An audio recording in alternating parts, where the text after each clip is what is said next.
Excellencies, if I may please ask you to take your seats. We're about to begin our program of this 21st ISS Shangri-La Dialogue, and that will go smoother if you start taking your seats and we can get the room settled, please. It is my great pleasure and honor to invite onto the stage the U.S. Secretary of Defense, the Honorable Lloyd Austin.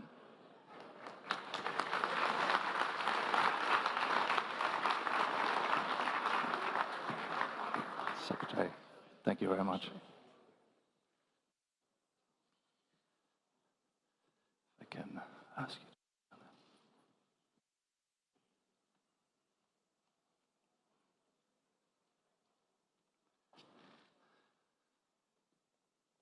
Your Excellencies, a very good morning.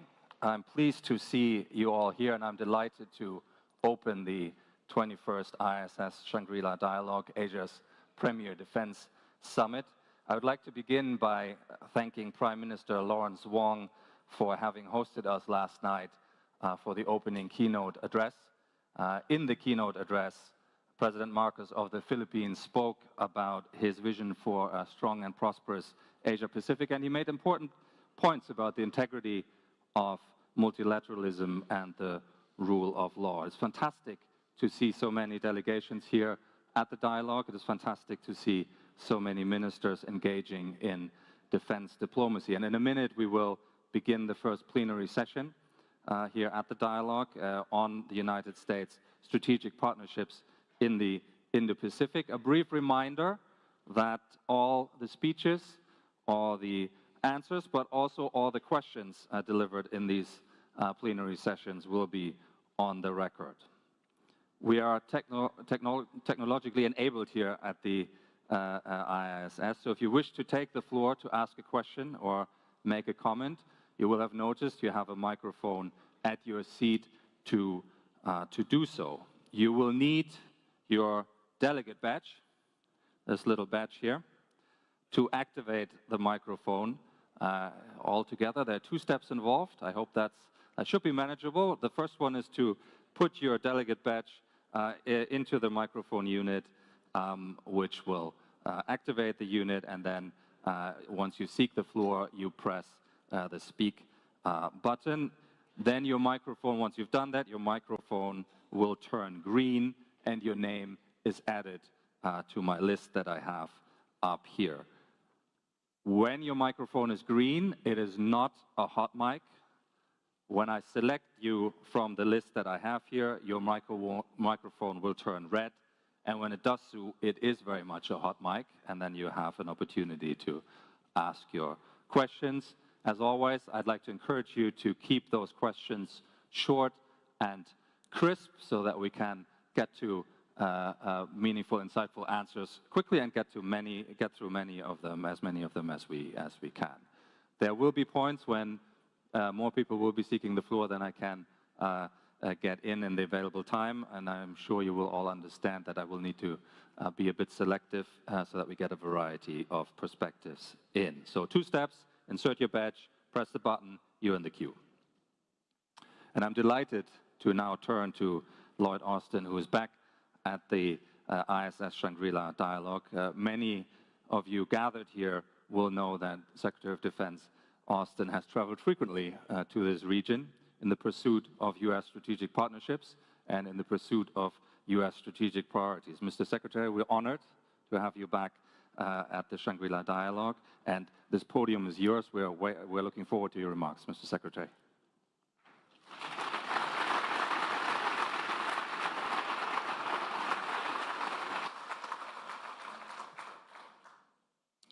Well, good morning, everyone. It is great to be back in Singapore. And I'm glad to see everyone for my 3rd Shangri-La Dialogue as Secretary of Defense. So this is starting to be a habit. And Bastian and John told me that if I came back again this year, I'd get a free set of steak knives. So let me again thank IISS and our hosts for bringing us together here.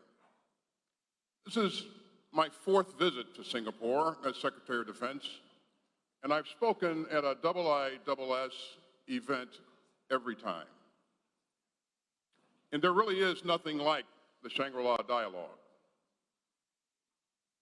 I'm glad that we've got a distinguished bipartisan delegation here this year from the United States Congress.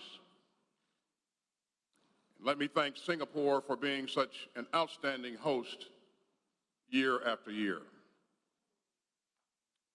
I'm especially grateful to Senior Minister Teo and to my good friend, Minister Ang. Let me congratulate Prime Minister Wong on his new role. And you know, it's great to see so many friends and valued colleagues in Singapore, such as Deputy Prime Minister Marles and President-elect Prabowo. We've also got some great partners who are here for the first time as Ministers of Defense, including Minister Kihara, Minister Shin, Minister Collins, Minister Teodoro, Secretary Teodoro, and more. Let me also note that yesterday, I had the opportunity to meet in person for the first time with Minister Dong of the People's Republic of China. We had a frank discussion, and that's important. When we all gathered here last year, I said that the right time for defense leaders to talk is any time and every time. So there is no substitute for direct military-to-military talks between senior leaders. And there's no substitute for open lines of communication to avoid misunderstanding and miscalculations. As I've always said, dialogue is not a reward. It's a necessity. And so I look forward to more talks with the PRC. Now, I know that you've seen a lot of me in this region. This is my 10th visit to the Indo-Pacific as Secretary of Defense. And I've attended every ADMM Plus gathering on my watch. And that's because the United States is a Pacific nation. And it's because this region, more than any other, is shaping the course of this century. The United States is deeply committed to the Indo-Pacific. We are all in, and we're not going anywhere. As President Biden has said, for decades, America's enduring commitment to the region has been a springboard that's enabled transformative growth, ensured the open flow of commerce, and lifted millions of people out of poverty. And in today's world, the President noted, that relationship goes both ways. The United States remains vital to the future of the region. And the region is more vital than ever to the United States of America. You know, I made my first trip to Singapore as Secretary of Defense in July of 2021, in the first months of the Biden administration. And Singapore and the region were still in the midst of the COVID pandemic. The whole audience was wearing masks. And leaders in this region were focused on how to source more vaccines and to climb out of the pandemic and open back up. But the region's recovery since then has been nothing short of inspiring. And that's a reminder of how much we can achieve together and how our deep ties can let us come together during tough times. It's a reminder of how the investments that we make today can pay dividends later, and often in new and unexpected forms of cooperation. So I'd like to summon that spirit again today. We all understand the threats and challenges of today's global security landscape. And they range from the mounting damage of climate change to the specter of pandemic disease, from nuclear dangers to terrorism and turmoil in the Middle East, from Russia's reckless war on Ukraine to actions in this region that erode the status quo and threaten peace and stability. So we've gathered at a hinge in history. But over the past few years in this region, we've risen to meet this moment together. You know, in my first speech in Singapore as Secretary of Defense, I said that our countries share the shores of the Pacific. But we also share an understanding of the power of partnership. We understand that power because we've lived it. The United States and this region are more secure and more prosperous when we work together. And over the past 3 years, we've seen just what that looks like. Like-minded countries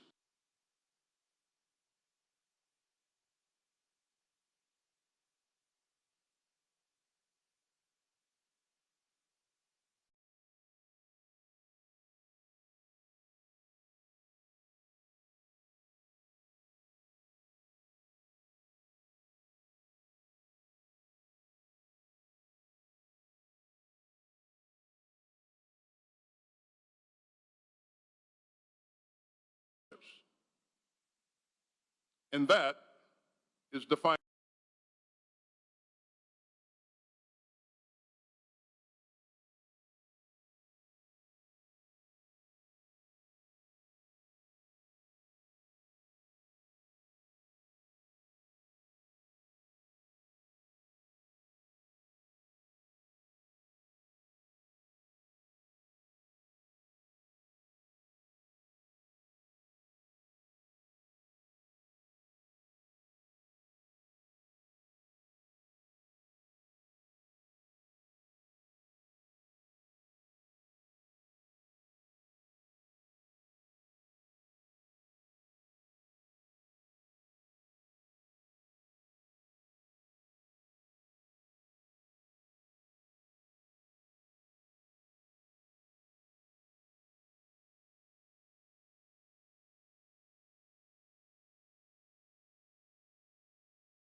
And not splitting apart. It isn't about imposing one country's will. It's about summoning our sense of common purpose. It isn't about bullying or coercion. It's about the free choices of sovereign states. And it's about nations of goodwill uniting around the interests that we share and the values that we cherish. Now, at the heart of this shared vision is a set of common principles.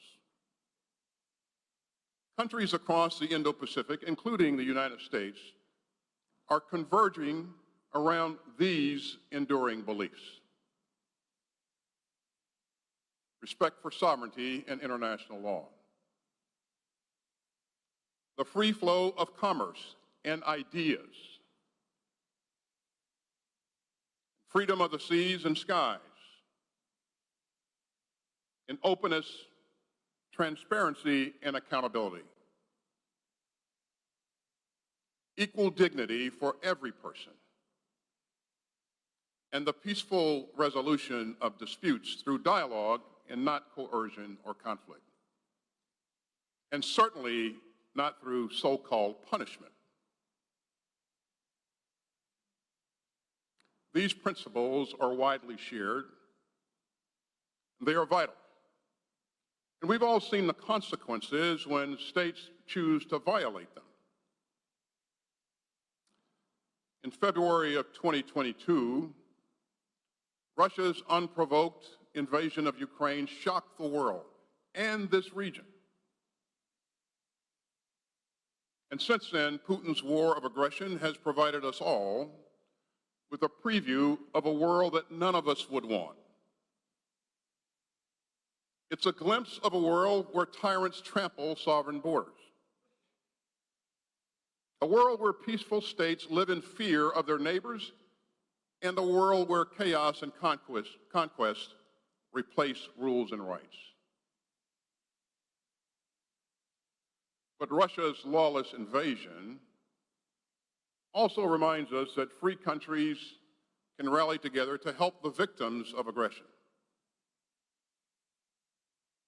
You know, we've all been inspired by the courage of Ukraine's troops and the resilience of Ukraine's people. Governments and people around the world have rushed to help Ukraine defend itself, including countries across the Indo-Pacific. And the United States will continue to stand strong for a free and secure Ukraine, and for an open world of rules, rights, and responsibilities. As Prime Minister Kishida said at the White House just a few weeks ago, we must resolutely defend and further solidify a free and open international order based on the rules of law. And those principles remain vital right here in the Indo-Pacific.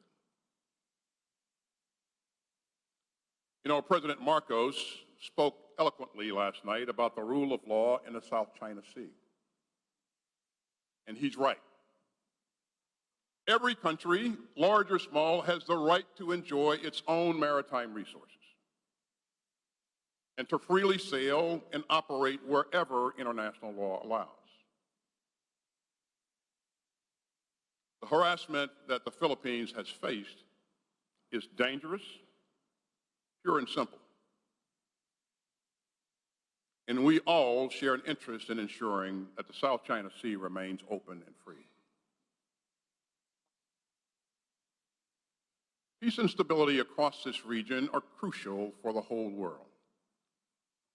Our friends in NATO and the European Union and the G7 know it, and so do we. So from day one, the Biden administration has emphasized that the Indo-Pacific is at the heart of U.S. strategy. Of course, we're not operating in a vacuum. Putin's imperial aggression against Ukraine has echoed around the world.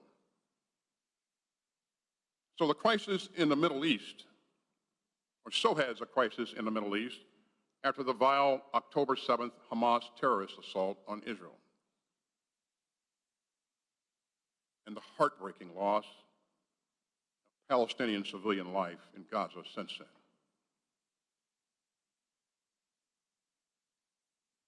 But despite these historic clashes in Europe and the Middle East, the Indo-Pacific has remained our priority theater of operations. Because just as what happens in Europe and the Middle East matters to this region, the actions that we take together here will continue shaping the 21st century for the entire world. And safeguarding the security and prosperity of this region remains the core organizing principle of U.S. national security policy. So let me be clear. The United States can be secure only if Asia is secure. And that's why the United States has long maintained our presence in this region. And that's why we continue to make investments necessary to meet our commitments to our allies and partners. Of course, this starts at home. The United States military remains the most capable fighting force on earth. With the support of Congress, this administration has delivered major funding every year to keep it that way. And we've consistently linked our investments to our strategy. And I am proud that over the past 3 years, the United States has devoted historic amounts of resources towards maintaining peace, stability, and deterrence in the Indo-Pacific.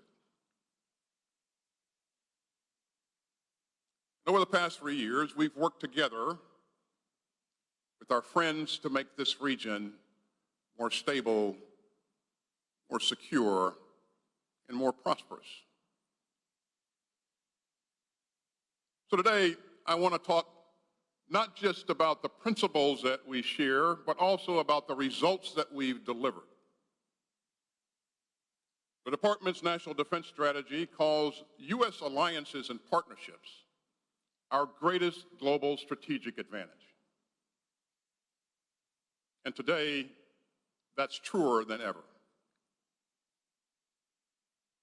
So together with our friends in the region, we're breaking down national barriers and better integrating our defense industries.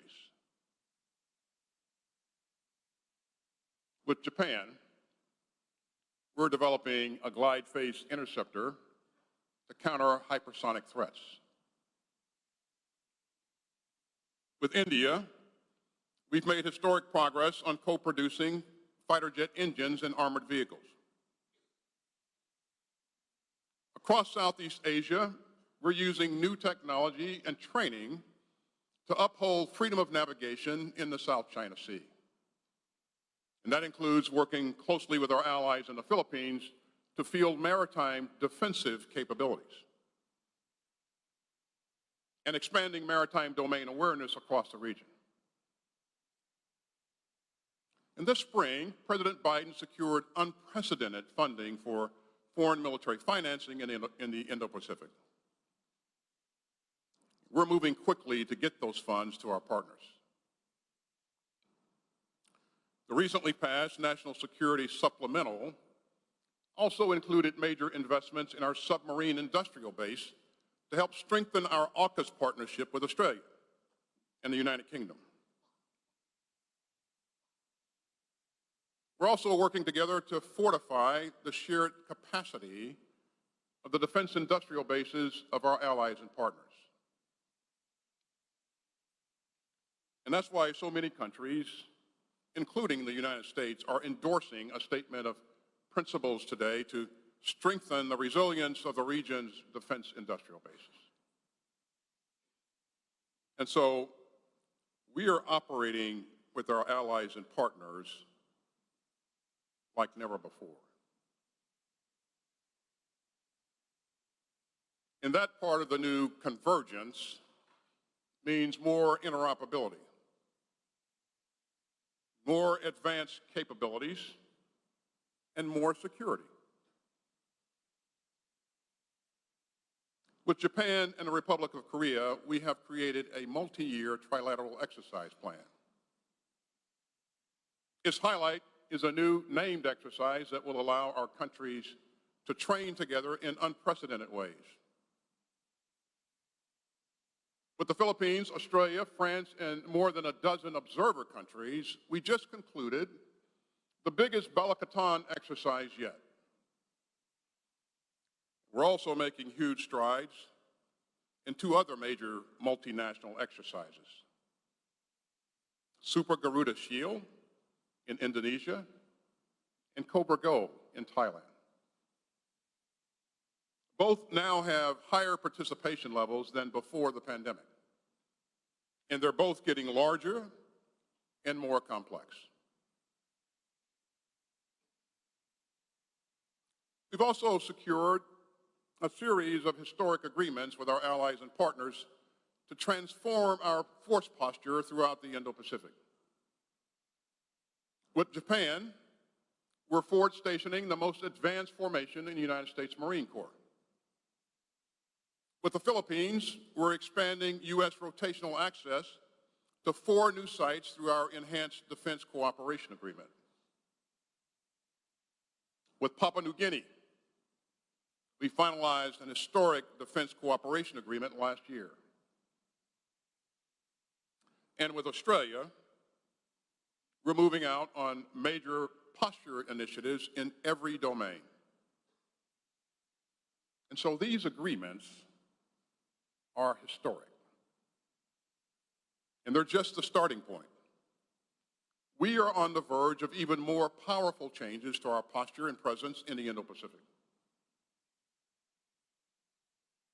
These changes rest on new and future arrangements among our Indo-Pacific allies and partners, as well as with our European partners. And you can see this growing trend in the new reciprocal access arrangement between Japan and Australia. And it's creating unprecedented opportunities. As these efforts mature, they will mean more seamless combined operations throughout the region. And the new convergence of overlapping and mutually reinforcing security institutions will amplify these activities. With Tokyo and Seoul, we're sharing early warning data on North Korean missiles in real time. We're advancing our partnership with Australia and Japan on an integrated air and missile defense architecture. With the Quad, we're helping our partners sharpen their operational picture of their exclusive economic zones through the Indo-Pacific Partnership for Maritime Domain Awareness. We're also investing with ASEAN in training and educational opportunities for the future defense leaders of Southeast Asia. So together, this new convergence has helped us make historic progress in the past 3 years. And we've strengthened stability on the Korean Peninsula. We've supported the status quo across the Taiwan Strait. And we stood up for the rule of law in the South China Sea. Now, sustaining this progress will take teamwork. It will take resolve, and it will take leadership. I mean the kind of leadership that we saw at Camp David last year, when President Biden, Prime Minister Kishida, and President Yoon began a new era of trilateral partnership among the United States, Japan, and the ROK. The kind of leadership that we saw from Indonesia, and Vietnam, and Malaysia, when they resolved long-standing maritime boundary disputes. And the kind of leadership that we've seen from President Marcos, who spoke so powerfully last night about how the Philippines is standing up for its sovereign rights under international law. And so that's why my belief in the power of partnership has never wavered.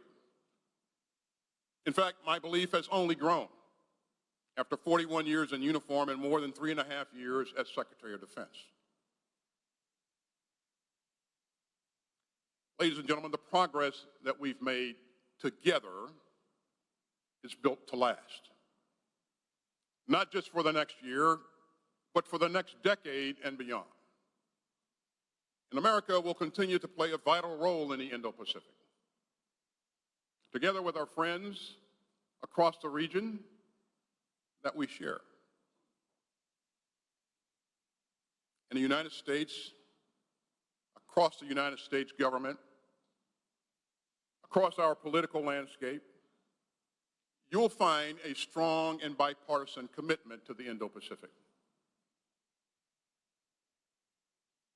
Now, critics and propagandists will still oppose the principles that drive convergence. They will continue to reject the rule of law, and they will try to impose their will through coercion and aggression. But the Indo-Pacific's new convergence points to a better future for all of our countries. That means a future of fresh and growing partnerships, a future where long-standing friendships grow into even deeper forms of cooperation, a future where every country can defend itself, and a future where like-minded countries are more connected than ever. Now that's the future that all of our people deserve. And together, we're making it real.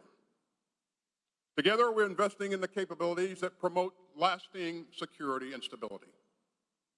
And together, we're ensuring that the Indo-Pacific will remain open and free.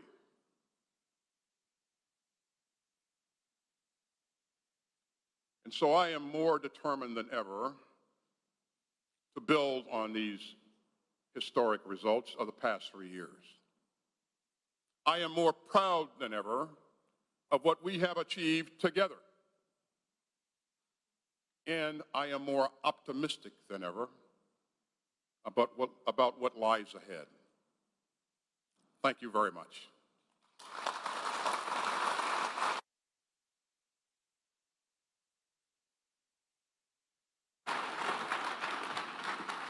Secretary Austin, thank you very much for those remarks. I think you made a very interesting point about the evolution from a hub and spokes model to the convergence of overlapping initiatives that you explained in your remarks, the common purpose that you see around shared interest and values. You gave us important examples of progress that has been made around exercises, around military to military contacts, defense industrial resilience you mentioned, posture changes you mentioned. And you spoke at the end there about fresh and growing partnerships for that common purpose. So all those are points to pick up on. We will now have a few questions. We'll take a few individual questions and we might start grouping a few of them together. The list is getting longer by the second. The first person I'd like to... So it's a good time to stop then. We've got a bit of time. So the first one I'd like to ask is Trisha Ray from India and from the Young Leaders Program. Trisha, your microphone is live. Thank you. Trisha Ray from the Atlantic Council. Secretary Austin, my question for you is there enough momentum in the US's Indo-Pacific strategy and the network of complementary and overlapping institutions, as you mentioned, to ensure continuity irrespective of the results of the US election? I think there is significant momentum. I think a good example is the relationship that we enjoy with India right now is as good as or better than our relationship has ever been. It's really strong. You know, several years ago, we set out with a notion to gain approval for India to build jet engines for fighter aircraft in India. I served on the board of a company that makes jet engines for fighter aircraft, and I know how difficult this was going to be. And we were hopeful but very skeptical that we could get this across the finish line. We did it. That's happening. As I said in my speech, we're co-producing armored vehicles with India. So the anchors of our progress are sunk pretty deep throughout the region. And they're based on a common vision and common values. And so I believe that the momentum that we see is going to not only continue, but that flywheel is going to pick up speed because this benefits us all. But to answer your question, yes, I do think that this will be lasting. You didn't ask me about who I thought would win the election, but I'll be willing to share that with you. So. Thank you very much, Secretary. The next question from South Korea, Chung-Min Lee. Mr. Secretary, thank you for your wonderful speech. The U.S. has always said that the ROK is a linchpin of Asian policy and security in the region. And yet, unlike AUKUS, the U.S. has been quite lukewarm to South Korea's desire to have nuclear-powered submarines. So my question to you, sir, is if the South Korean government officially asks Washington for its support in building nuclear-powered submarines for the ROK Navy, would you support such an initiative? Thank you. Well, I would tell you that, and I see Deputy Prime Minister Marles sitting right in front of you there, but the initiative that we've taken on with Australia and the UK is one that will provide stability and security, assist in providing stability and security for the region for decades to come. This is a generational investment. This is no small endeavor. It is very, very difficult to go through each piece of this. And so we've just started down this path with Australia. Highly doubtful that we could take on another initiative of this type anytime in the near future. But I would also point out, and you mentioned this earlier, what a strong ally the ROK is for us, and the fact that we have depended on each other and will continue to depend on each other for the foreseeable future. And we're seeing so many positive things in the region. The relationship, the improving relationship between Japan, the ROK, and the U.S. I mean, this trilateral relationship is where it, in my view, has never been in the recent past. So it's, taking on that kind of endeavor on top of what we're working through right now, I think would be very, very difficult for us. Thank you very much. I'll turn to, from Vietnam, Big Chan, please. Thank you, Chair. Secretary, you mentioned the Indo-Pacific Partnership for Maritime Domain Awareness. So the program has delivered radio frequency data to regional maritime agencies. So this sounds very similar to what the U.S. has already doing with SeaVision, the online platforms. So my question is that how does IEP MDA differentiate itself from existing initiative, and how it will be involved to remain responsive to maritime challenges? Thank you. I think I missed the question here, so could you just repeat the question? Yes, so I would like to know your thought on how the Indo-Pacific Partnership for Maritime Domain Awareness different from existing initiative, because what it has been doing is very similar to the SeaVision platform. Then how it will evolve? Yeah. Thank you. There are some similarities in current capabilities, but the idea here is that we work together to increase capabilities going forward, and we use that mechanism to do that. And this is not focused just on one particular element of technology. This is focused eventually on a full range of possibilities that we can bring together. And the more, the merrier, quite frankly. The more that we can share this with other countries in the region, the better it is for all of us. So we're off to a great start. And I think we have a lot of opportunities to continue to build on this going forward. And we're going to do just that. Thank you very much. And we have from the US and CNN, Ivan Watson. Ivan, your microphone is live. Yeah. Thank you. Secretary Austin, last night the Philippine president was asked about the ongoing sparring going on in the South China Sea between the Philippines and China, and about the potential scenario of a Filipino citizen or service member being killed. He said that would cross the Rubicon. It would be interpreted as an act of war. And he anticipated that treaty allies would hold that to the same standard. How would you interpret that type of scenario? Would the US government interpret a death at sea as an act of war? And would that invoke a mutual defense treaty?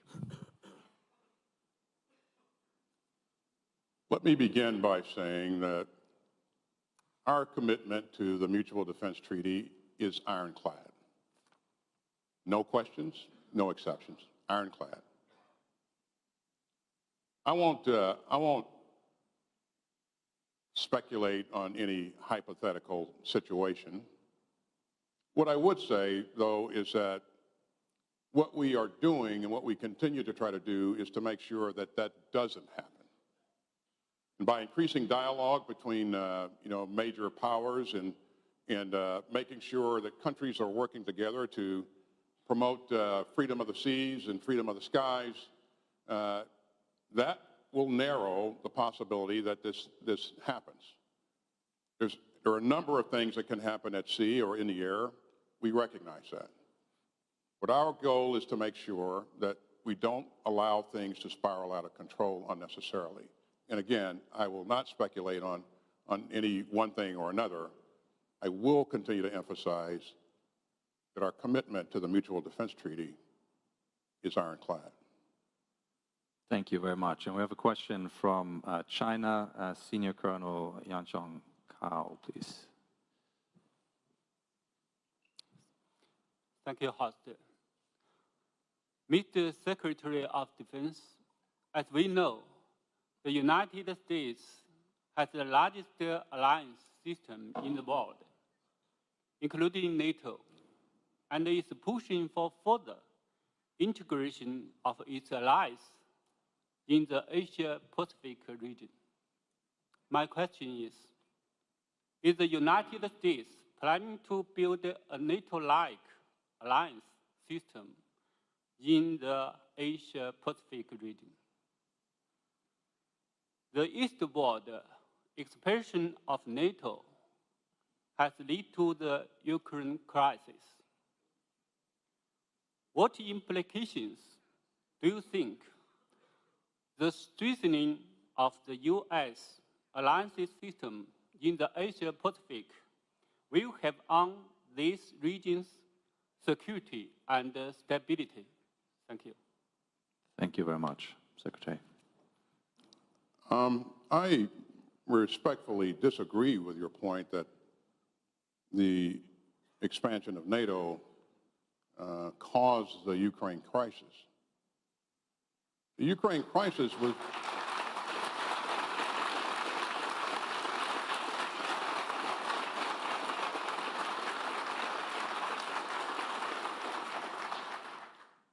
Ukraine crisis obviously was caused because Mr. Putin made a decision to unlawfully invade his neighbor, who had an inferior military at that point in time. He assumed that he could very quickly roll over his neighbor and annex the country. That was 2+ years ago. He has not achieved any of his strategic objectives to this point. But this was brought on because of a decision made by Mr. Putin. As to whether or not we're trying to create a NATO in the Indo-Pacific, I would tell you that what we're doing is what I said earlier in the speech. Countries of like-minded countries with similar values and a common vision of a free and open Indo-Pacific are working together to achieve that vision. And we've strengthened relationships with our allies and partners, and we see other countries strengthening their relationships with each other in the region. This is goodness. But it's because they have a common vision and common values. And we will continue to do those kind of things going forward. So. Thank you. And from Malaysia and the Young Leaders Group, Benedict Verasena. Thank you, Secretary Austin, for the engaging and enlightening remarks. My question is on the point of convergence, which you brought up toward the end of your speech. You know, convergence is a very subjective principle indeed. So what is your view on the principle of convergence in a multipolar world with the rise of middle powers, especially in the Indo-Pacific region, which seems in contestation with the idea of convergence under a unipolar world in the past 3 decades? Thank you. How strong is that force of convergence while we see middle powers rising and becoming more assertive? Thanks. I think that this convergence is indeed, it's very strong, and it's driven not by a singular treaty. It's driven by a desire for countries, like-minded countries, to work together to ensure that we maintain the vision of an open and free Indo-Pacific and maintain a rules-based international order. And I think because of that, we'll see the momentum increase in a very positive manner. But yes, I do think this is a strong movement, and I think, again, it will occur over time. But in the last 3 years alone, all of the things that I described earlier have occurred in 3 years. I would say that's momentum, and there will be other countries that want to do other things, and that's clearly understood. And as I said, there will be pundits and propagandists who have a different view, and that's fine. We welcome that. But the fact of the matter is, countries in this region really want to protect their fishing rights, their exclusive economic zones, and they really want to prosper. And we want that for them as well. Their neighbors want that for them. So I think there's strength here. Things won't necessarily occur overnight in a lot of cases, but again, in the last 3 years, we've seen some remarkable things. So. Thank you. From France, Céline Payon, please. Thank you, Chair. Secretary Austin, thank you very much for your opening remarks. You rightfully underlined the importance of the strategic partnership. You referred to new and future arrangements with Indo-Pacific partners and also European partners. So my question is, what are your expectations vis-à-vis European partners and allies in the Indo-Pacific theater? Thank you. Well, I don't want to embarrass them by having them raise their hand, but I would tell you that there are a number of defense ministers from Europe in the room with us today. And they're not in the room because I invited them. They're in the room because they have an interest in this region. And, you know, as I engage with my counterparts in Europe, I see an increasing interest you know, in the region and to make sure that things continue to move in the right direction. Even though you know, there's a pretty significant challenge in Europe right now. But I just have to tell you that I see that interest as increasing going forward, not decreasing. So. Thank you very much. We'll take a question from New Zealand. Susanna Jessup, please. Secretary Austin, thank you very much for your remarks. I wonder if you could detail efforts the US is undertaking to de-escalate tensions in your dialogue and engagement with China. Are there any areas giving you hope that regional tensions are not eventually going to spill over into kinetic conflict? Thank you. You're asking if I would detail my conversation with Minister Dong? Is that what you asked? If you don't mind. The short answer is no, but the reason for that is I certainly, we both want to make sure that we maintain an open dialogue here. The key piece here, the key issue is that we're talking. And as long as we're talking, we're able to identify those issues that are troublesome, and that we want to make sure that we in place guardrails to ensure that there are no misperceptions and no miscalculations, and incidents can spiral out of control in the region. But you can only do that kind of thing if you are talking. And you'll recall, you've heard me say every year at this dialogue, you've heard me talk about the importance of making sure that those communications channels are open. And I told Minister Dong that if he calls me on an urgent matter, I will answer the phone. And I certainly hope that he'll do the same. And it's that communication that I think that will help to keep things in the right place and help us move things towards greater stability and security in the region. But I know that you didn't expect for me to detail my conversation with him anyway, but we did talk about a number of substantive issues that are important to both of us. And again, we will continue to work. We both want to make sure that the channels stay open, and hopefully they will. We'll continue to work on these issues between me and him, but also with our staffs and subordinates as well. So. Thank you very much. We have a question from the UK and the ISS. Viraj Solanki, please. Viraj. Thank you, Bastian, and thank you, Secretary Austin.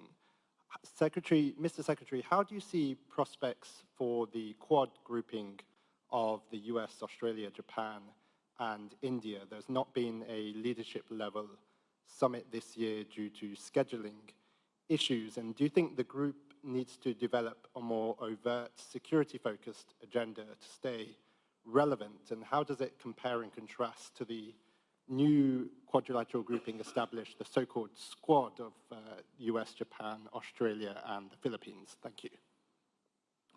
So the question is, as far as the Quad is concerned, should we have more of a security focus? I think there is a security focus, and of course I engage with my counterparts in each of those countries routinely. But there's an important point here. The United States military is a big hammer, and each of these countries have big hammers in their militaries.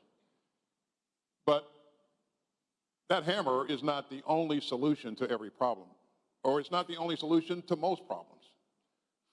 We want to make sure that everything that we're doing, we're taking a whole of government approach, that we're using all the instruments of national power in every case to address issues, but also grow together in terms of the ability to share capabilities and develop capabilities together.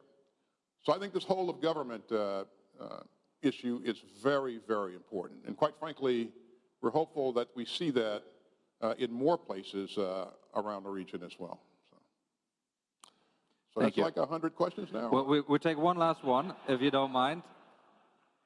We're still in the double digits, so we're okay. We'll take one more from Indonesia, Devi Fortuna Anwar, please. Thank you, Bastian. Secretary, I really enjoyed your speech, but I noticed that you very carefully avoided mentioning China when you talk about, Strait of Taiwan or about the South China Sea issues, and there's no mention about the U.S.-China strategic competition. So it is really a sign of, following from the earlier question from New Zealand, of de-escalating of tension between Washington and China, which of course would be very welcome to this part of the world, which is always very worried about the intensification of tension.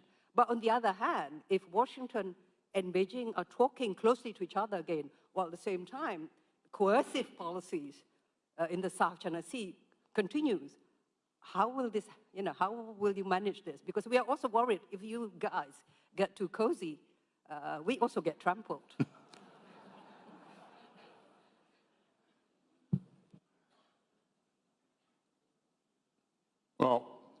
Um, it's clear that, and I've said this a number of times, that what we're looking for and what we have, quite frankly, in our relationship with China is a relationship based upon competition. And we're not looking for a contentious relationship. But I really, and to the point that you're making, we really have to be clear about our expectations and the issues that we see that are very, very troubling. And if we have an open dialogue, we can address those issues in those channels. And as you would imagine, Minister Dong and I had the ability to address some of those issues yesterday. I look forward to doing that going forward. We continue to work with countries in the region, like the Philippines and others, so many others, to address their concerns and to ensure that their rights are protected and they have access to their economic zones and that sort of thing. So this is a piece of work that's going to continue on, but we want a relationship that's based upon competition and not a contentious relationship. You've also heard me say a number of times that, you know, war or a fight with China is neither imminent, in my view, or unavoidable. So leaders of great power nations need to continue to work together to ensure that we're doing things to reduce the opportunities for miscalculation and misunderstandings. And every conversation is not going to be a happy conversation, but it is important that we continue to talk to each other. And it is important that we continue to support our allies and partners on their interests as well. And with that, I'll stop. Secretary Austin, thank you so much. What a marvelous way to kick off today's deliberations. Just to reassure you, there were 20 more who were seeking the floor. So apologies to those who we weren't able to get to, but there are obviously more opportunities. So I'd like to invite you to join me in thanking Secretary Austin for the wonderful way in which he engaged with all the questions and helped us kick off the 21st ISS Shangri-La Dialogue. We now have a very quick staging break, and then we'll go straight into the next plenary session. Thank you very much.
the second plenary session of this year's Shangri-La Dialogue, so I would invite you to take your seats and prepare to put your badges in the microphones and press the button in the event you want to join the queue of those who wish to ask a question after our three distinguished panelists have spoken. Remember, as my successor, Dr. Bastian Gigerich, said in the previous session, it's only 2 steps. Take your badge, put it in the microphone, press the button, it'll turn green. That does not mean the microphone is on. It only means you've joined the queue. And then when I call your name, your microphone will automatically turn on. I do have the unilateral power additionally to turn it off should you turn your question into a speech. But we would like to get a dozen questions or so following the 3 speeches that we have here this morning. And I'm delighted briefly to introduce them in the order that they will appear at that podium to give their remarks. We're delighted the second year in a row to have Nobel Peace Prize winner Dr. José Ramos Horta, President of Timor-Leste, who gave an inspiring talk last year, and he is now perhaps 1 year closer to having his country join the Association of Southeastern Nations, otherwise known by its famous acronym ASEAN. It's a delight also to have on the stage Sébastien Lecornu, Minister of the Armed Forces of France. He attended his first Shangri-La Dialogue only weeks after becoming Defense Minister, and on a weekend that more or less corresponded to his own birthday. That was splendid to have him here for, as it turned out, the whole weekend. We missed him last year because he was home dealing with what the French call la loi de programmation militaire, in other words, the French defense budget. And every defense minister who is here in this hall knows you do not want to be too far away from your Minister of Finance when your defense budget is being discussed in the Parliament. And honored and delighted too to see with us here the Minister of National Defense of the Republic of Korea, Shin Won-sik. We met in his office a couple of months ago in Seoul and had a very detailed 45-minute meeting on the threats in the region as perceived by the Republic of Korea. So I look forward very much to his remarks. And now that the room is settled and nearly everybody is in their seat, could I invite President José Ramos Horta to take the podium and give us his remarks, sir. Thank you very much indeed.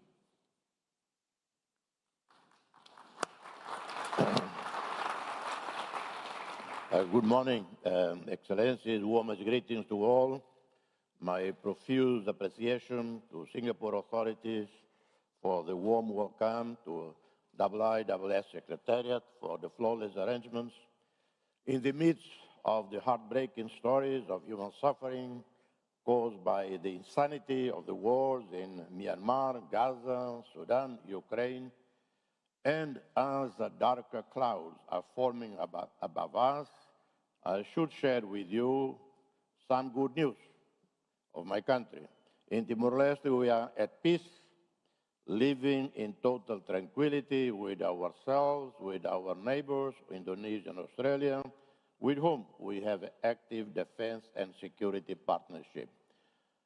ASEAN Leaders Summit in November 2022 in Phnom Penh unanimously endorsed Timor-Leste's stated desire to join the organization. We're making impressive progress in implementing the roadmap approved by ASEAN leaders in the Labuan Bajo Summit in May 2023. As tropical islanders, we are naturally slow, relaxed, good at improvising, but ASEAN membership is already transforming us. We see more discipline, more planning, and a better execution. We are working around the clock towards 2025 formal admission as ASEAN's 11th member. We profusely thank ASEAN Secretariat for their constant guidance. Indonesia and Singapore are providing comprehensive packages of capacity upgrading of our civil servants, diplomats, young leaders. We are grateful to all who have offered support to improve our human resources. In 2023, we were rated 10th globally in media freedom, a top-performing democracy in Asia. But frankly, I would have preferred to be ranked best-performing economy and corruption-free. We are at peace. We do not have a political, ethnic, or religious-based violence. We do not have organized crime. But here I probably would admit that the absence of organized crime has more to do with the fact that we are generally disorganized, and our criminals are also not very organized. Because you have to be really organized to be a criminal. We do not have a serious human trafficking cases where minor drug trafficking, negligible cannabis consumption. We are 99.6% Catholics with small Protestant and Muslim minorities living in perfect harmony. This is Timor-Leste. Visit us. There is a weekly flight, Singapore-Dili, daily flights, Bali-Dili, Darwin-Dili. His Majesty Sultan of Brunei Darussalam recently visited us, and he thoroughly loved the experience. Foreign Minister Dr. Vivian visited us a few months ago. He liked it so much, ended up staying 4 days. His Holiness Papa Francisco is visiting us in September. His Majesty King Felipe of Spain promised me that he will visit in near future. We are planning for President Marcos Jr.'s visit. At independence in 2002, we had the wisdom and courage to pursue national healing and reconciliation. This is a sine qua non condition for peace and stability. But we also owe much to our neighbors, Australia, Indonesia, friends in Asia, Africa, Europe, Latin America, for the peace and progress of the last 22 years. Excellencies, Timor-Leste, we do not face or fear conventional security threats. We are friends of all, we have and enemies of no one. But we do face plunder of our living maritime resources. Illegal fishing in the Timor Sea is rampant, and it costs us annually an estimated $200 million in lost revenues. In regards to maritime security, it does not require a PhD dissertation to figure out that small insular countries cannot afford costly strategies and equipment to protect their resources in our vast EEZ. Maritime security requires supporting air surveillance, intercept capabilities. We advocate transparent maritime security arrangements with countries sharing the Timor Sea with us. Excellencies, I haven't done a thorough reading of all the ongoing hot wars, low-intensity conflicts, latent threats, and high risk of war in our region and in the world at large. But I am very informed on the endless wars in Myanmar, Gaza, Ukraine, Afghanistan, Syria, Yemen, Sudan, to name some of the ongoing catastrophes. Being attentive to humanity's achievements and the tragic failures. In addition to man-made catastrophes all throughout the world, we can all feel the effects of decades of human desecration of Mother Earth. However, we may wish to define the conflict situation in the Asia region, the reality is that they all carry human cost, loss of lives, properties, and lives and property, destabilize communities, cause high level of displacement of people, exacerbate states' fragility, impede economic recovery, weaken national authorities, undermine law and order, sow chaos, cause fragmentation of countries that otherwise are rich tapestry of ethnic, cultural, linguistic, and religious diversity. We know about the unresolved land and maritime border disputes, the high tensions and flare-ups between heavily armed forces and the risks of conflict escalation. The combined Asian standing armies is almost half the combined force of Africa, Latin America, and Western allies. We can indulge in reading about the vast array of weapons at the disposal of Asian powers. It is mind-boggling. It should help us all not to forget past catastrophes, past wars in Asia, and the catastrophic consequences of human lives lost and destruction of infrastructure. The wars, the past wars in Vietnam, Cambodia, Laos, the Khmer Rouge killing fields, the never-ending wars in Afghanistan, Myanmar, Yemen, etc., should remind all about the cause of wars.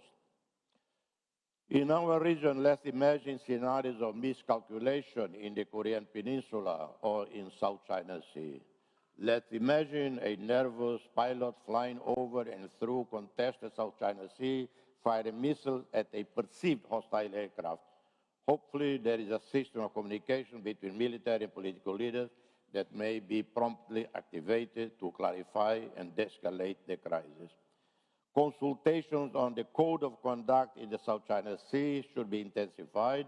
Active dialogue and bilateral negotiations between claimant states on South China Sea must be intensified, always in good faith and avoiding fait accompli so as to maintain trust.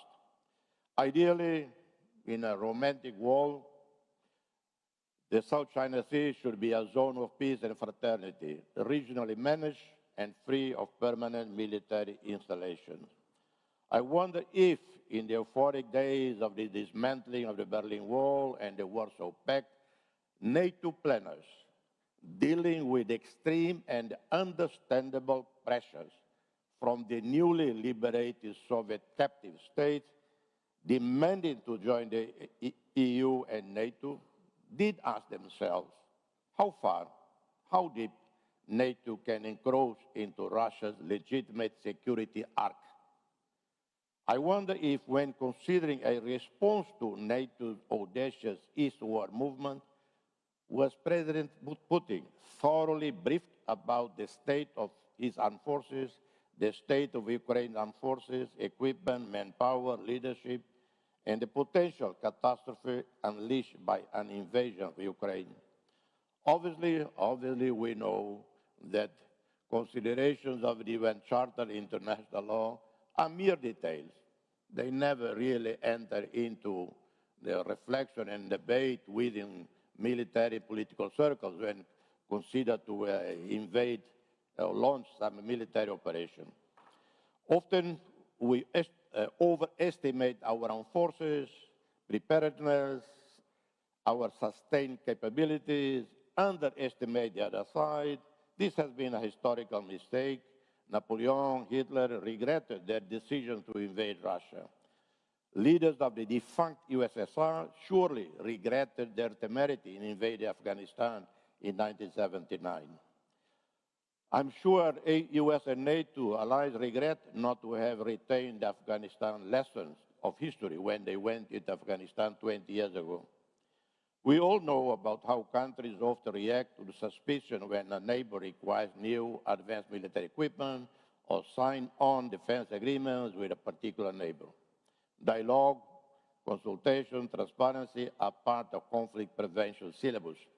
In view of the above, can we prevent conflict, de-escalate tensions, prevent wars? There are no magic or easy prescriptions, and there are no lacking of national, regional, and multilateral mechanisms. Unfortunately, there are too many examples of how even the world's best mediators fail to bring all parties to dialogue and end the war because those involved did not listen, each side overestimating their own strength. Often politicians do not listen to their generals. The Gaza catastrophe could have been avoided if the Palestinian leadership were united, principled but pragmatic, moderate, conciliatory, focusing on turning Gaza and West Bank into models of peace and reconciliation, good governance, freedom, prosperity, and respecting Israel's right to live in security. However, Israel also chose to undermine the Palestinian Authority, chose to support radical Islamist Hamas as a way to undermine the two-state solution.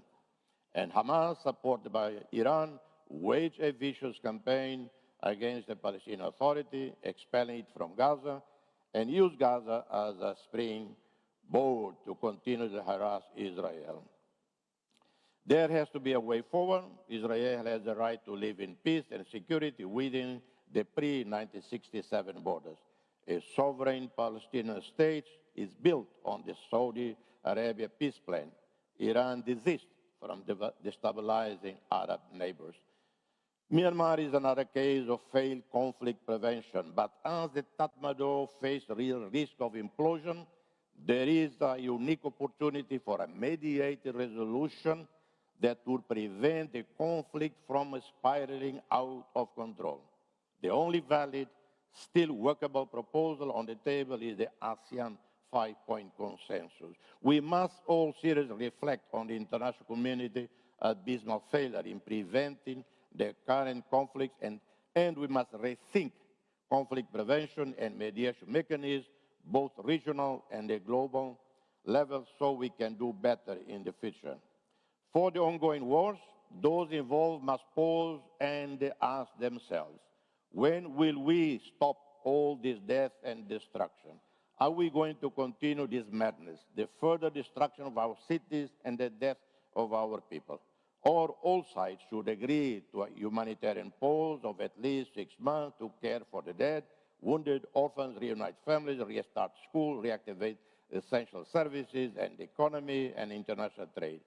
During this period, let mediators facilitate, to go between, explore ideas for a comprehensive plan. I apologize that I have past the 10-minute prescribed to me, almost exactly now.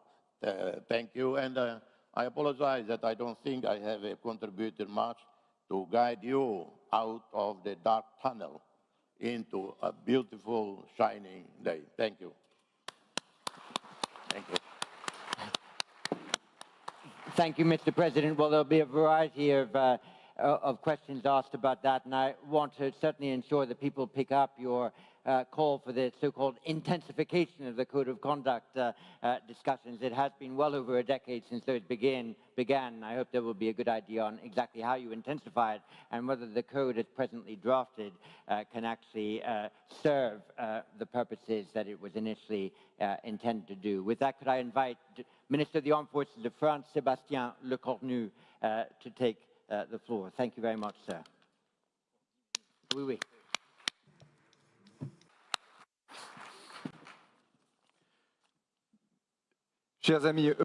Dear friends, it is an honor to be in front of you today in Singapore. I would like to commend the Singapore authorities and thank them for the way they've welcomed us.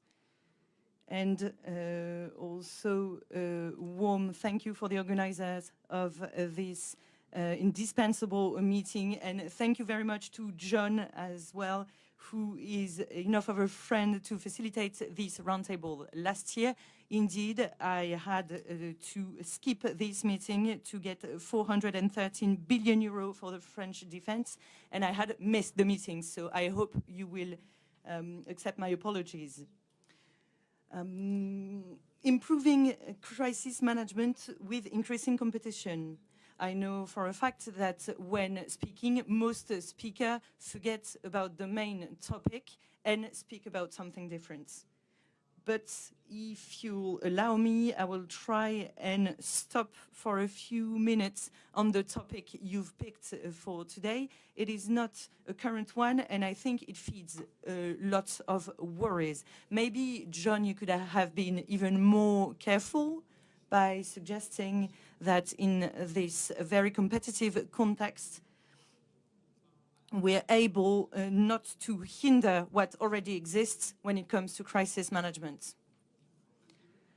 And if I were to go for a bit of banter, having the French Minister of the Armed Forces a few days before the Olympic Games in Paris is a challenge in and of itself, because we have something that is getting organized in a difficult international context, but with security challenges that still exist. So when I was giving some thought as to what I wanted to say today, the first challenge of the times we are experiencing is selfishness. Selfishness is an easy trait to get for human beings. We are experiencing tough time. Conflicts are more numerous, and the mechanism we already have were designed when the world was more or less at peace. We had more time, we had more money to invest to be better trained and better prepared. And when the situation is getting tougher, there is a reflex in people that is becoming more national and forgetting about the mechanisms. And I'm having a look at Josep Borrell, who's here, and my counterpart from the Netherlands. It's been an actual challenge from COVID to the war in Ukraine to protect unity amongst European countries, but beyond this, making sure that the European political project is giving some results and make sure that we do not get to close our minds. We have managed to do so, but it has been a challenge. And in the Indo-Pacific, this is also a challenge when it comes to humanitarian disasters. Let me remind you of what happened in Vanuatu, in the Tonga. Let's not forget our friends from Papua New Guinea who are facing a terrible, terrible disaster. And even though competition and wars are coming back, everything that is connected to rising sea levels and climate change in general and civil security that is being challenged, these are challenges that we have in front of us. And no matter our political parties, no matter our own conviction, our populations want us to bring out results, which is why President Macron decided to send a jet, an A400M, from our overseas territory to get some humanitarian goods to Papua New Guinea. We have to make sure that we make these mechanisms more sustainable for the future.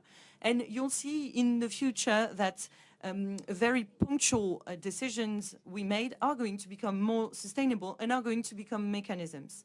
The second risk is selfishness, but selfishness used as a strategy. A strategy that is out in the open, and it relies on this principle. Considering there is increasing competition, let's not rely on partnerships anymore. And one country, because of its culture, will make sure never to give this up. And it is France on a very precise topic. It is the fight against terrorism. And I want to commend my predecessor, Florence Parly, who is in the room. The 2015 terrorist attack, the fight against terrorism in the Levant, in the Sahel, in Afghanistan. It is clear we have terrorist groups that are reorganizing themselves in a more international jihadist structure. And from 9/11 to today, there's something we have made a lot of headways on. It is the interconnections between intelligence services. And no matter interferences, no matter the differences that we can witness at the UN General Assembly when it comes to the economy or any other topic, there is one topic that shows an actual partnership of all countries. It is the fight against terrorism. But now one needs to ask themselves whether these partnerships for terrorism are still strong as they used to be. As France as a country has been heavily criticized because it was in touch with Moscow and with Russian authorities because of the terrorist attacks that were perpetrated at the Crocus City Hall. But the French intelligence services did have elements that would be elements of proof to get the truth about the attacks. And we have decided, despite the strong differences, to say the least, that we have with Vladimir Putin, to give to the Russian Federation the information we had about the terrorist attack. And this is one very practical example for this roundtable of a partnership that we can have with increasing competition, terrorism, the fight against organized crime. And President, Excellency, I was listening to you, illegal fishing, that is an actual plight in the Northern Pacific, but also in the South Pacific. We will not be able to fight against illegal fishing and what is going on at sea if we do not work together at a very high level. Same goes for drug trafficking, armed trafficking, human trafficking. All that we do to fight against this needs to be protected. And let's not be selfish with technological jumps. Technology is being developed as we speak. And with the topic that was picked for today, artificial intelligence in the future will mean solutions. And for decision makers, but also for NGOs and firms, large companies, solutions and tools to be able to keep moving forward. So states, because of what is going on at the moment, should not hinder partnerships and show a lack of generosity. So I am speaking for France right now, but I'm pretty sure that my European counterparts in the room do agree. Our roadmap has not changed. Fighting against selfishness was my first point, but also fighting against a form of selfishness that would be getting back to the past, and that would be an actual disaster. Third risk, to keep working on the proposals, on the proposal that was given to us. Dear John, we do not have an obligation to get used to this increasing competition. Of course, I'm a French minister and very fond of General de Gaulle at that, who is speaking. But the alignment, the bloc theory, and a world that works that way is not unavoidable. We can avoid this situation, and I think that the Shangri-La Dialogue is participating in this, but also with the conversations, the more private ones that are happening at all the floors in this hotel. But the Cold War is over, and now this idea of blocks that is moving towards the North Pacific. We are a country of the Pacific with our overseas territories. We are a member of the Security Council of the UN. We know for a fact that a bloc opposing themselves is not a solution. So it is our responsibility to find avenues and new pathways to fight against this logic. And I know that I have gone over time, but let's not try and replace what international organizations do, what ASEAN is doing, is moving the right way, but diplomacy is not enough. We need to have very practical ways to make sure we keep these multilateral organizations alive, which is why our French Navy is involved with a lot of ships, a lot of people, a lot of technical steps. The same goes for humanitarian mechanisms, making sure that humanitarian law is abided by. In the Red Sea, we were mentioning maritime security from a very theoretical standpoint. We were maybe thinking about one given sea and realized that it happens in the Red Sea. And now Europe is looking at the Indo-Pacific region with war navies that are now have to act in self-defense to defend trade ships. If we want a better world, we need to make sure that international law is implemented. This also works for UNIFIL at the Lebanese border. where you have French forces working under a UN mandate where we are trying to de-escalate the situation. So if I were to sum up what I've just said, let's not accept any double standards. And this will be my conclusion. As for crisis management with increasingly serious crisis, the solution is in international law, and the fact that double standards are not to be accepted is absolutely key. You had a very good roundtable about nuclear proliferation. Our South Korean colleague will be taking the floor in a few minutes, and I think that nuclear powers have a special responsibility in the fight against proliferation. I'm saying so as a nuclear country. Our American and British friends know so. Our Russian and Chinese friends know so as well. They know that proliferation in North Korea, is also a matter of concern. No double standards in international law. I could have spoken about Gaza and a number of topics, but this is my contribution for the topic you have chosen for today. So thank you very much for addressing at speed such a wide array of issues. There's so many things we could pick out from your remarks, but I thought it was interesting you essentially ended with a reflection on the lack of active arms control arrangements, whether in the North Atlantic Theater, the Greater Middle East Theater, or indeed the Indo-Pacific. That so-called Cold War habit of regular arms control has entirely dissipated from our lexicon and our activity, and reviving an arms control activity relevant to this region and indeed others, I think, will be one of the tasks for effective crisis management. With that, could I invite the Minister of National Defense of the Republic of Korea? Thank you very much, sir.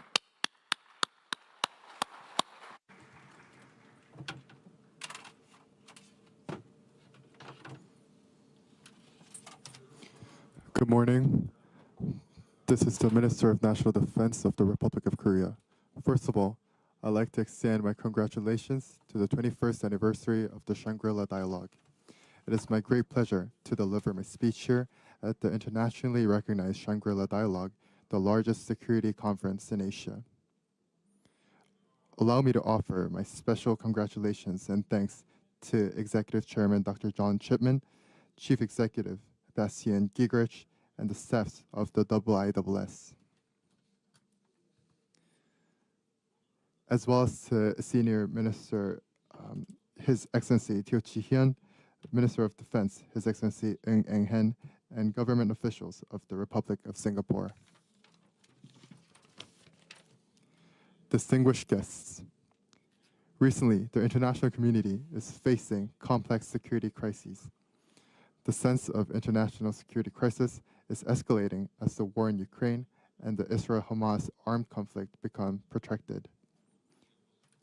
In addition, the unconventional security threats such as infectious disease, cyber terrorism, and climate change are deepening the uncertainties.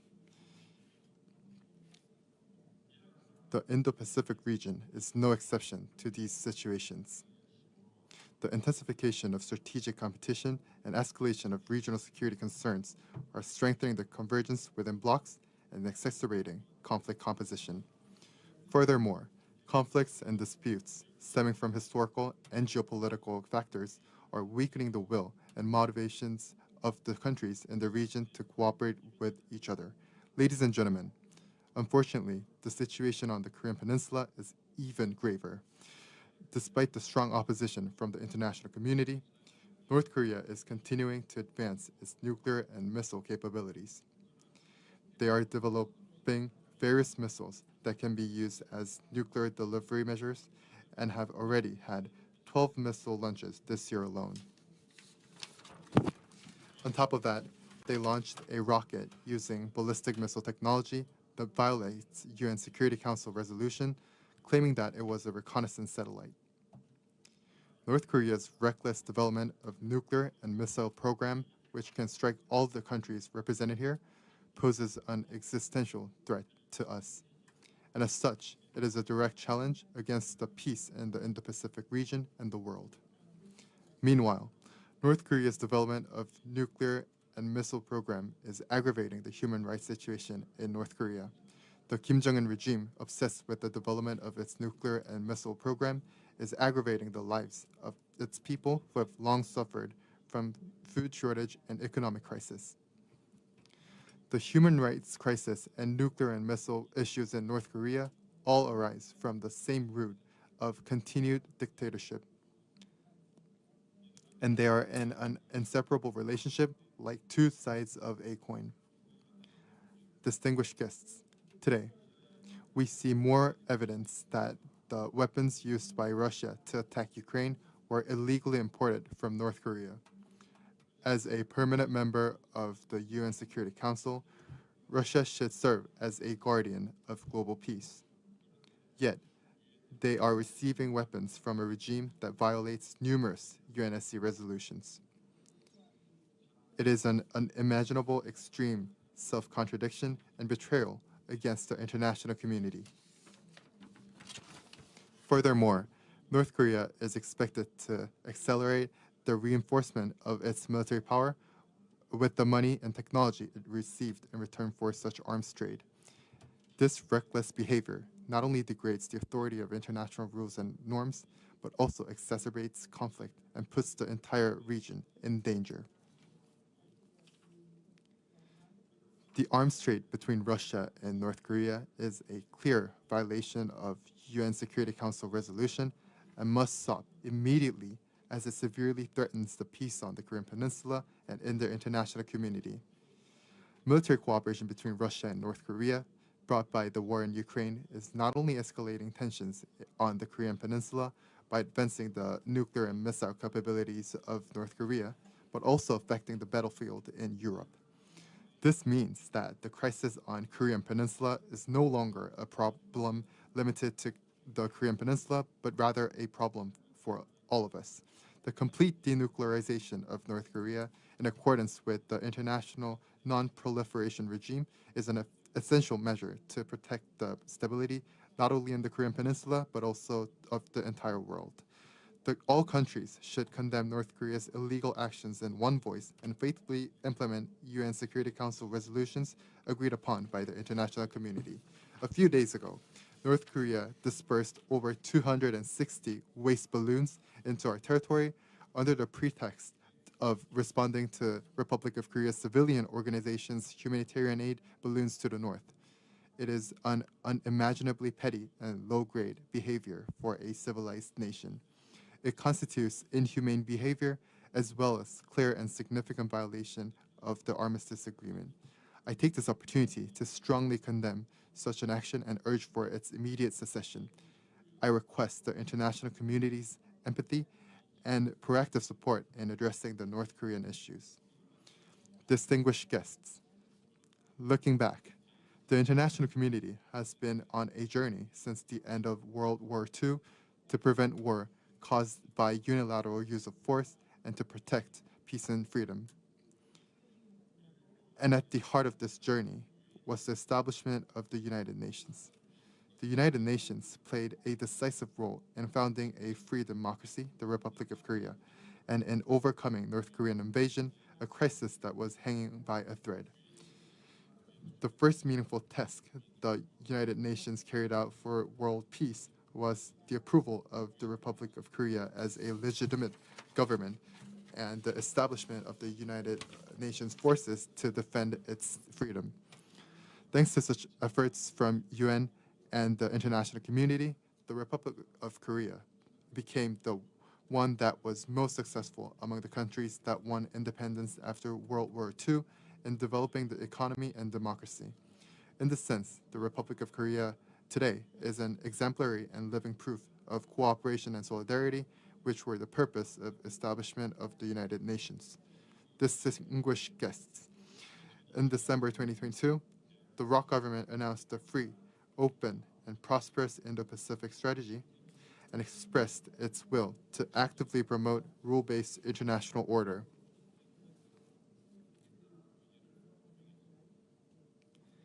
The rules-based international order must be protected from attempts to unilaterally change the status quo by force. It is a harmonious order which represents and respects each other's rights and pursues mutual interests. This order is the spirit that has been sought by UN since the establishment post-World War II, the one that has provided the basis of prosperity that the mankind never experienced before. Unfortunately, the rules-based international order is under threat and is falling apart in many parts of the world. The principle of conflict resolution in accordance with international law and through peaceful mechanisms is losing its authority in the face of threat and the use of force. The Republic of Korea will endeavor to protect the spirit of UN and the rules-based international order founded on that ground. We will cooperate with the international community to peacefully resolve North Korea's nuclear issues. Moreover, we will contribute to establishing Indo-Pacific region and furthermore, the creation of a global community in which many countries can develop together through rule-based cooperation. Thank you for listening.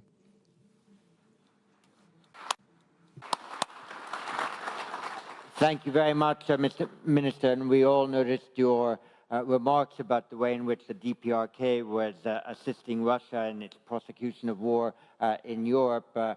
When we come back to the question and answer period, you might wish to reflect on this particular question, which is that we have heard many reports that the DPRK is actually now operating on Russian territory, and it is actually launching some of its own artillery from Russian territory. So if you were able to confirm whether that is a fact, that will be very interesting. We have now about 12 people who've sought the floor. I'm going to take 6 or 7 in a group and then come back to the panel. First person to have caught my eye is Benedict Wirasana from Malaysia. Good morning again, Benedict here from Malaysia. I'm going to come back to my concept of convergence that I brought up in the session earlier. So I think a lot of our panelists brought out about Gaza, and I know that convergence on bringing solutions to Gaza has been highly difficult in the past 8 months. Various views, various perspectives on the issue. So fast forward to today, I think what we can converge on is the need for an immediate ceasefire, and I hope we can converge on that in the first place. Now, my question is, what would a post-war Gaza look like? Can we converge on that? If yes, how can we then get practically facilitate all parties to accept and to converge on how a post-war Gaza would look like? Thank you. Thank you very much. And now from South Korea, Chung-Min Lee. Thank you very much, John. My question is to the South Korean Defense Minister. And excuse me for speaking speaking English to my Korean minister. I have 2 quick questions. According to South Korean law, we cannot export weapons to conflict zones, such as Ukraine. But we are selling weapons to, for example, NATO partners such as Poland. Is it time for South Korea to change the law so that we can help countries like Ukraine that is fighting for its very existence? And my second question, Mr. Minister, is as long as South Korea continues to rely on a US nuclear umbrella, we will not make our own nuclear weapons. But since 2006, North Korea's nuclear weapons have continued to grow.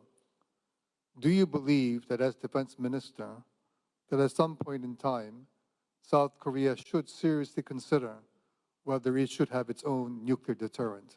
Thank you. Thank you very much. And from Myanmar, Min Zin. Thank you. Thank you, Chair. Thank you, President Hodder. Thank you for bringing the attention of this dialogue to Myanmar issue. My question is about transnational organized crime. Since the military coup in Myanmar 2021, Myanmar suffers from transnational organized crime thriving. Myanmar becomes the largest opium producer, taking over Afghanistan. Myanmar also hosts lots of scam industry, pig butchering. It became tantamount to modern-day slavery. So my question is, the impact of this illicit economy, TOC, transnational organized crime, is beyond the border, all the way to the United States. So is it possible for the international community to mobilize to address this transnational organized crime as one convergence points of international interest, as well as possible entry point to address Myanmar conflict? Thank you. Thank you very much. And from Vietnam, Han Nguyen. Hi. Thank you for your presentation. So I have a question about how can U.S. allies and partners manage a situation in which strain in U.S. defense supply chain might undermine the military readiness of the United States and its allies and partners during crisis? Thank you. Thank you very much. And from the U.S., Bonnie Glaser. Thank you, John. My question is for South Korean Minister Shin. How would you evaluate China's current role on the Korean Peninsula? And what proactive measures would you like to see Beijing take in order to promote denuclearization? Thank you. Thank you very much. And the last question in this round, and then I'll give each of the panelists 2.5 minutes to address the questions that they were asked before going back for one more round. Irene Amia. Thanks, John. I had a question on the rule-based order, international law, which we are seeing increasingly under attack, as also some of the panelists alluded to. My question is, can this be saved, or how does it need to be reformed in order to really be able to guide again conflict prevention and resolution? Thank you very much. I think we'll go in the reverse order of their original remarks. So in a second, I'll ask Minister National Defense of Korea to start. Please, if you could address a few of the questions to you. Thank you, sir. 예, 감사합니다. Yes, thank you very much. First of all, broadly speaking, I believe I received 3 questions. First, Korea has a domestic law that prevents export of weapon system to countries in conflicts. Questions related to revision of this law. In order to revise this law, we need to build the public consensus within the country. So I cannot definitively directly answer this question, but of course it merits serious dialogue and discussion. Second question has to do with the nuclear development efforts, not just depending on the nuclear umbrella of the United States amid the increasing nuclear ambition of the North Korea. To this question, when we develop our nuclear weapon, it means that we do not believe in NPT and non-proliferation treaty. So realistically, we will not go down to that path. Non-proliferation effort of the U.S. And we also place our trust in the non-proliferation regime in the world. The one single answer to resolution of a nuclear situation in North Korea is stronger alliance between South Korea and the United States. With that alliance, all the advantage of North Korea potentially gaining advantage from the development of a nuclear weapon will turn against them, so leading to a paradox of nuclear weapons. And the third question is China's role on denuclearizing the Korean Peninsula. As you know, DPRK, since 2003, China engaged in 6-party talks for denuclearization on the Korean Peninsula, but the outcome was not up to our expectation. For the stability and the nuclearization on the Korean Peninsula, we wish China would play a more proactive role. Sébastien Lecornu. Oui, merci beaucoup. Thank you very much. I will answer 3 of the questions. Will we be able to save international law? It could be a topic for a conference of itself.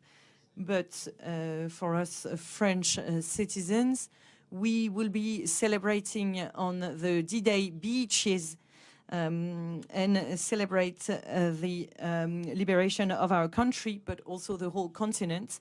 So let's not forget that international law was developed right after this very particular period of time. So it is interesting. Same goes for the war that has been the main principle in the history of humanity rather than peace. And yes, it is possible to preserve it, but we will have to go for even tougher political fight. And the paradox that we witnessed in 2022 is that one of the countries who participated in founding this international law decided to violate it, which is what is at the heart of all the debates we are having between the North and the South, and what is being called double standards.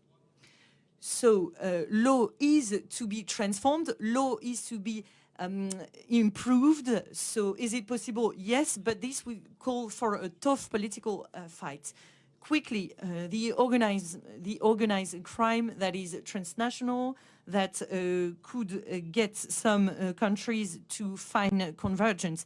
Same goes for what I was saying about terrorism earlier. But what is new is that we need to make sure that behind this organized crime, we have to make sure that there are no states that are acting for them. So most of the organized crime organization in Africa are a way to fund some political systems, some political parties. I have to mention the Wagner Group, for example. On easier topics, as I was saying, for illegal fishing, let's not forget about multilateralism. Gaza, quick convergence, this is something we are all working towards.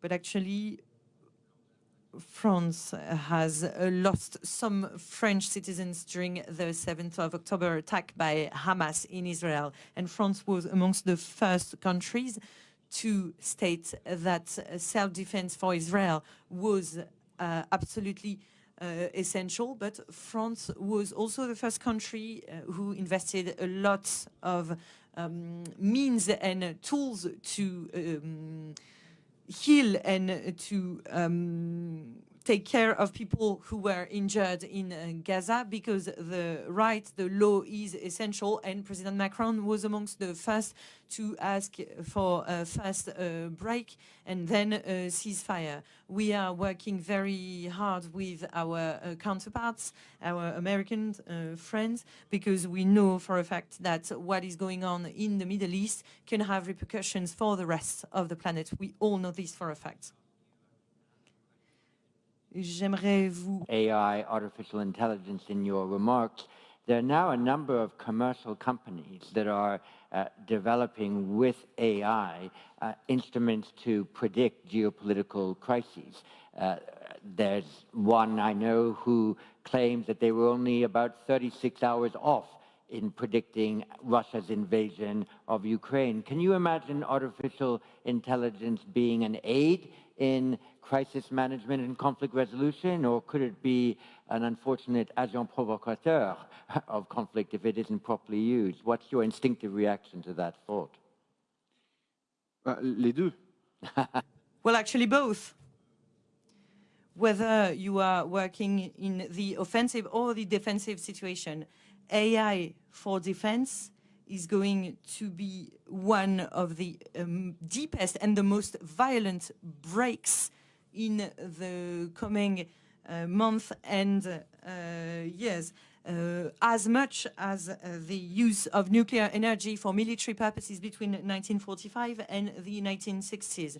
Using AI for armament systems, for combat systems, but also for their protection, managing ministries with thousands and sometimes millions of people, and trying to find some efficiency, for example. So on a lot of topics, a lot of aspects, AI is going to be at the heart of strategies. And I'm not even mentioning the impact of AI on nuclear deterrence, on protection and defense systems, for satellites as well. So with all the challenges around the proliferation we were mentioning a few seconds ago. There will be production systems that already exist. They are a way to help army staff work, but they're just tools to be used by men, and men are going to have a framework for it.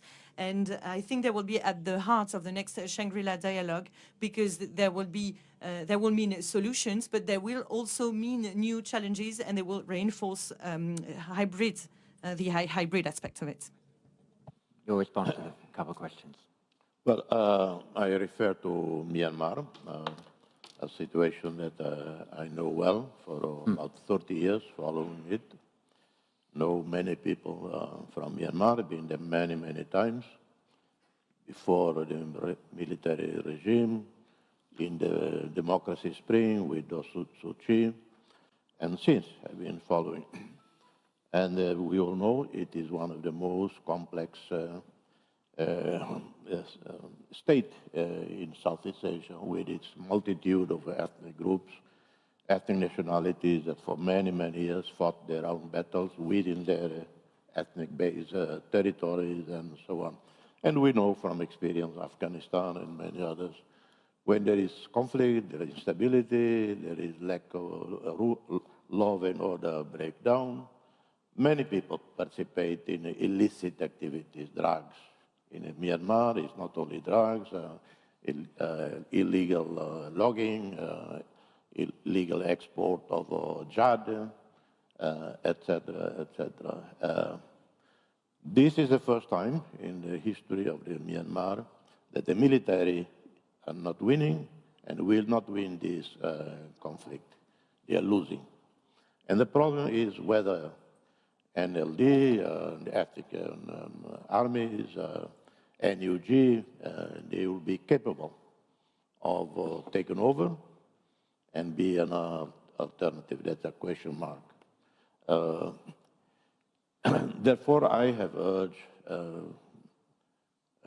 I have spoken with the Secretary General of the UN, I have spoken with His Holiness the Pope in Rome, with President Macron in Paris, with David Cameron, in Jakarta.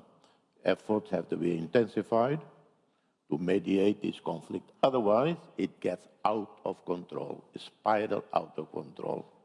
And then it will be far more difficult to bring back law and order and a solution. So because the military is very, very weak on the point of implosion, there is an incentive for them to talk. So someone has to bring all the parties together, no preconditions, start talking and work towards a resolution of the conflict. The best still document on the table is the ASEAN 5-point consensus. So that's my, we are not going to solve the drug problem, we are not going to solve the illicit without a reorganized Myanmar based on law and order, democracy, and so on. Thank you very much. And going back to the floor for another round, could I please ask from Pakistan, Asan Guez? Thank you very much for giving me the floor, sir. I'll just refer to the subject enhancing crisis management amid rising competition. And I would refer to the rising competition in Asia-Pacific. So without going into much of the details, we see that a state or a certain set of states are being patronized or strategically enabled. Now, while that is good with respect to the strategic priorities and objectives of cooperation and for the common good for a particular region or for Asia-Pacific, but it could have unintended second, third order effects when it comes to the balance of power in other regions, South Asia per se. So my question is to the panel that how this rising competition in Asia-Pacific could prevent instability in South Asia, and what are the ways of looking at the crisis management should it happen in South Asia? Thank you. Thank you very much. And from Vietnam, Bích Tran. Thank you, Sir Chipman. And my question is for Dr. Ramos Horta. So I visited Timor-Leste 3 months ago, and it was indeed a beautiful country. So my question is about your country's membership to ASEAN. So ASEAN has around 1,500 meetings per year, and Timor-Leste has a small population and, of course, small numbers of government officials. So how do you plan to be an active member of ASEAN while balancing with that challenge? Thanks. Thank you very much. And from the UK, Nigel Gould-Davis. Thank you. A question for Minister Shin.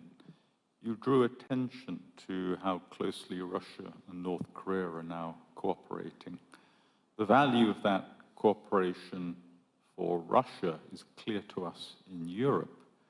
Could you offer a view about how much North Korea is benefiting from this, what it's getting from Russia, and what the consequences for North Koreans' capabilities will be? Thank you. Thank you very much. And from Indonesia, Andreas Aditya Salim.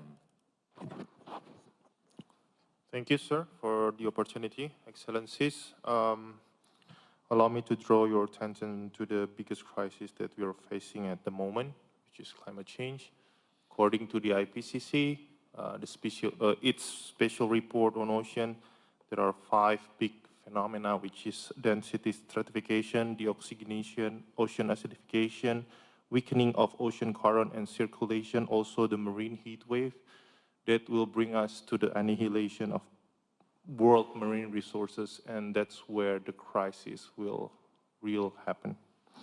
And I would like to hear your views on when the situation where we have a depleting marine resources by the climate change, by the overfishing, while the world population is keep increasing, what kind of governance structure, system, cooperations to handle this crisis? Thank you. Thank you. And from Japan, the Governor of JBIC, Tadashi Maeda. Thank you, John. My question is going to the Korean Defense Minister. Earlier this week, President Yoon Suk-yeol hosted the Trilateral Summit meeting among the 3 countries, Korea, Japan, and China. And I really highly appreciate this, but on Korean Peninsula, there are no words have been included in joint statement on denuclearization of North Korea. And a couple of weeks before this event, Russian President Vladimir Putin paid a visit to China, and there's some warmly received by President Xi Jinping. How do you evaluate those kind of series of action is the impact on the Russia-North Korea military cooperation? Thank you. Thank you so much. And from Laos, Ud Stiparisith. Thank you for giving the floor to me. I'll ask the question from my simple mind here. Right now, apart from the regional effect, collective effort in the crisis prevention, crisis management and the prevention through the diplomatic type ASEAN negotiation with China on the Code of Conduct in South China Sea is one of the examples. Recently, our region has witnessed there have been a number of unilateral security arrangements established, and it seems like the number of the establishments seem to grow in our region. So the question is, do you consider such security arrangement establishment as the good option for the crisis management and the prevention? Thank you. Thank you. And from Cambodia, Mangut Ki. Thank you, Mr. Chair. This question is addressed directly to President of Timor-Leste. While ASEAN has offered a room or opportunity to grow, it also has its own trouble, ranging from the conflict in Myanmar to the deteriorating of ASEAN centrality and the long-standing conflict in the South China Sea dispute. With all this in mind, do you still think do you still think that joining ASEAN still provide the expected upside potential or incentive for the Timor-Leste? Thank you. Thank you very much. And from the UK, Robert Ward. Thank you, John. One of the significant geopolitical, a question for Minister Shin. One of the significant geopolitical shifts since Russia's invasion of Ukraine has been the warming of relations between South Korea and Japan. Where do you think South Korea and Japan can work most effectively together to expand security cooperation in East Asia? And is there a role for ROK-Japan security cooperation in the broader Indo-Pacific and beyond? Thank you. Thank you. And from India, Darshana Bose. Darshana? Yeah, hi. Thank you, Dr. Chipman. This question is to Defense Minister from France. Could you share your thoughts on what is the likely way forward on New Caledonia? You're in the region, and given there seems to be a big difference in perception between Paris and pro-independence leaders, and Pacific Island Forum seems to have offered support towards New Caledonia. Wanted to hear your thoughts on what do you think is going to be likely next steps. Thank you. Thank you very much. From Australia, Stephen Forshaw. Thank you, Sir John, and can I start just congratulating you on your KCMG since we last came together at this forum. Could I ask the panel, referring to Minister Lecornu's remarks offering French aid to Papua New Guinea after the tragic landslide, for which we're very grateful, I wanted to pick up on the point about the importance of civil defence and disaster assistance for defence forces. The role of defence forces is constantly evolving, much as expected of our forces, but particularly with climate change and particularly with this region, perhaps a greater emphasis in future is going to be needed to be paid on humanitarian assistance and civil defence. And I'd like to hear from the panel your expectations and how the role of military forces is evolving to be able to respond to those significant threats, given the capabilities required are often going to be only able to be brought to the field by defence forces and military agencies. Thank you very much. And from the Financial Times, Dimitri Sevastopoulou. Dimitri. Thank you, John. Robert actually stole part of my question, which was for Minister Shin. So I'd just like to add to his question and say, Japan has signed reciprocal access agreements to allow joint training and exercises with the UK, with Australia, and it's currently negotiating one with Manila. What are the prospects for Japan and South Korea to start thinking about an RAA? Anshu Roy. Thank you. My question is pretty simple. In these last 6 months, North Korea has launched nearly a dozen missiles of various kinds. So if I were to say that AI was able to predict every single one of them, and if you had that knowledge 2 weeks in advance, would that make a difference? Thank you very much. Antoine Levesque. Thank you, John. I want to ask the panel, and particularly the defense ministers, if intelligence sharing can enhance crisis management. I asked a question about this to the Indo-PACOM commander yesterday, and a discussion followed. So I want to ask particularly if real-time intelligence sharing can enhance or undermine crisis management. Thank you. And from Japan, Akito Horiyuki. Thank you very much. My question is also to Defense Minister Shin, and to follow-up question about the possible nuclear option by South Korea. So I understand that the South Korean government respect and persist with the NPT regime. But according to a recent poll, more than 70% of Korean public believe that nuclear option would be necessary. So my question is, how do you envision the scenario under which ROK will be forced to pursue its own nuclear option? And what would be the implication of a possible second term of Trump administration in the US? Good. And some tactical warning to the panel. We've got 2 more questions to go through. Adi Piamachi from Indonesia. Okay, thank you. I have a question for President Ramos Horta. So how do you position Timor-Leste in the international order? Thank you. And then I'm able to get two more questions and close with that. From Myanmar, Nguyen Sant Aung. Go ahead. Hi, thank you for giving me the floor. My question is about the use of AI by the non-state actor who can also be the proxy strategy implied or imposed by the assertive or aggressive states. So my question directly direct to the French minister. Thank you. Thank you very much. And finally, from the Philippines, Justin Pakistan. Thank you, Sir John.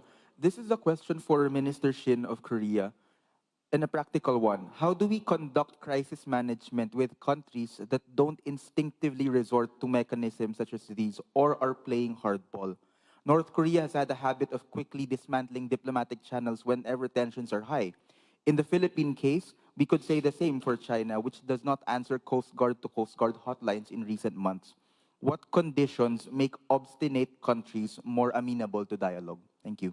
Thank you very much. So we've got 12 minutes left. We have to divide the time in perfect proportions. So Mr. Shin gets 4 minutes, and Sebastian Lecornu and President get 3 each, given the amount of questions Mr. Shin received. So, Minister of Korea, please. 네. 제가 질문이 Yes, I recall that I have received 6 questions. I will try to answer them in brief. First question has to do with cooperation between North Korea and Russia. As you are well aware, they have transferred 10,000 containers between them. North Korea exported missiles and artilleries, and in return they receive oil and food and military technology. North Korea has received them from Russia. That's our assumption. Particularly for satellite, military reconnaissance-related satellite technologies, what they have received mainly as part of military technology transfer. If this continues, the conventional capability of North Korea can be significantly improved, and that's imminent risk that we face, and the United States and Korea is putting together measures to counter this. Second question is trilateral summit between China, Japan, and South Korea, and we are very positively receiving the outcome. And on the topic of North Korean denuclearization, the joint statement did not mention the topic, and this is regretful for us. And we call for more proactive stance from China. Third question is China, Russia, and North Korea collaborative mechanism, and we have grave concern, rules-based international order, and we are against unilateral use of force, and these principles are undermined by Russia. And if these 3 countries collaborate, if they collaborate to undermine the world peace, it will be a great outcome and consequences that I hope it will not happen. And third question, and the next question has to do with the collaboration between Japan and South Korea. And we have very close relations, and our economic interdependence and win-win structure for our economies stand there for a long time. And partnership between Japan and South Korea is not a matter of choice, but a must. And collaboration between these 2 countries will expand beyond Indo-Pacific region to the world, because I believe so, because we have shared common interest for security and economic values. So I believe South Korean government is very positive on expanding our collaboration beyond Indo-Pacific region. The next question was RAA agreement. So we do not have immediate review of the option, but it, of course, merits long and medium-term review of the idea. Fifth question is potential nuclear option, and you mentioned different scenarios. And these scenarios will predicate that there will not be any alliance between the US and South Korea will be completely isolated, and the scenario is completely unrealistic. So I believe the option is not considerable. And allies and minister of ally country will not mention any topic that was asked with the last question, so I will not answer that question. And regarding stubborn countries and inviting them to dialogue for crisis management, how are we to allure them and welcome them to conversation? That is the most difficult question, and it is a realm of God. But if I offer my insight, we have to be patient, and we need to persuade them that abiding by the international order is more advantageous to them rather than not abiding by them, and their perception would change. And we need patience. Merci beaucoup, John. Thank you, John. 3 questions. So quickly, the first one, artificial intelligence for non-state actors. And this works also for cyber technologies, other technologies.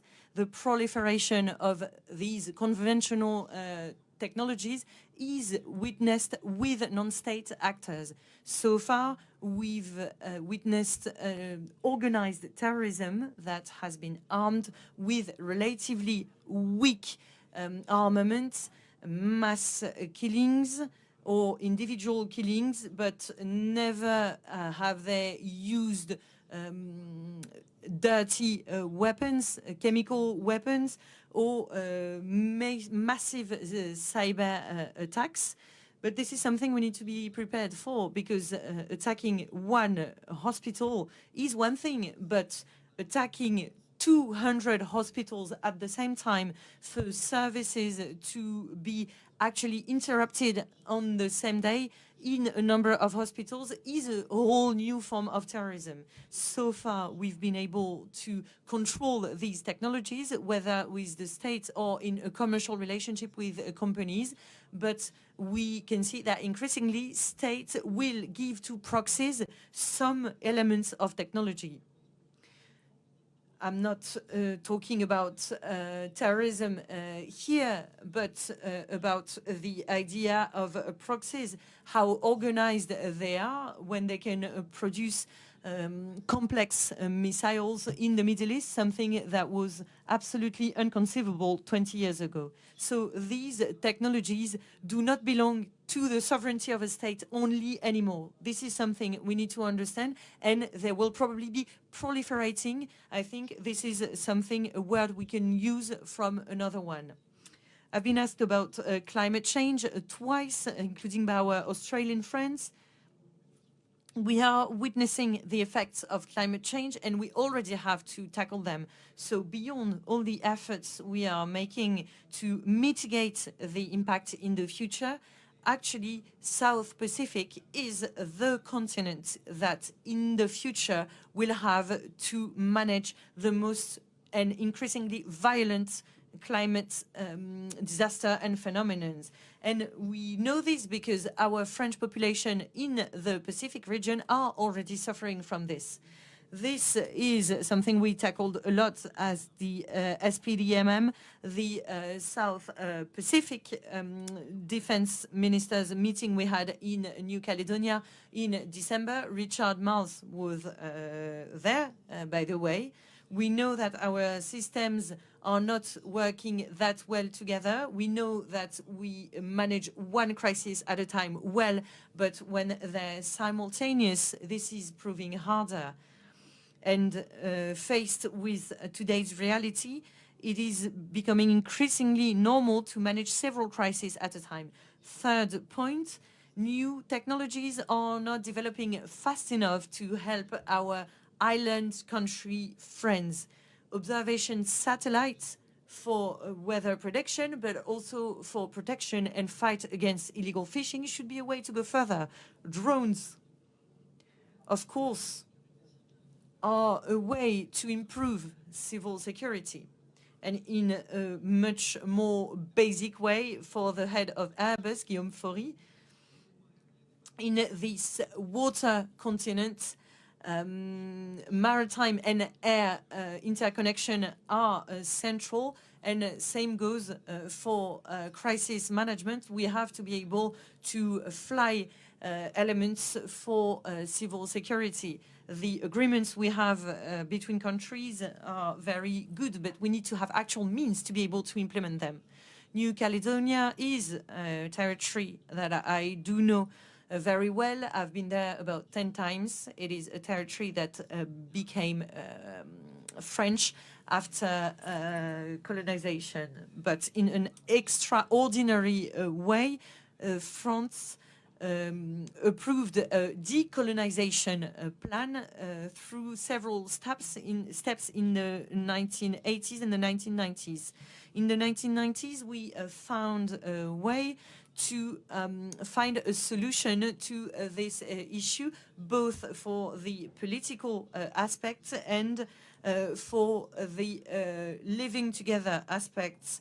Not one referendum was organized, but three were organized that asked some electors to give their opinions on the independence, twice with high turnover rates and with a very low one the last time.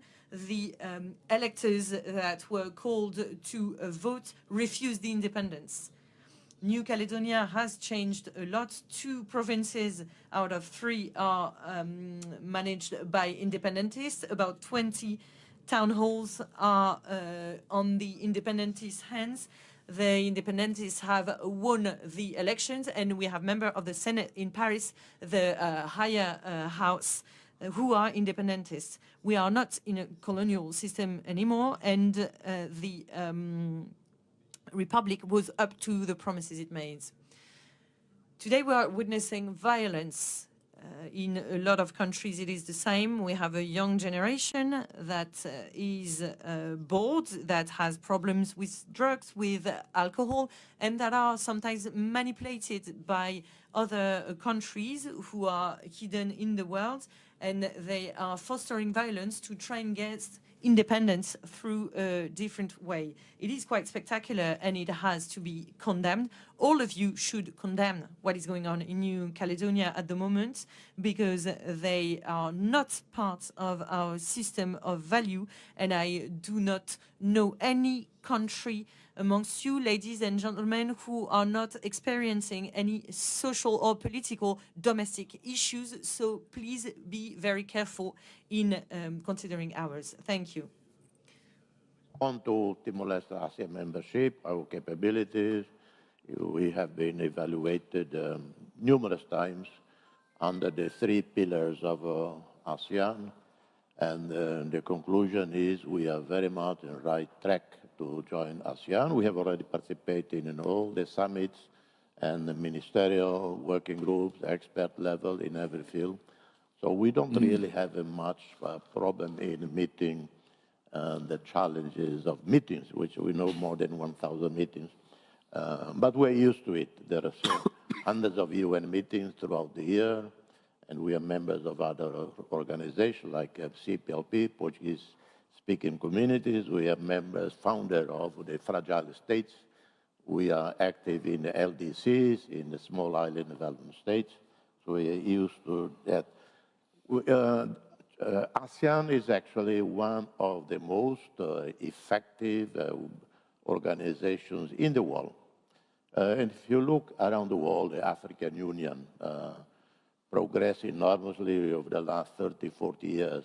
But African continent, African Union face also extraordinary challenges of conflict, wars, and all kinds. Latin America is the same. The Organization of American States face huge problems. The European Union, one even pull out, and there's a risk of, so nothing new in terms of disagreements and sometimes blockage in organizations. So we don't have any difficulties with that.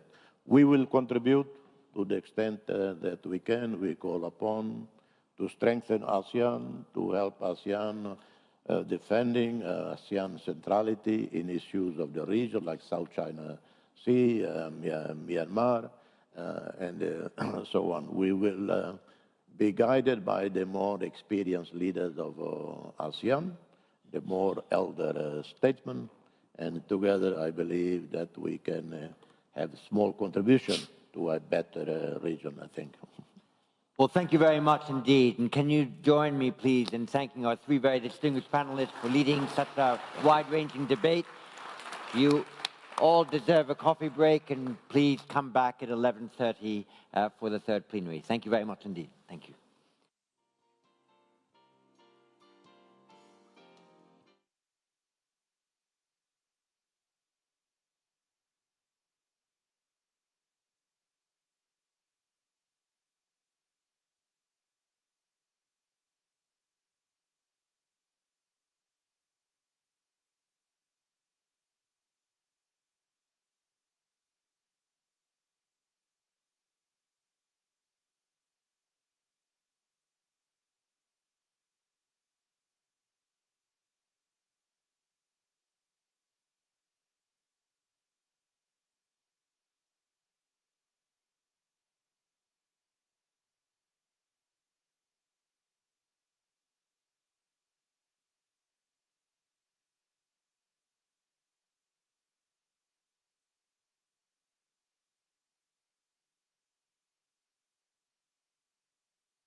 Your Excellencies, ladies and gentlemen, if I could ask you to please take your seats so that we can get the third plenary session of the 21st IISS Shangri-La Dialogue underway. In this session, we would like to talk about building cooperative security in the Asia-Pacific, in this region. We have already heard a little bit today about how that security architecture is evolving, how certain frameworks are diversifying.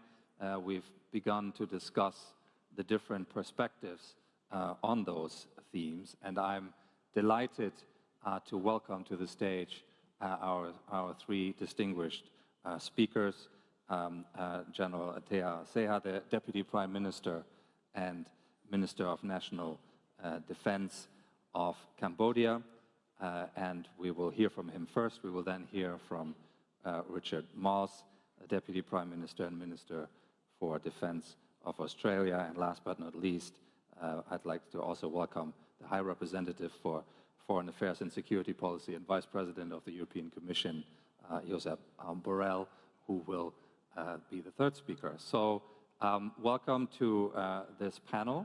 I'll invite the Deputy Prime Minister from Cambodia to take the podium and deliver his remarks. He will speak in the national language Khmer, so I would invite those who need them to reach for your translation or interpretation device. English will be on channel 1. Deputy Prime Minister, the podium is yours.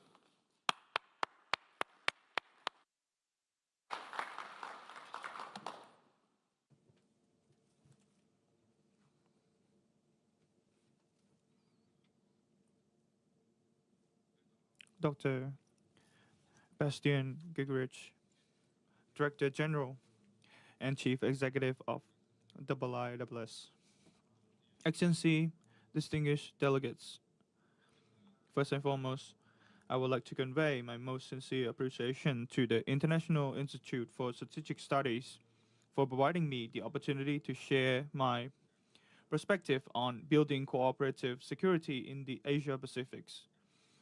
I would like to take this opportunity to thank the government and the Ministry of Defense of Singapore for their warm hospitality extended to me and my delegations. The Asia-Pacific region has entered a turbulent era in international affairs as the current security landscape is viewed by most as increasingly uncertain, deteriorating, and become more volatile. Although direct military conflict seems remote, unintentional conflicts and escalation risks are arising, especially due to many existing hotspot issues and potential miscalculations.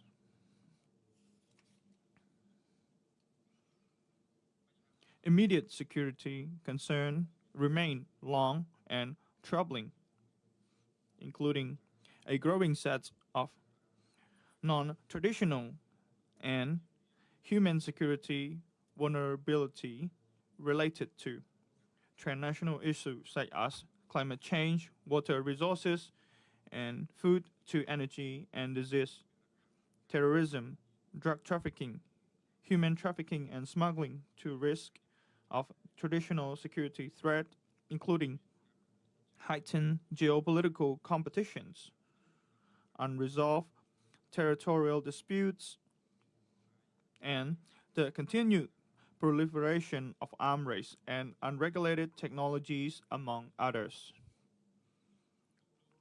The world today is more interdependent than ever before. This creates both risk and opportunity. By seizing this opportunity effectively, we can thrive collectively. But if we view this as a zero-sum game, then the world will miss the opportunity to create lasting peace and prosperity.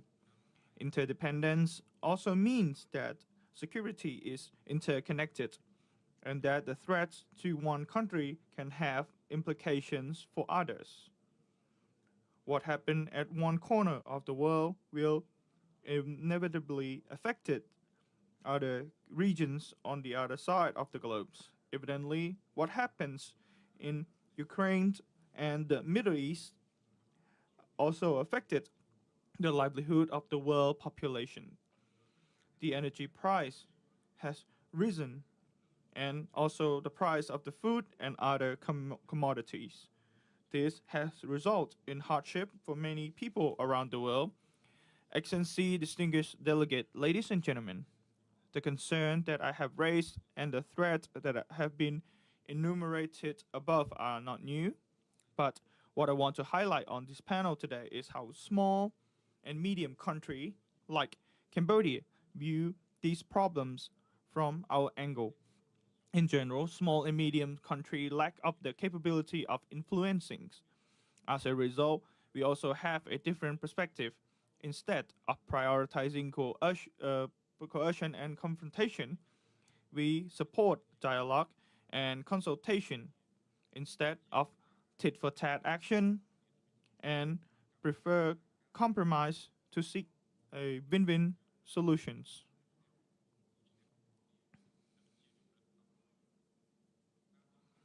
From our perspective, the new initiative or cooperative security grouping shall be established toward serving peace and development in the region.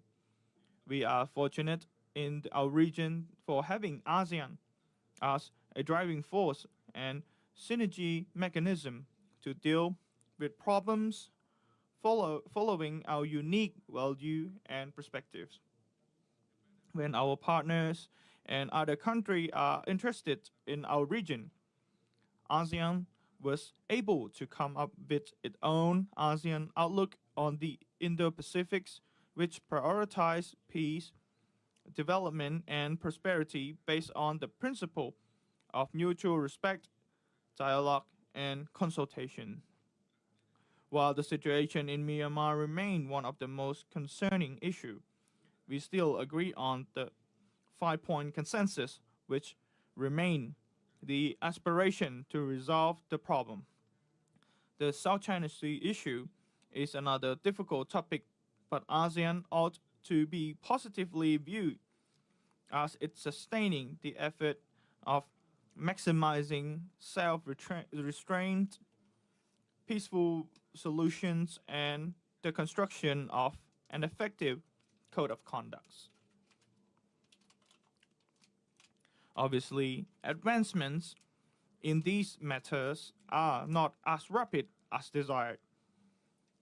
However, this gradual pace is intrinsic to the ASEAN way, which emphasizes constructive consultation, as the alternative could be both expensive and potentially counterproductive.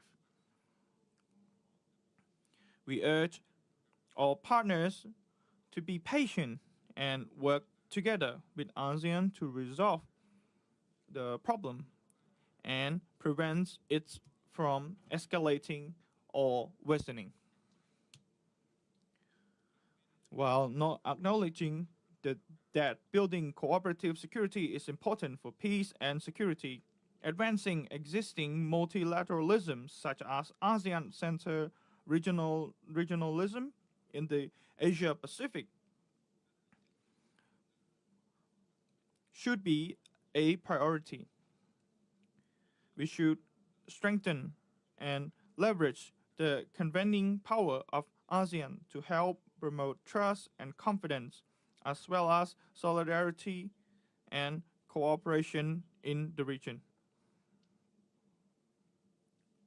ASEAN remains the foremost dialogue platform for promising cooperative security in the Asia-Pacific due to its principles of openness, inclusion, and transparency. As a member of ASEAN, Cambodia wishes to see ASEAN partners continue to uphold ASEAN centrality and unity. The division of ASEAN will lead to detrimental outcomes, not only for ASEAN members, but also for others in the entire Asia-Pacific region. Excellency, distinguished delegates, ladies and gentlemen, Cambodia is very proud of being able to specifically and appropriately contribute to regional effort toward firm security and peace since the first day of its ASEAN membership. Over the year, we have provided constructive and significant contributions to the ASEAN's cooperation in all aspects. It was under Cambodia's chairmanship in 2002 that ASEAN was able to conclude the DOC. During Cambodia's chairmanship in 2012, our Prime Minister Somdech Techo Hun Sen initiated the establishment of the ASEAN Regional Mine Action Center to serve as a center of excellence on matters related to mines and explosive remnant of war for ASEAN member states. In 2022, Cambodia also initiated 3 practical initiatives to enhance practical cooperation within ASEAN, namely the area of cross-border pandemic cooperation, enhancing support for ASEAN women peacekeepers, and ASEAN defense education collaborations. These initiatives are now being implemented, and we hope that for the opportunity to collaborate with other partners to enhance the implementation of these initiatives, especially the enhancement of support for women, peace, security agenda. Somdech Techo Hun Sen repeatedly talked with the Myanmar leaders to underline the importance of implementing the 5-point consensus. These gestures testify to our goodwill and commitment as an ASEAN family to help Myanmar end the crisis and bring the situation to normalcy.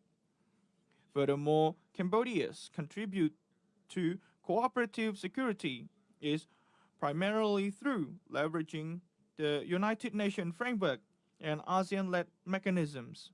Since 2006, more than 9,500 Cambodian peacekeepers serve in 9 countries under the United Nations framework.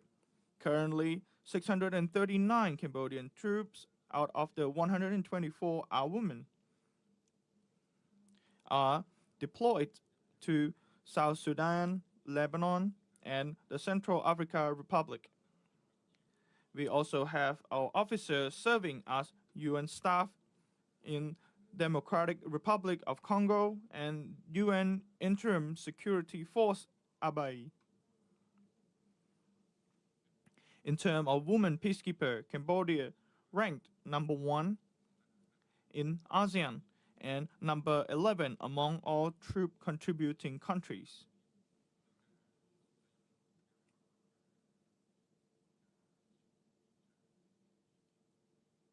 Excellency, ladies and gentlemen, in this fluid and fast-evolving geopolitical dynamic, it is crucially important to recognize the value, the rights of smaller states, and safeguard their sovereignty and independence.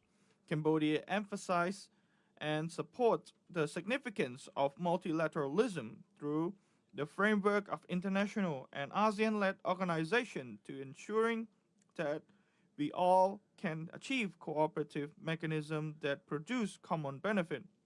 Our peace and development depend on the respect of international law, especially the UN Charter and ASEAN Charter. Samdech Mahabawar Tepadej Hunmanat, Prime Minister of Cambodia, has made clear that Cambodia is committed to a rule-based international order. Moving into the future, Cambodia will continue its notable contribution to the UN peacekeeping operations, thereby further solidifying its commitment to global peace and security. We will continue to support any multilateral action, especially based on negotiation, dialogue, consultation that can contribute positively to resolve regional and global conflicts based on peaceful and win-win solution and mutual respect. Thank you for your kind attention.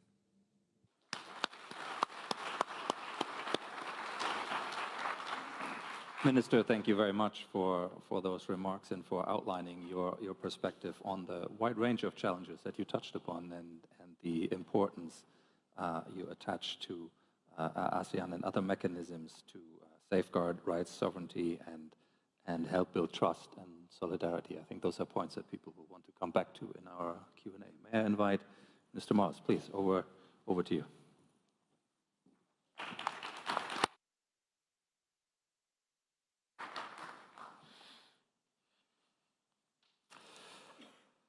Well, can I thank the IISS for convening the 21st Shangri-La Dialogue, the third that I have attended as Australia's Defence Minister. And I'd like to acknowledge the generational leadership change in our host country, Singapore. The Indo-Pacific can now continue to benefit from the experience and the wisdom of Senior Minister Lee in the years ahead, as we look forward to working closely with Prime Minister Wong.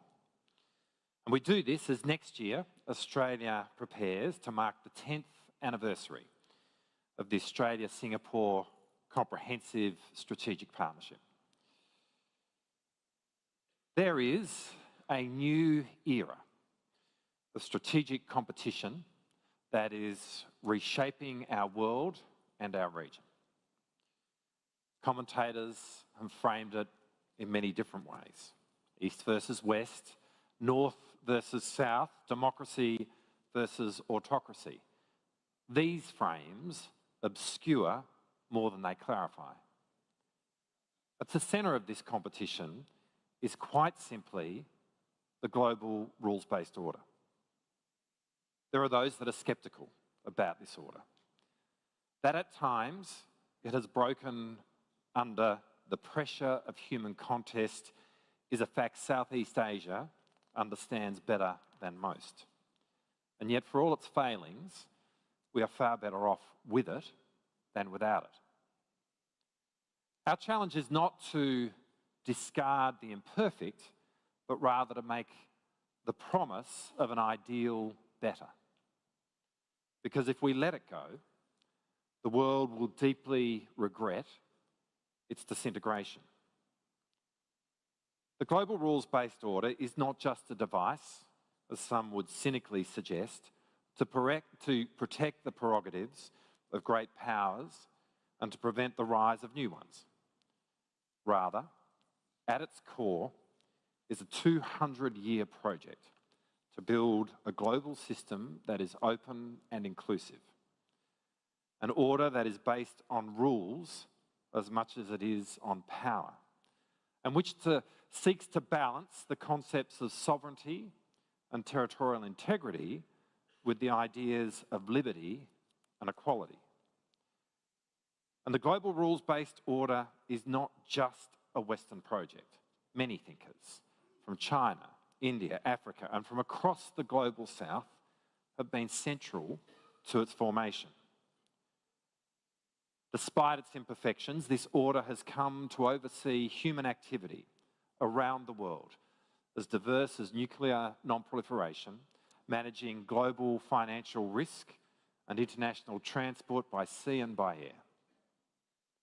Critically, it has managed the global trading regime that has improved access to markets for developing countries. It has enabled the development of manufacturing not just in the global north, but in the global south. It has created an interdependent network of global supply chains, and in the process of all of this, it has fostered the greatest wealth creation in history. The global rules-based order has helped offset the advantages of the superpowers by giving agency to smaller states. Now, invocations of this order can often be glib, but dismissals of it can be equally shallow and cynical. And we need to think hard about this, because today the global rules-based order is under increasing pressure. We cannot take peace and prosperity of our region for granted. Over the past year, this pressure has increased. With increasing horror and grief, we have watched the unfolding tragedy in Israel and Gaza. When Hamas executed its horrific act of violence on October 7, it was aiming to stymie an accord between Israel and the leading Arab powers. In the process, the hopes of a two-state solution have become much more distant. To be clear, in Australia's view, it is imperative that Hamas not succeed. We call for an immediate humanitarian ceasefire in Gaza, the unconditional release of hostages, increased humanitarian relief for the civilians of Gaza, and steps towards a two-state solution in which Israel and Palestine live in peace together within agreed borders. As our recent vote at the UN General Assembly demonstrates, Australia seeks to build momentum for this goal alongside our regional partners. And we've been clear that all parties must comply with international law. Israel must comply with the binding orders of the International Court of Justice, including to enable the provision of basic services and humanitarian assistance at scale. And we've made clear that Australia respects the International Court of Justice and the International Criminal Court and the important role they play in upholding international law and the global rules-based order. If that order is to apply anywhere, it needs to apply everywhere. At the same time, Australia's position must not be taken as any kind of acceptance of a moral equivalence between Israel and Hamas. Clearly, there is none. Israel is a democratic state. Hamas is a terrorist organisation. Over the last year, we have also witnessed a continued insistence by an increasingly militarised Russia to wage a brutal war against Ukraine, seeking to extinguish Ukraine's sovereignty and the lives and aspirations of its people. Senior figures in Russia even muse about using nuclear weapons and invading other European countries. Russia is a permanent member of the United Nations Security Council that has attacked another country and is threatening to use nuclear weapons if it does not get its way. In truth, it is not the security that drives Russia, but a quest to reclaim a lost empire.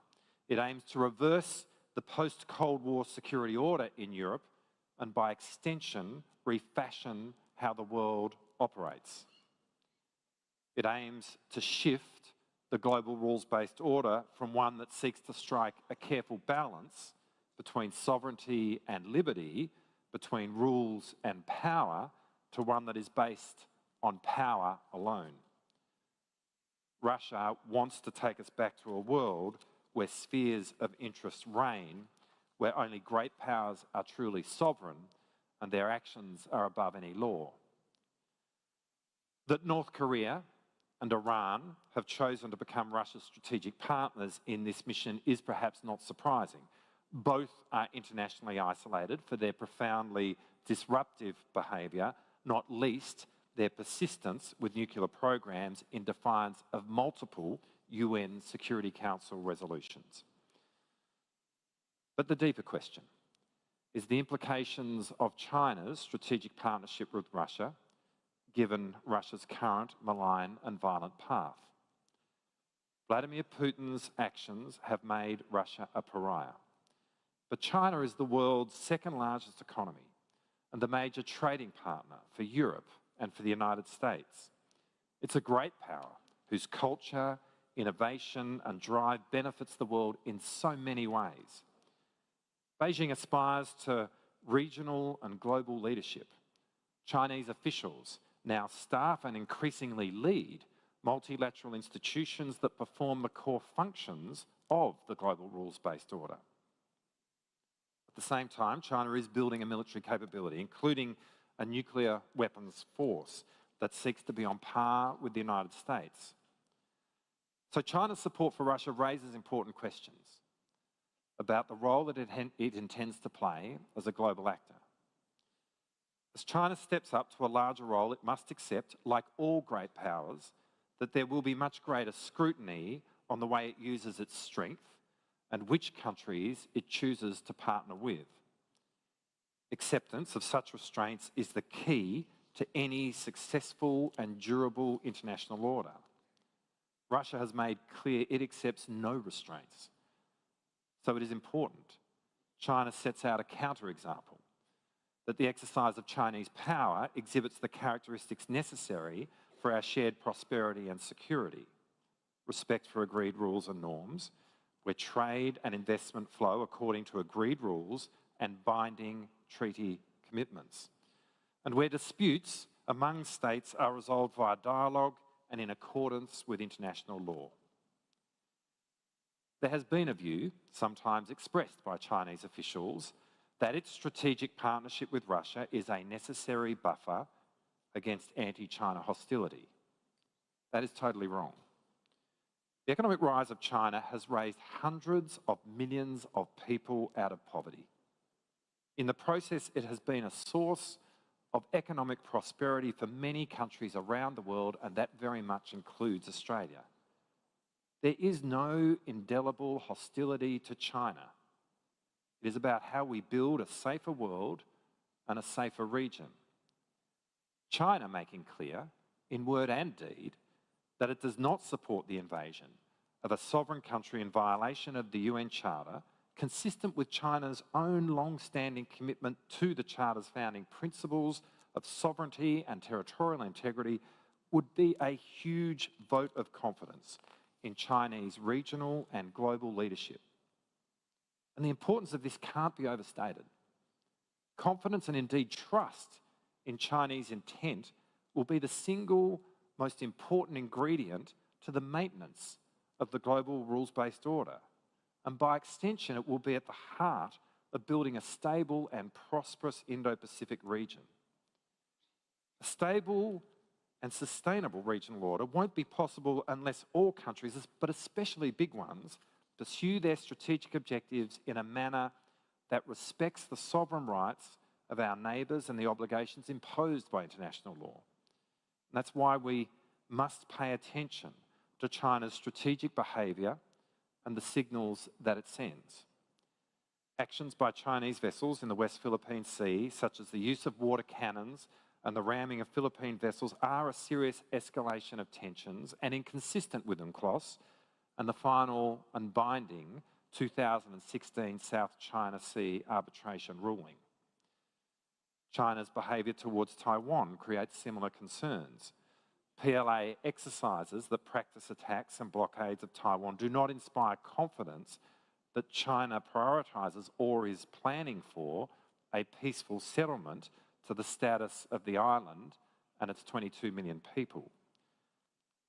That the PLA has made a record number of incursions across the median line in the Taiwan Strait this year is part of this increasing concerning trend. The Australian Navy has also experienced recent unsafe and unprofessional behaviour by the PLA Navy and the PLA Air Force. Now, I want to stress that the great bulk of the PLA's interaction with the Australian Defence Force are safe and professional. But the size and the speed of PLA development means that interaction is occurring much more frequently. And activities that the Australian Defence Force has conducted in the region for decades, safely and consistent with international law, are increasingly contested by the PLA. The activation of sonar while Australian naval divers were in the water in the East China Sea in November, and the release of flares in the path of a naval helicopter last month posed a serious risk of injury to our personnel while they were enforcing UN Security Council sanctions against North Korea. In the face of these multiple sources of tension, it's even more imperative that every country plays its part in managing increasing strategic risk. The reliance on security architecture, whether existing or new, is not enough. The lesson of Russia's invasion of Ukraine is that our agreements, treaties and alliances are only as good as the hard power that backs them up. developing military capability has its place. And in Australia's case, our annual defence spending will almost double over the coming decade to $100 billion and around 2.4% of GDP. In addition to each nation's individual capabilities, all nations need to invest in a form of collective deterrence. We cannot just appeal to the great powers to conduct strategic competition responsibly. That is too passive. Rather, we should seek, through our own national capabilities and regional architecture, to build a sustainable balance of power in the Indo-Pacific in which no one country in our region is militarily dominant. We must seek a set of conditions in the Indo-Pacific which constrain and ultimately preclude military options as a tool to seize or gain territory by ensuring that the risk of force outweigh any perceived benefit. Australia sees its investment in national defence capabilities as a necessary and prudent contribution to that balance. And we must all deepen our network of strategic partnerships in the Indo-Pacific that more effectively integrate our capabilities. This, of course, has a strong bilateral dimension. Australia is deepening its alliance with the United States, including through enhanced force posture cooperation in Australia, as we welcome recent US force posture enhancements in Japan, the Philippines and elsewhere. But Australia is also expanding its defence relationships with Japan, Korea, India, Indonesia, Singapore, the Philippines, Vietnam and other partners in Southeast Asia. These relationships have in fact never been stronger, reflecting how we are all making choices about how to strengthen regional resilience. But this network effect has to have a strong multilateral dimension as well. And ASEAN is the key to this. Australia was honoured to commemorate 50 years as ASEAN's first dialogue partner during the special summit in Melbourne in March. ASEAN cohesion has constituted one of the greatest strategic assets for the region over the past half-century, and long may it continue to do so. New formations will matter as well, and they'll have different functions, some normative, some about capability, some about security, and others about industry integration. Building more resilient supply chains is a key priority for Australia, which is why I'm endorsing at this dialogue the statement of principles to strengthen the region's defence industrial bases. The point of these new groupings is to foster a constellation of states that act as a force multiplier for our collective security, by not only helping us advance our own national capabilities, but also contribute to the networking effect that we all seek. And we need to recognise that all strategic theatres are interdependent now. Just as our economies depend on global supply chains, our strategic environments hinge on what happens in other parts of the world. Applying an exclusively geographic lens to our security challenges won't work. How the war ends in Ukraine will matter to how countries assess their own military options, especially for Russia's strategic partners. And that's why a greater European voice in Indo-Pacific affairs is important, and why we must heed what happens outside our own region. Crucially, we need to make common cause with those states that seek to uphold rules that constrain the use of force, protect civilians, and hold abusers to account irrespective of geography. Finally, we cannot underestimate the importance of astute diplomacy and the requirement to invest in strategic reassurance. The risk with any deterrence strategy is that in seeking to prevent conflict, states miscommunicate and end up provoking one. And this will place a much greater premium on maintaining clear communication channels at every level.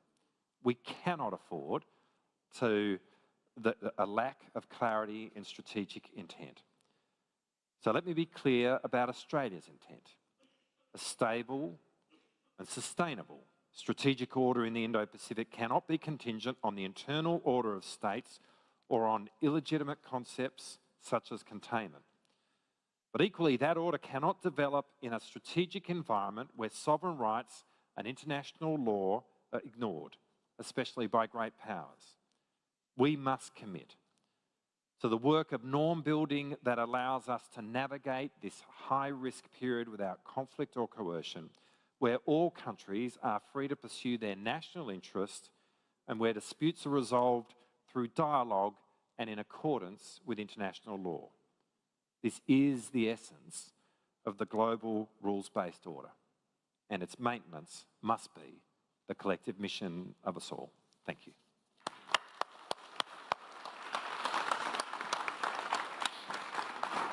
Deputy Prime Minister, Minister, thank you very much for that clear statement. I think it was very interesting how you described and assessed the interplay of the security architecture, its mechanisms, military capability, and deterrence, clear thinking on deterrence, and finally the need for astute diplomacy. So I think that's a very good framework for us to work in. May I ask the High Representative, Josep Borrell, to please take the floor and offer his remarks. Thank you.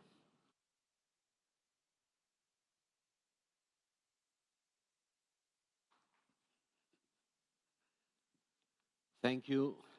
Thank you for your invitation and thank you for your attention. In the interest of time, I will go directly to the subject. There are many things that happen around the world, and some of them in our immediate neighborhood. But I will resist the temptation of talking about them and to focus on the title of this panel. And I want to make 2 points about the European Union approach to security and the cooperative answer to the security challenges in the Indo-Pacific. First, stress how important is the security in the Pacific for Europe. Second, why and how the European Union, in the current geopolitical context, is a valuable and credible piece of the regional security architecture through cooperation, tailored partnerships based on common trust. First, why is the Indo-Pacific important for us in the current geopolitical context? We have to look at each other in a more comprehensive way than not simply through economic lenses, because the strategic and economic interests are more than ever intertwined. Economy and strategy are the two sides of the same coin. And now the Indo-Pacific is the beating heart of the world. We are 15% of the world trade. The Indo-Pacific accounts for 45% of the world trade. Altogether, combined, we are about 2/3 of the world trade.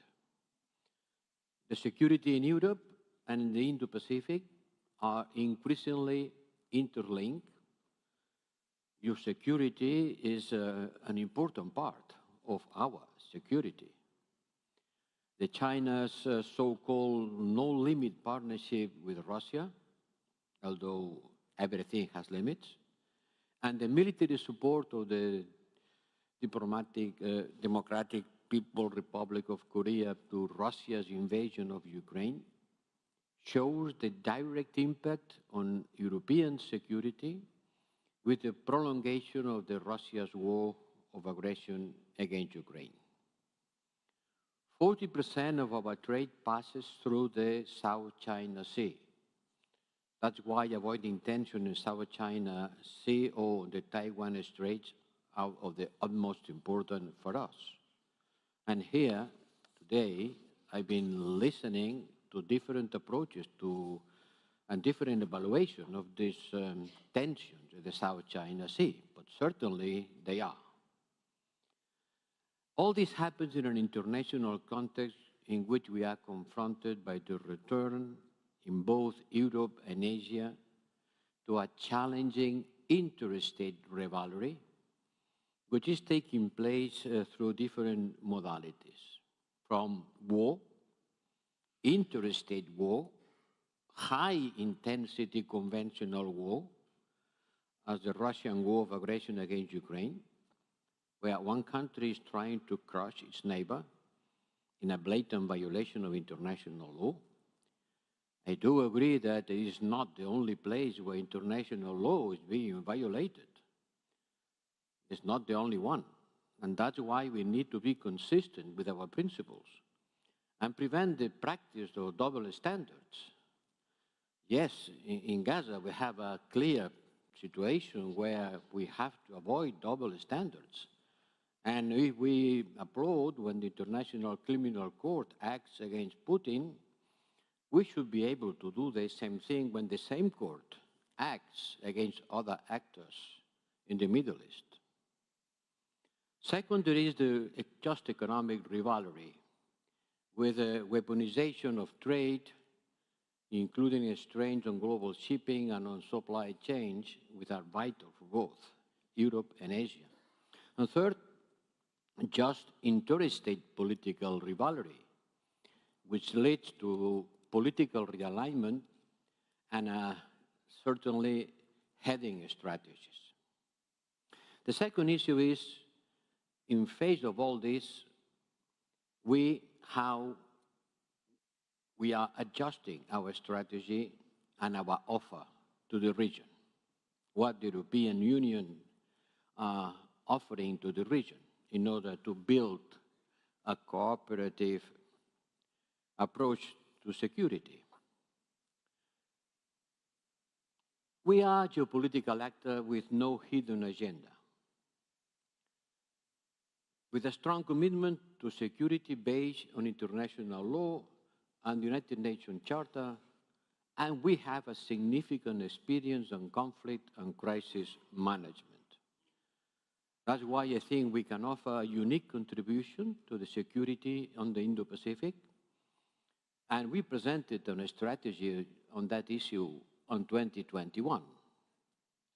And after the invasion of Ukraine came, we are gradually accepting the idea that we have to take charge of our own security. In 2022, we published a strategic compass, which is our first EU strategy on security and defense. We know we have a lot to do, a lot to achieve, but certainly the age of the era of strategic naivete is over.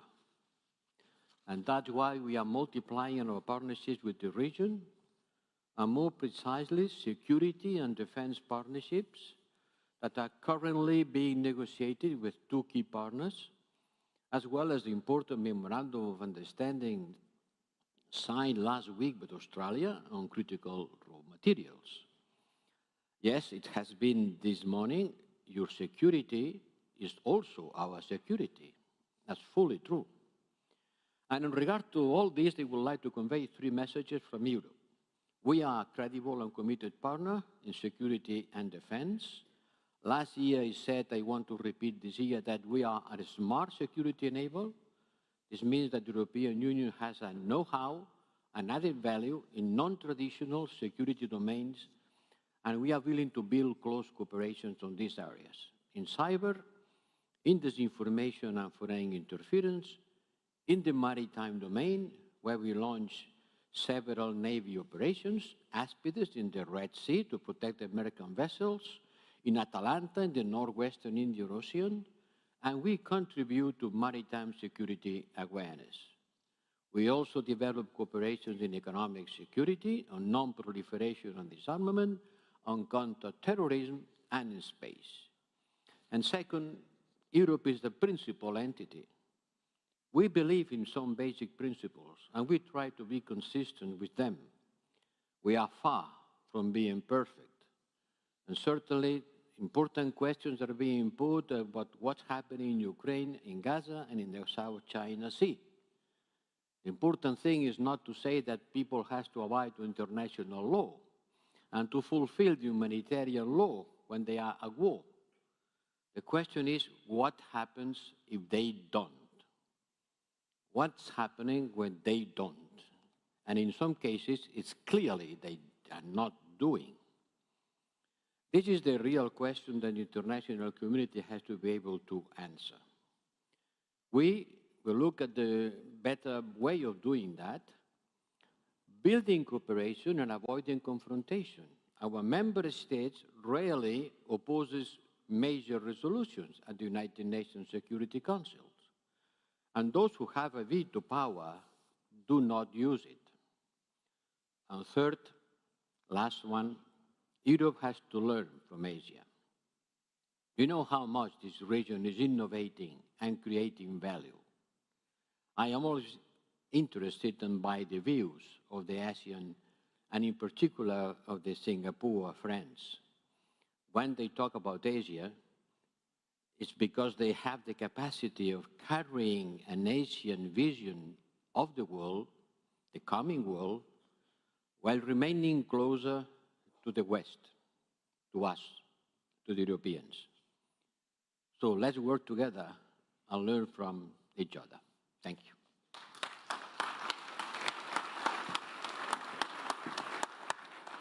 Representative, thank you very much. I think it's very useful to hear from you how you describe the importance of this region for the EU, how you describe the interest of the EU in this region, but also how you what you outlined or how you describe the offer that the EU can make. I think again there are lots of themes we might want to discuss, and we will now have a good 40 minutes for discussion and for questions.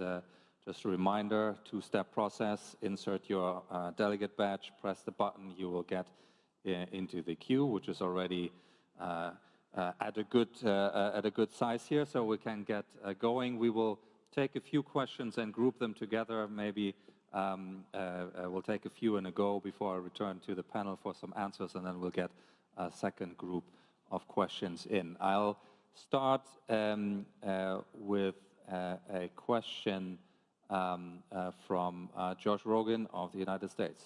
Josh, you're live. Thank you so much. This question is for High Representative Borrell. In a trip to Brussels last week, Deputy Secretary of State Kurt Campbell said that China is engaged in a sustained, comprehensive effort backed up by its own leadership designed to give Russia every support behind the scenes that will allow them to reconstitute elements of their military force.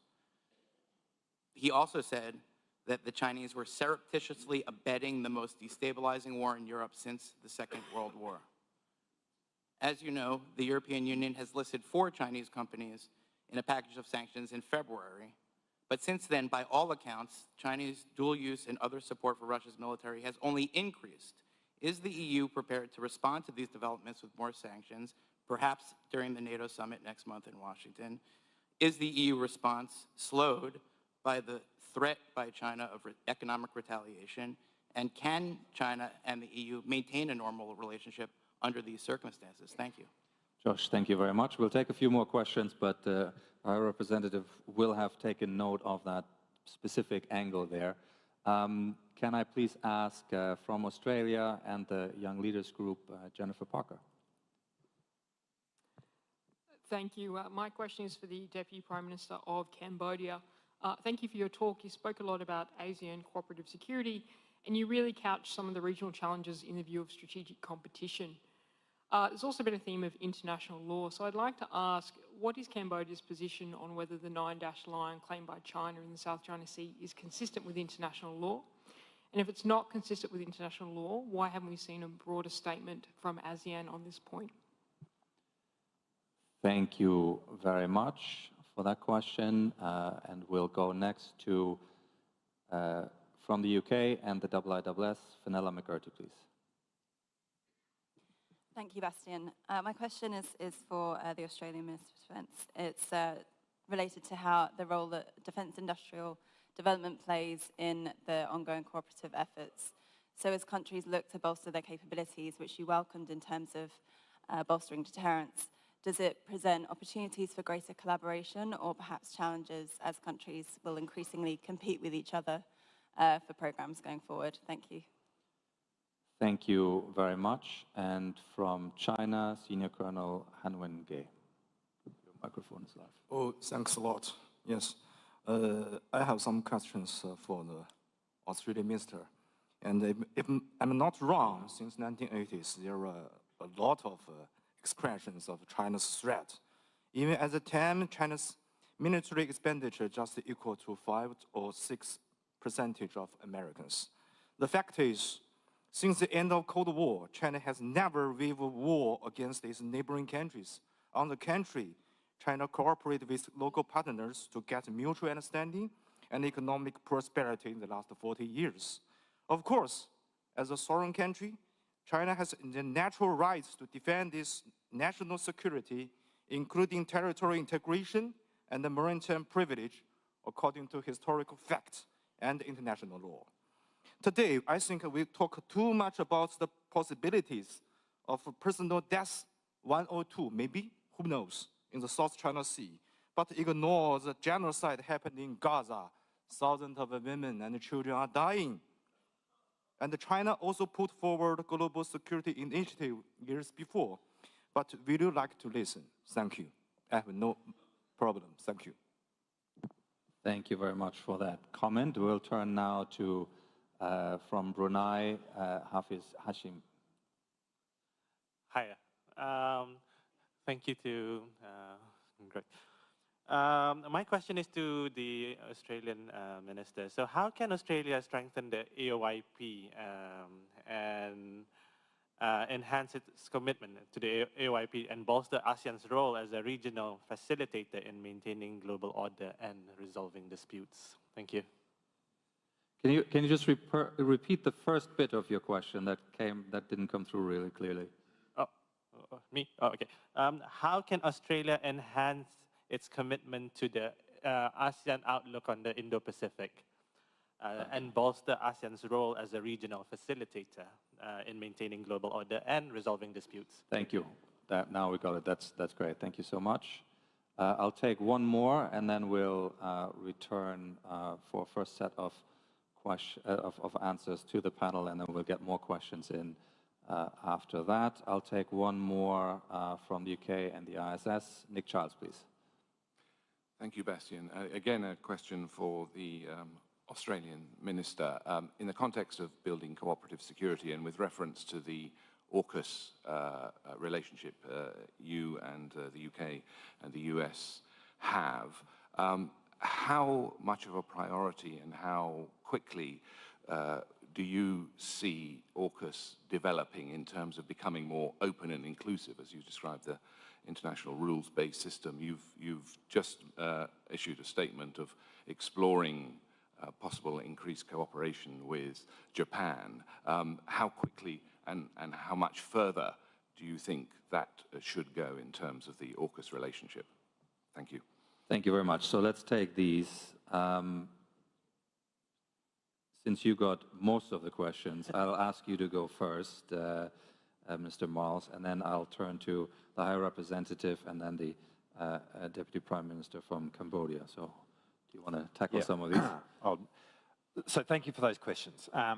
Firstly, in relation to the industrial bases around the world, I mean, it's a very good question, but I mean, ultimately, we are experiencing, in terms of increasing our own capability, working with industrial partners around the world in more collaborative ways. I mean, there are more joint ventures, for example, which are coming together to see how they can help Australia in what we're seeking to do with our procurement and the increase in our capability. And we really welcome the fact that industry is thinking about how they can best work together to do that. But at the same time, you know, we do want a competitive industrial base where we're getting value for money, and concepts of value for money still apply. And so as we go through the process of tendering for a general purpose frigate, which we intend to do over the coming years, I mean, we want that to be a competitive process, obviously, so that we can get the best value for money for the Australian taxpayer in terms of how we do that procurement. And so I think what we are seeing is a healthy, dynamic interplay between collaboration on the one hand and competition on the other, and I don't really have any problem with that. I think that is a positive step forward. Can I thank the colleague from China for the contribution that was made? I mean, look, at the end of the day, if that is a statement in support of the global rules-based order, that is really welcome. I mean, the only point that we're trying to make here is that the global rules-based order, which has been in existence really since the end of the Second World War and has evolved, has underpinned enduring peace and security in our region, but importantly has been the underpinning of economic prosperity and growth within our region. China's benefited from that, Australia has benefited from that, and we have benefited from our relationship with China, and we're perfectly open about and happy to say that. I mean, we have repeatedly said, and I have repeatedly said, that we value the most productive relationship that we can have with China, and the only point we seek to make is that the rules-based order has been fundamental to underpinning it, as it has underpinned the relationships that we've had with countries around the world, and it has underpinned economic growth within our region. And we have very much expressed our, as I said in the speech today, increasing sense of horror and grief about what has played out in Israel and Gaza, and we have consistently called for a humanitarian ceasefire there, and all our actions and all our diplomacy is directed towards seeing the end of that conflict and the maximising of humanitarian support. For the question from Brunei around extending ASEAN's influence and significance, firstly, we see ASEAN centrality as the cornerstone of architecture which has given rise to peace and stability within Southeast Asia, make that point, but go beyond that and say that from a narrow Australian perspective, ASEAN centrality is deeply in Australia's interest. You only need to look at the map to understand that from our point of view, having a strong, stable, coherent Southeast Asia based on ASEAN centrality is profoundly important to our national security. And indeed, part of what's come through with the Defence Strategic Review that we did last year and our National Defence Strategy that we announced a month or so ago is that we really identify that our national security lies beyond the borders, beyond our borders, beyond the coastline of our continent, that in fact Australia's national security really lies in the heart of the region that we see ourselves belonging to, and that very much includes Southeast Asia, and in that sense ASEAN is fundamentally important to that. So, we want to do everything we can to amplify the significance of ASEAN centrality as what we see as being the cornerstone of peace and security within our region, and all the other kind of minilaterals that we engage in, including, for example, the Five Powers Defence Arrangement, which had its meeting yesterday, we see as complementing the fundamentally important work that ASEAN does. Finally, the question from the UK in relation to AUKUS Pillar 2 expansion, which is, I think, where the question was directed. Obviously, Pillar 1, which is Australia's acquisition of a nuclear-powered submarine capability, is confined to ourselves, the US and the UK. In respect of Pillar 2, firstly, it's worth stating again what AUKUS is and what it is not. I mean, AUKUS is not an alliance. AUKUS is a technology transferring arrangement between our three countries. AUKUS Pillar 2 is about the US, the UK and Australia working more closely together on innovative military technologies. We are open to the idea of that work being expanded to other countries, and we've talked about that happening with Japan. Really, the precondition to that is not so much about the other countries. It's actually about us getting runs on the board ourselves, maturing, if you like, the work that we're doing between the three countries, the US, the UK and Australia, such that there is something very significant to share. And it's early days, if we're being honest about the work that we're doing in relation to Pillar 2. But we are really confident now about how that is going. We see that development happening pretty quickly, and in time we do see the opportunities of extending that work to other countries. Splendid. Thank you very much. High Representative, may I ask you to address specifically the question about the EU's response to that China-Russia partnership and China's support to Russia? There might be other things you want to pick up as well, but please, if we can have your reaction to that particular question. Over to you. Yes, certainly. Well, I had yesterday the opportunity to discuss about it with the Chinese defense minister. And look, China cannot be put at the same level than North Korea or Iran when it comes to supply arms to Russia. China has committed not to supply arms, and we don't have evidence that this is happening. And they continue insisting that they don't supply arms, and we don't have the evidence that this is happening. But there is not a clear border between arms and non-arms, because there are things which can be dual use. And certainly the economic report relationship between Russia and China has increased a lot. In the last 2 years, the amount of exports from China to Russia has increased more than in the last 10 years. And we are vigilant in order to see if this is not a way of circumventing sanctions. Because the European sanctions they cannot be applied to third countries, like the American sanctions.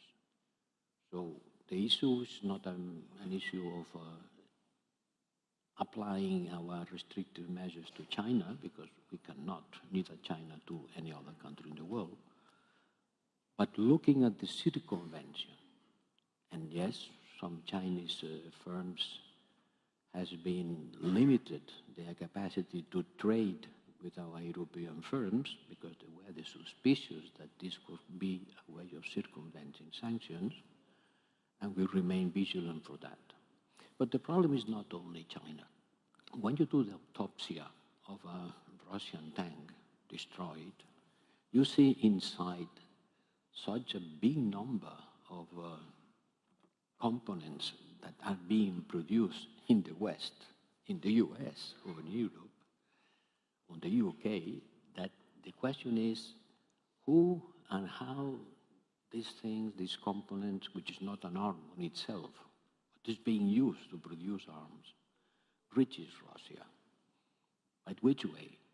And if you have a look at the increase on the exports from Europe to some countries in the Balkans or some countries in Central Asia, you see that this export has been multiplied, some cases, by 5,000.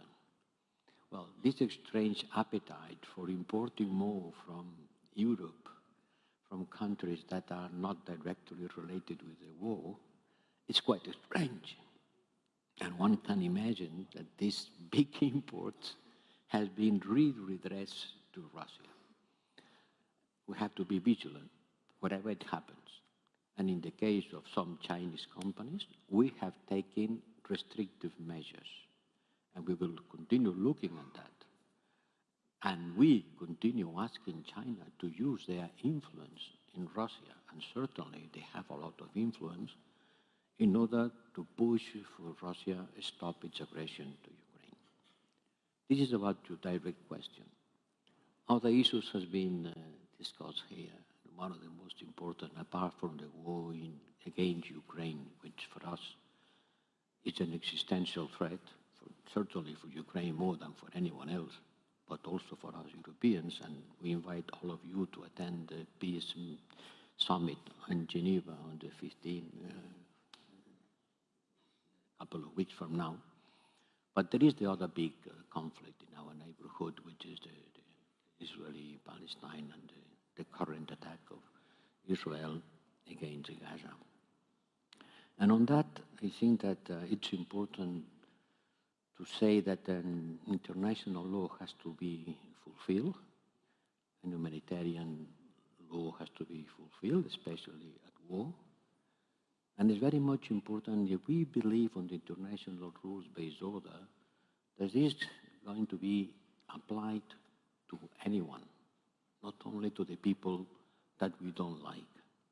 And I think that one of the ways of showing that we are really attached to international law order is to put all pressure in Israel to fulfill the ruling of the International Court of Justice and to give all the support to the International Criminal Court and to be acting in an order that we avoid the double standard accusation and to reject the accusation of anti-Semitism that the Netanyahu government is launching against some of the member states of the European Union who has decided to recognize the state of Palestine, or against the International Criminal Court, the prosecutor, or against the ruling of the International Court of Justice. This accusation of anti-Semitism has to be fully rejected, and international pressure has to be put in order to stop the military operations in Gaza, ceasefire, release of hostages, and start a political process that could bring peace to the region by building the two-state solution. It's not just a matter of humanitarian support. It is. But apart from that, it's the commitment of the international community to build a sustainable peace based on giving to the two people, Israel has already have it, and to the Palestinian, the statehood that requires in order to live together, not together, but side by side on common peace and security. Thank you very much. May I turn to the Deputy Prime Minister and Minister of National Defense? You had one specific question on international law and the 9-dash line, and you as well, of course, might want to pick up on one or two of the other things as well. Over to you. First of all, I would like to express my thanks for the question regarding the South China Sea for our Cambodian position. I have heard about this question in many of the forum about Cambodia's position regarding the South China Sea. Even in my speech, I have already touched upon Cambodia's position regarding this issue. Cambodia is a member of ASEAN, and we have a clear position in supporting the international law. At the same time, the ASEAN Forum is a place for negotiation and consultation regarding the issue in the region.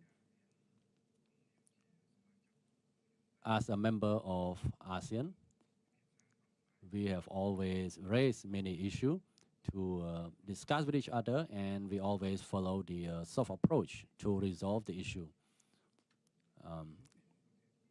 China is one of our friends, Vietnam is one of our friends, and the Philippines is also one of our friends.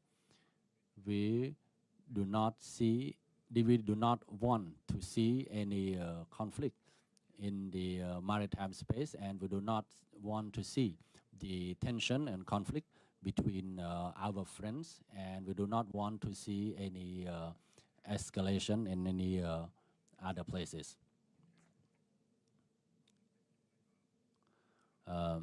We do not want to see any unintended conflicts. At the same time, Cambodia position, we always follow the culture of dialogue and consultation.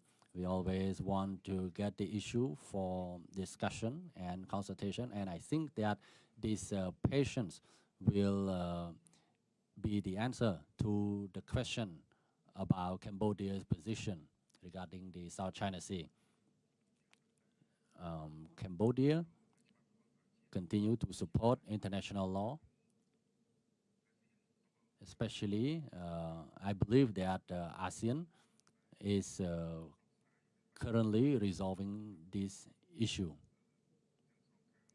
And ASEAN is continue to listen to all of the countries involved. And ASEAN continue to find a balanced solution to this problem. I believe that we will be able to find an agreeable solution on this issue. I hope that I can answer to your question. Thank you.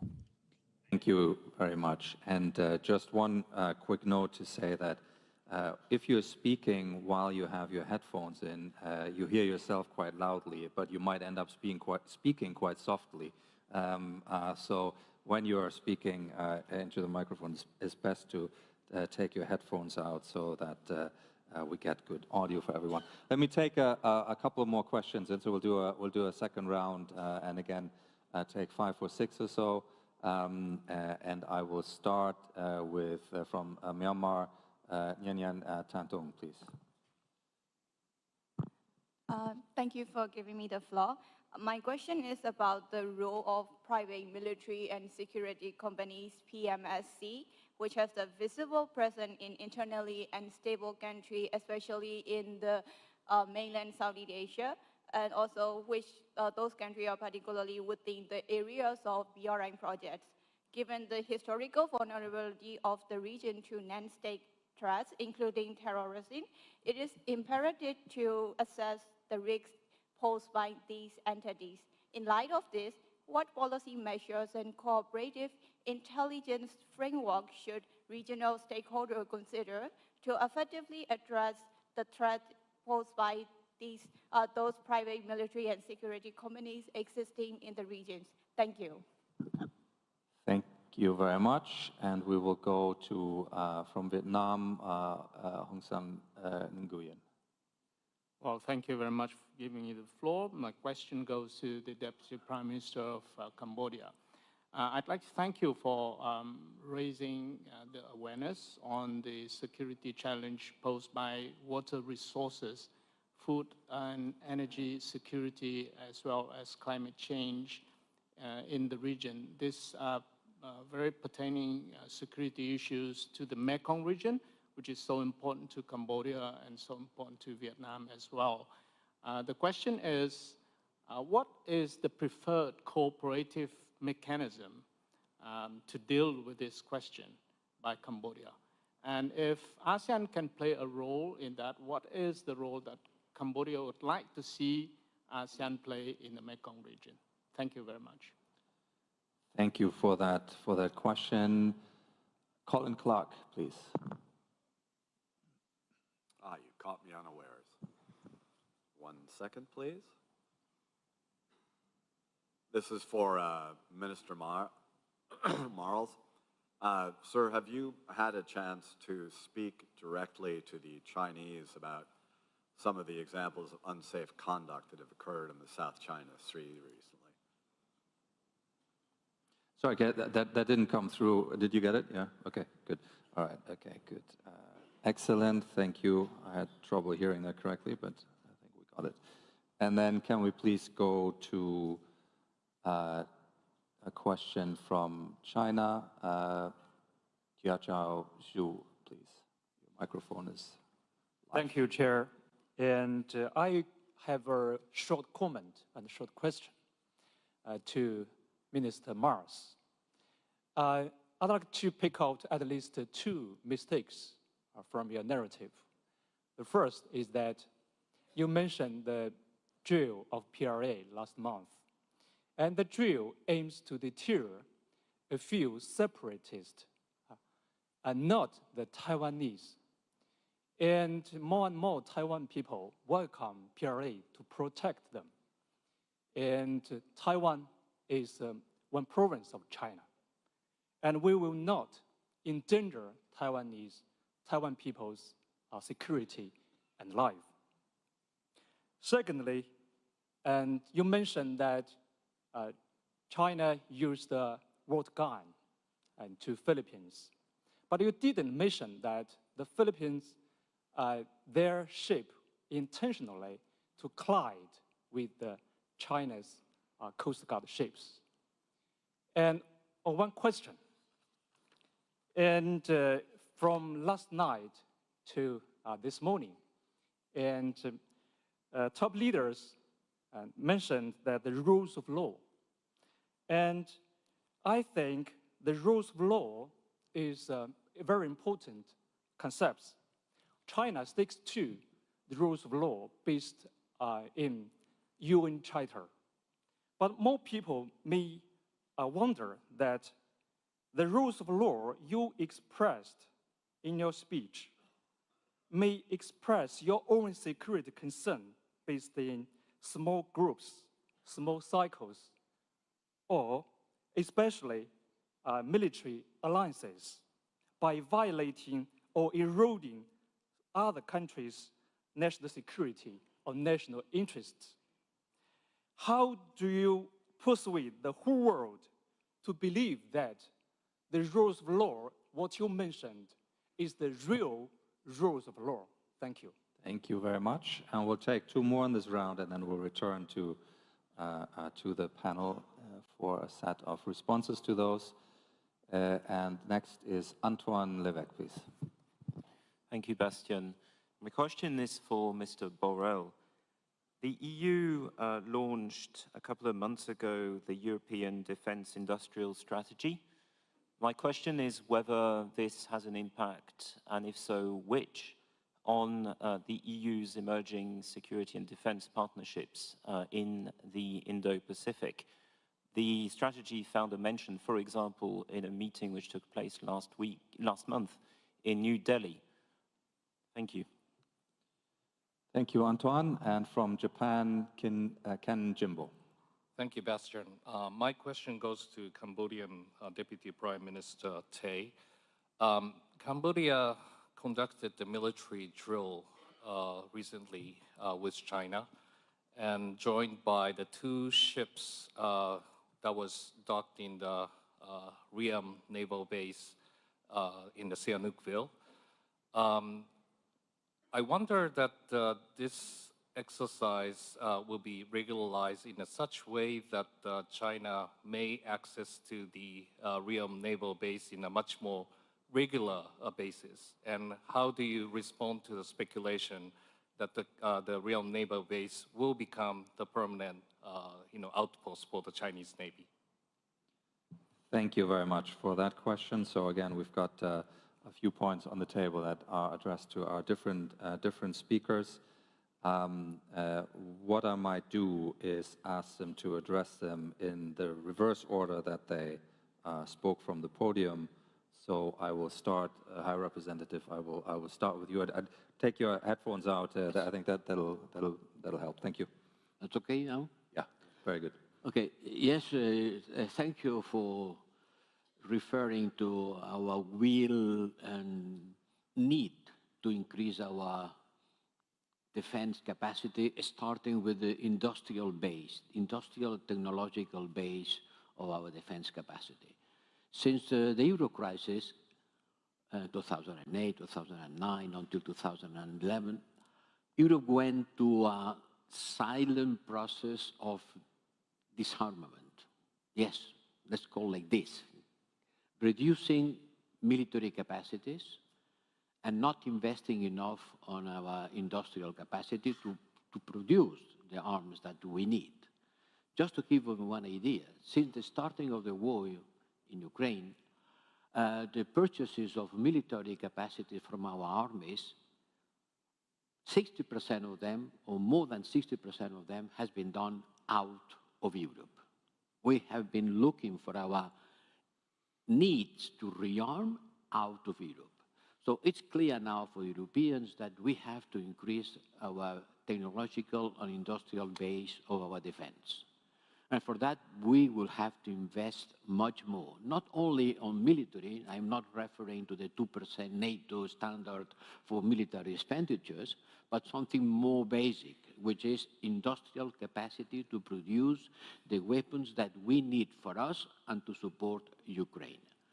The relationship with our military partnership with the Indo-Pacific, well, it's not for tomorrow, neither for the day after tomorrow. But certainly, if the Europeans can provide a stronger capacity to ourselves, it will also be in benefit of our partners. And if we are stronger, our partners will have a stronger relationship with someone who is stronger. But this European strategy for developing our defense capacity touches technological sides, which certainly will be in a strong relationship with our technological partners in the Indo-Pacific. 80% of our chips and everything which is needed for the digital revolution, everything that is needed to produce arms is coming from the Indo-Pacific area. Critical materials too.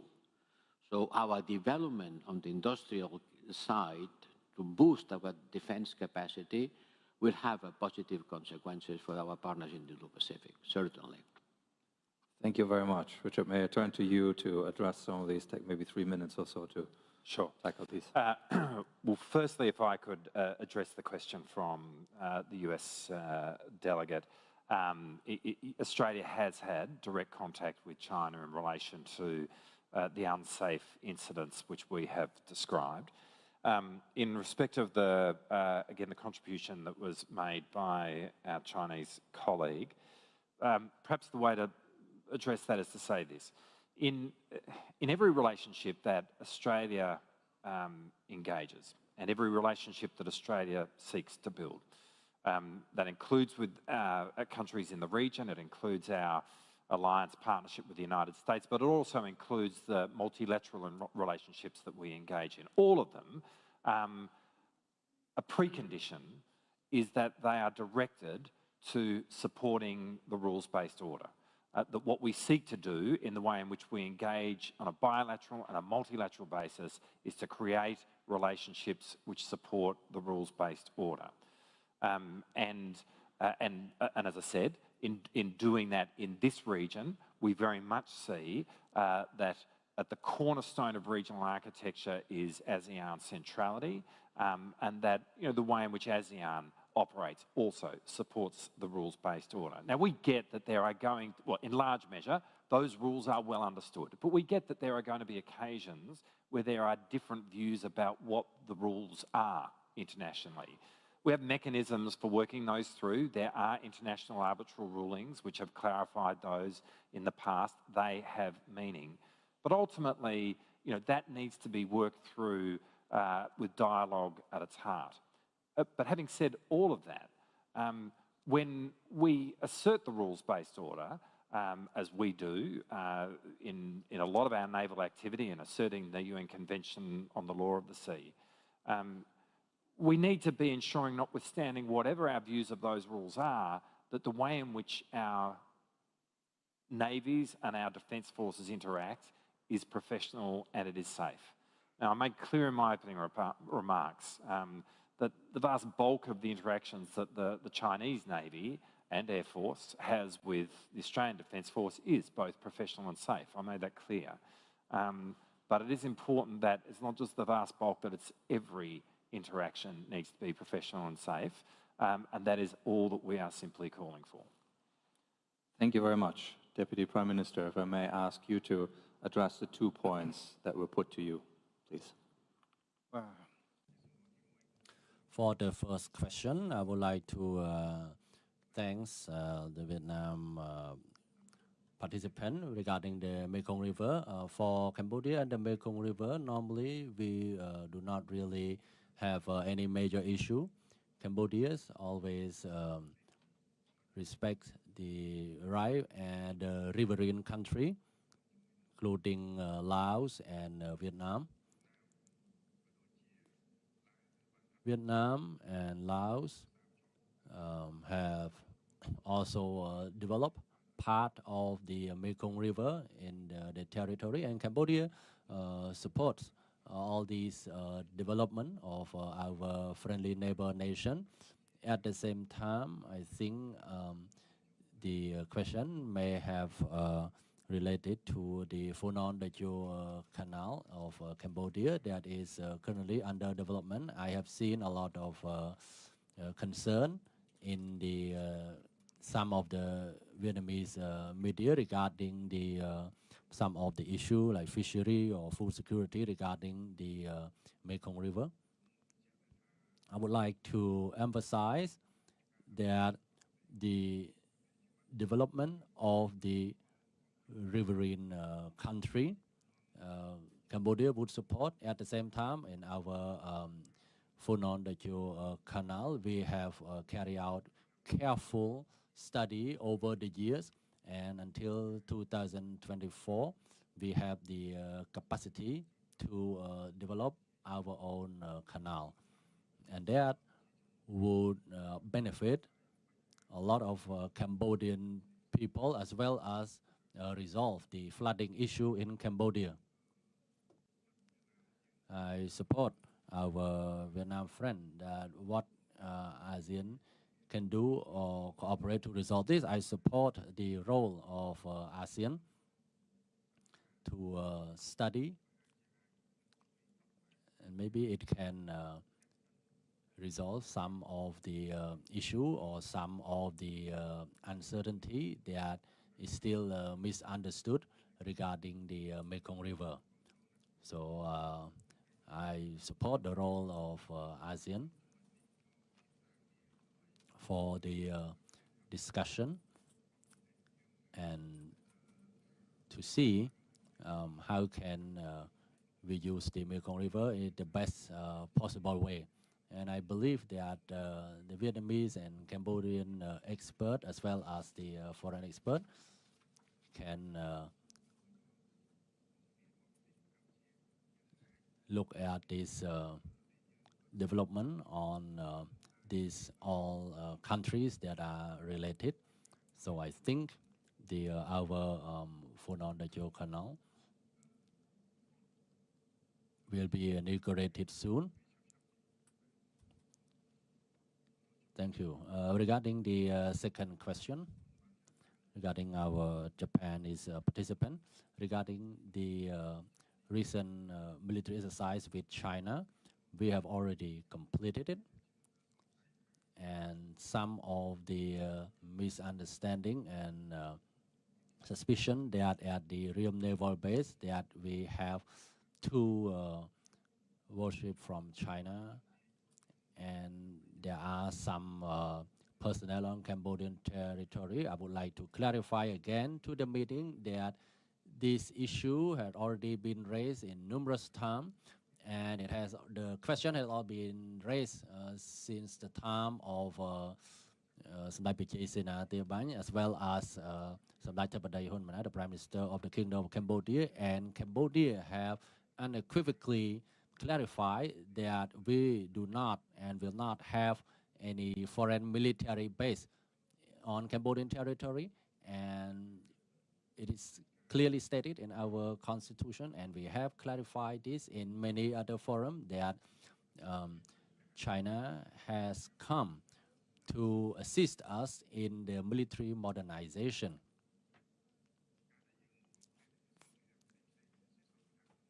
And all the new equipment that we have equipped ourselves in the defense sector, normally we need clear expertise so that our trainee and our officer can understand clearly about how to use all these new equipment. And there are a lot of new equipment that will be equipped in our Real Naval Base. And therefore, we need some technicians who are trainers so that our Navy can use all this equipment in order to protect our maritime boundary and territorial integrity. We do not have any intention to violate other people's, other countries' territory, and our country will not grant the deployment of foreign military base.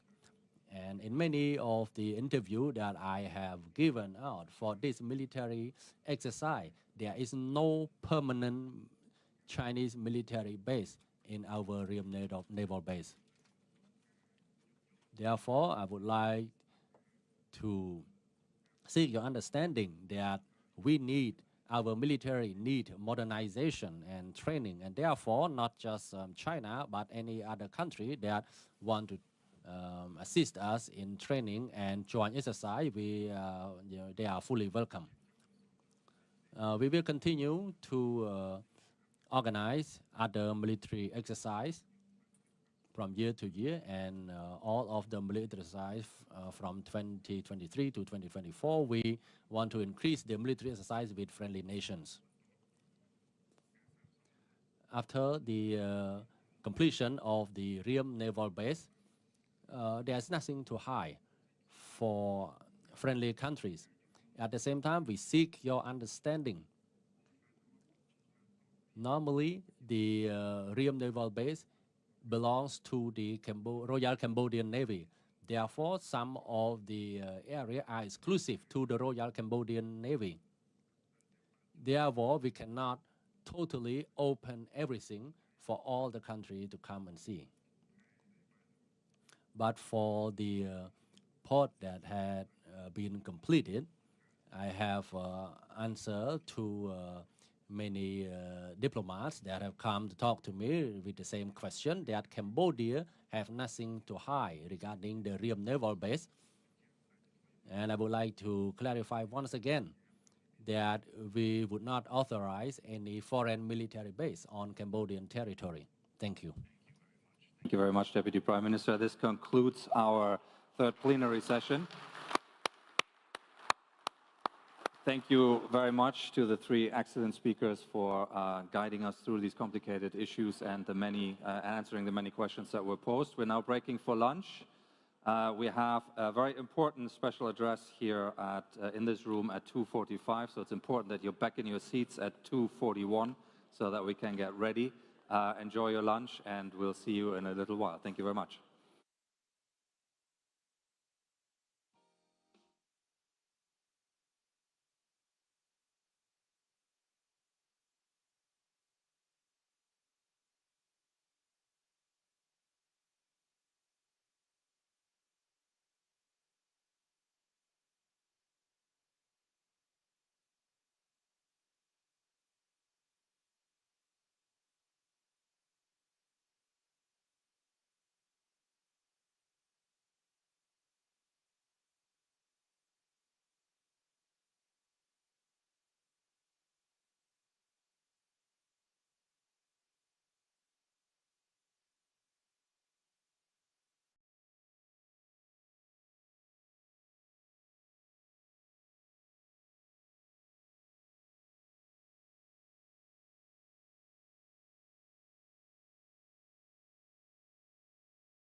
Thank you very much for returning at pace to this ballroom for this special address.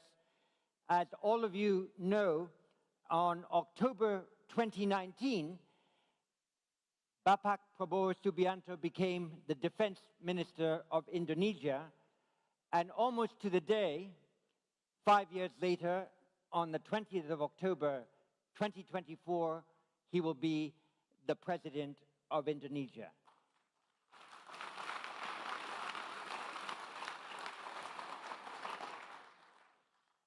We are very honored that he's here with us.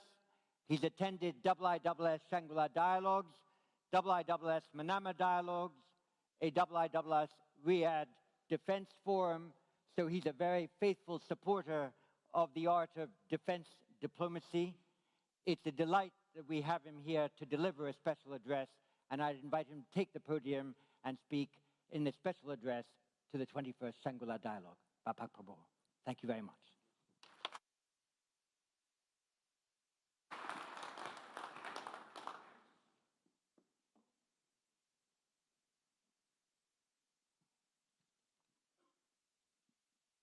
Bismillahirrahmanirrahim. Assalamualaikum warahmatullahi wabarakatuh. Excellencies, fellow participants at the Shangri-La Dialogue 2024, ladies and gentlemen, distinguished participants, good friends, it is indeed a great honor for me to stand for the third consecutive time in the Shangri-La Dialogue here in Singapore. We gather here as leaders, as policymakers in the defense, security, and political field to engage in meaningful discussions which are crucial for enhancing peace and stability in our connected world. Sometimes we feel reluctant to attend these occasions because there is a danger that we do not communicate honestly and do not interact faithfully. We state our positions and we do not want to listen to opinions of others. However, today we are in a particularly sensitive moment in history. We are witnessing an increase in geopolitical tensions and continuous challenges of multilateralism due to the gravity and intensity of open conflict, blatant violations of international law, and the continued widening trust deficits between states. Distinguished participants, friends, now there is a lot of talk about the rule of law, rules-based order, etc., etc. But the geopolitical tension, the conflicts, the incidents that are happening as we sit here gives rise to disillusionment amongst many countries, especially the global south. Indonesia is of the opinion that in this world of ours that's getting smaller and smaller, collaboration, cooperation, compromise, respect for the national interests, the core concerns of others are very important in pursuing peace, security, stability, and prosperity. We are convinced that only dialogue and cooperation can be the effective tools for achieving these goals in our planet, which in reality has become smaller and smaller. Collaboration is the only way to achieve prosperity and harmony. Indonesia is firmly committed to deepening inclusive dialogue, concrete collaboration, as well as upholding international laws, especially respect for the national sovereignty of all states and the territorial integrity as enshrined in the United Nations Charter. Excellencies, the persistent conflicts around the world, most notably in Ukraine and Palestine, highlight the imperative for our continuous commitment to diplomatic dialogue and underscore the importance of international solidarity in our search for peaceful solutions. It is evident that without sustained and genuine global cooperation, achieving lasting peace in these regions will continue to be a formidable challenge. I wish to address the recent tragic events in Rafah, in Gaza, which have resulted in numerous innocent casualties, including children, women, unarmed civilians. These heartbreaking incidents compel us to urgently call for comprehensive investigation into this humanitarian disaster. Understanding the full extent of this tragedy is crucial to preventing such incidents from happening again. We are very aware that the Palestine problem is a long and historical problem. We are cognizant of the fact that both sides have legitimate concerns for their safety, for their right to exist, and for their prosperity. We are also cognizant of the fact that the resolution of this crisis must consist of mutual respect for the rights and the concerns of all parties. There cannot be a single narrative that is legitimate. As is often been repeated, Indonesia calls for a just solution to the problem, and that means the right of not only Israel to exist, but also the right of the Palestinian people to have their own homeland, their own states, living in peace. I would like now to comment on the most recent developments in the region. Why this is important for us? Because Indonesia is part of the Islamic world. Although physically we are not of the region, but what happens in the Middle East, what happens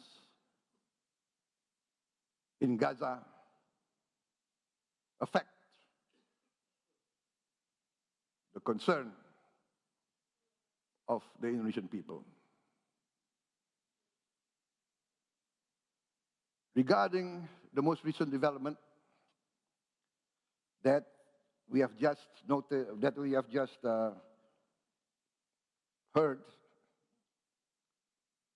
that is the most recent announcement by President Biden of the United States of America on comprehensive proposals for a ceasefire in Gaza.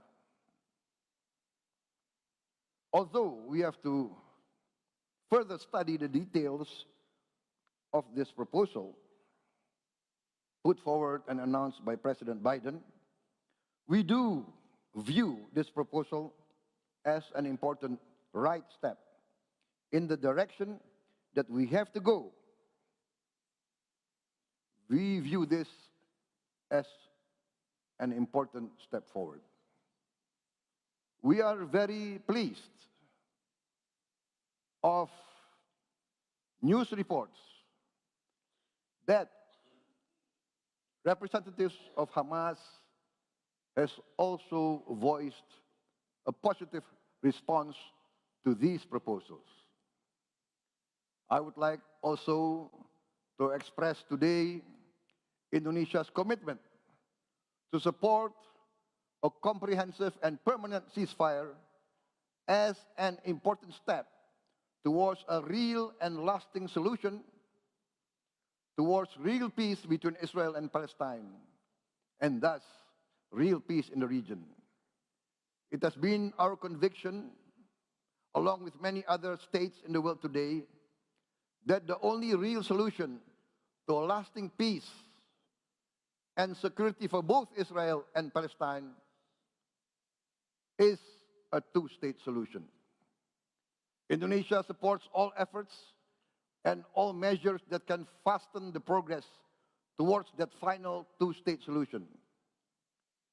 In the meantime, we are prepared to do whatever we can to provide humanitarian assistance, as well as, when needed and when requested by the United Nations, we are prepared to contribute significant peacekeeping forces to maintain and monitor this prospective ceasefire, as well as providing protection and security to all parties and to all sides.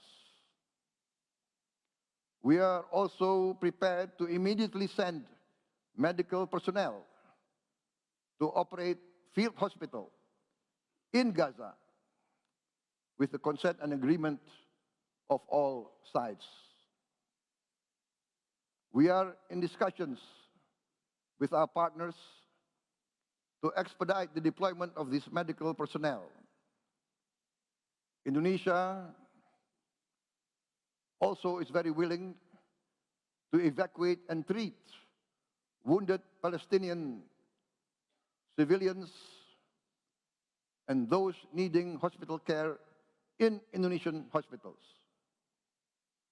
President Joko Widodo has instructed me to announce that we are ready to evacuate, to receive, and to treat with medical care up to 1,000 patients in the immediate future. This positive move towards a comprehensive peace, towards a permanent ceasefire, in the active and effective pursuit of a lasting solution to the present problem, must be supported by the whole international community. Let us work together towards that goal. In the interest of all sides, we must do our best to achieve a real and lasting solution. 1 year ago, in the last Shangri-La Dialogue that I attended, I also proposed an immediate ceasefire, a cessation of hostilities in place in the Ukrainian situation. Since that time, many thousands more lives have been lost on both sides, including many, many innocent civilians. After 1 year, I'm still convinced that my proposal remains logical, relevant, and necessary. Necessary as an intermediate solution to this difficult, dangerous, one might even say potentially disastrous situation in the Ukraine. Yes, Indonesia is far from the region, but we view with deep sadness the humanitarian suffering, the geopolitical and economic ramifications that has impacted the whole world, and yes, has impacted our own region. And of course, let us, as citizens of this world, citizens of this smaller planet, never lose sight of the dangers of escalation, the dangers of miscalculation, the danger of not understanding your adversary, of underestimating his legitimate interests. We must always be aware of the danger of escalation and the nightmare of nuclear war. Once again, I would like to reiterate my call for both sides to rise to the challenge of seeking a peaceful compromise in Ukraine. For the sake of the people of Ukraine, the people of Russia, the people of Europe, and the people of the whole world. I'm convinced that real leaders will always opt for the best solution to protect their peoples. Ladies and gentlemen, in regard to our own region, the Indo-Pacific, especially Southeast Asia, we will always work towards collaboration, compromise, and cooperation. We call for restraint, patience, and caution to prevail amongst all the stakeholders in our region. Once again, we call upon the leaders of the great Chinese civilization, as well as the leaders of the United States and its Western allies, representing also the great Western civilization, to rise to the great responsibilities in their leadership role as global powers. We, the nations of this world, depend and rely and demand the wisdom, the statesmanship, and the benevolence of the great powers. We are convinced that the leaders of the great powers can coexist with each other, can cooperate, can collaborate in the pursuit of the common good of humanity. Great power, with great power comes great responsibilities. Our world has become smaller. Science and technology has given us the opportunity to better the livelihood of our peoples. But also, without wisdom, without benevolence, without goodwill, science and technology can also quickly bring disaster and catastrophe to our world. Nationalism must be balanced by humanity. Patriotism must be tempered by wisdom and respect for all fellow citizens of the world.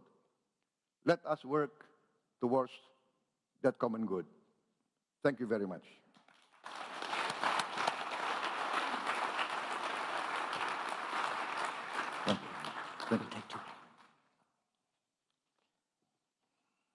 Thank you very much, Mr. President-elect. I might have added that you have such a long wait to become president because you were so successful as to win the elections in the first round. May I ask you the first question, and I might ask a second. The first question on the conflict in Ukraine, following Russia's invasion of Ukraine. President Zelensky is very much looking forward in a few weeks' time to holding a major international peace conference to achieve some of the aims that you outlined in your important remarks just now. Will Indonesia send a high-level delegation to that peace conference? And if so, have you decided who will lead it? Well, sir, I have to remind you that I'm not yet the President of the Republic of Indonesia. And that is the authority of the current President of the Republic of Indonesia. So I think you have to ask that question to him. Thank you very much.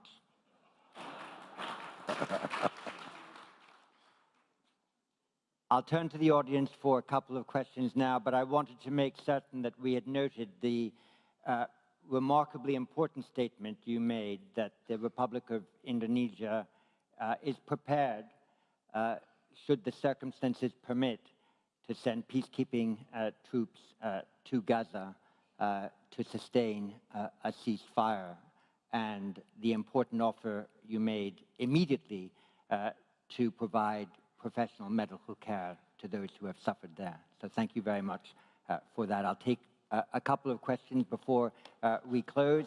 So first, please, from Germany, Richard Walker. Thank you very much. Mr. Defense Minister, you spoke eloquently about the responsibility of China and the United States and the broader West, of the great powers, in the competition that they are taking part in. One gets a strong sense that some countries in this region are very concerned about this sense that they're going to be forced to pick sides in the years ahead. Can you just reflect on that? And this is a criticism that I sometimes hear, particularly directed towards the United States. Is there anything you would like to say about that? Thank you. And from Malaysia, Benedict Virasena. Thank you. Thank you, Minister Prabowo, for that excellent remarks earlier. So I'd like to ask just two questions. In your opening remarks, you brought up the point that there are countries that have stated their positions, but do not want to listen to the opinion of others. Can I get a bit more elaboration on which countries are you referring to? And my second question, on a more serious note, with great power comes great responsibility. I totally agree with you. Indonesia is the largest Muslim majority country in the world and also predicted to be the 7th largest economy in the world by 2030. What do you see as Indonesia's rising responsibilities moving on in the next decade? Thank you. Thank you. And from Timor-Leste, Iriana Freitas de Jesus Jimenez. Thank you for the opportunity. So my question is, what is your position on the negotiation regarding land and maritime boundaries with Timor-Leste as a president-elect and soon to be a president? And also, it is become your priority agenda by expediting this process of negotiation in a good faith, move forward and leaving past behind. Thank you. Thank you very much. Well, that's 4 questions, Babak Prabowo, so go ahead, please. Thank you. I think the first question from Mr. Richard Walker. What is our views concerning the US-China rivalry, or let's say competition? I think our views has been very well known by tradition, by history, by the political will of the Indonesian people. We must maintain a policy of non-alignment, of maintaining the best relations with all nations of the world. If we divide, let us say, the relationships within concentric spheres, the Indonesian policy, and one which I will promote, is the maintenance, the fostering, the enhancement of a good neighbor policy with all our neighbors. I've been convinced, personally as an amateur historian, that real security comes through very good relations between our immediate neighbors. This is part of our Asian culture. We must be close, friendly with our immediate neighbors. That's our culture in day-to-day life. Because if our neighbor's house gets burned, who will help us? Will it be our cousin who lives in another city? Will it be our sibling who lives in another village? No, it will be the neighbor next to us. So this approach, along with my amateur study of history, convinces me that the Indonesian tradition of non-alignment, respect for all neighbors, respect for all countries, respect for all religion, all races, all cultures, all the great powers, is the correct way, and this we will maintain. So, regarding the issues between China and United States, we will always promote all efforts to achieve coexistence, to achieve collaboration, to achieve compromise. We must convince all leaders of all these great powers that they must put the common good, the common security, the common wealth of the whole world as top priority. That, I think, is our position, that we believe by engagement, by respect, by communication, by negotiation, we can solve many of these problems. We have had before military conflict with our neighbors. In my lifetime, we had conflicts with Malaysia, with Singapore. But now we are the best of friends. We resolved our differences without interference from any external power. We resolved our differences. We put an end to fighting with Malaysia. We put an end to fighting with Singapore. Now we are like brothers. Now we are talking of making perhaps a land bridge between Singapore and Batam, a land bridge between Malaysia and Indonesia. This is our tradition. Cambodia resolved long conflicts. East Timor, for many years, I was involved in the East Timor conflict. Now, can anybody imagine that I will sit on the same table with President Ramos Horta? Can you imagine, maybe there's a photograph or a video last night. We were hugging each other. We were walking hand in hand. And he has invited me to East Timor. I'm thinking about it. Thank you very much indeed, Bapak Prabowo, for that special address, for your answers to questions, for giving us the honor of your presence here. It was vital that we had this address from you this afternoon, and we all thank you for your efforts. And good luck for the presidency.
Good afternoon, ladies and gentlemen. If I can ask you to find your seats, we are about to begin the fourth plenary session on cross-regional security order challenges, a theme that has already been mentioned multiple times, actually, in our deliberations here. It has been pointed out how risks reach across regions, how the impact of conflict reaches across regions. We have talked a little bit about defense industrial links across regions, all against the background of an ever more complex security picture. So we want to explore existing and future challenges and how these can be best mitigated. And we have, once more, three excellent speakers to help us do this. To my right, I'm delighted to welcome Ingrida Šimonytė, the Prime Minister of Lithuania. To my immediate left, I'm delighted to welcome Dr. Khalid bin Mohammed Al Attiyah, the Deputy Prime Minister and Defense Minister of Qatar, and to my far left, Kihara Minoru, the Minister of Defense of Japan. So I'm looking forward to our discussion. Madam Prime Minister, if I may ask you to take the podium, we're looking forward to your remarks.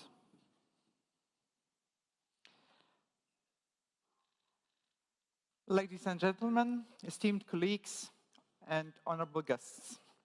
It is a true honor to address this distinguished assembly today at the Shangri-La Dialogue, a forum dedicated to fostering dialogue and cooperation on security matters. As the Prime Minister of Lithuania, a nation of 3 million, proud of its heritage and commitment to democratic values, I stand before you to emphasize a crucial point: small states matter.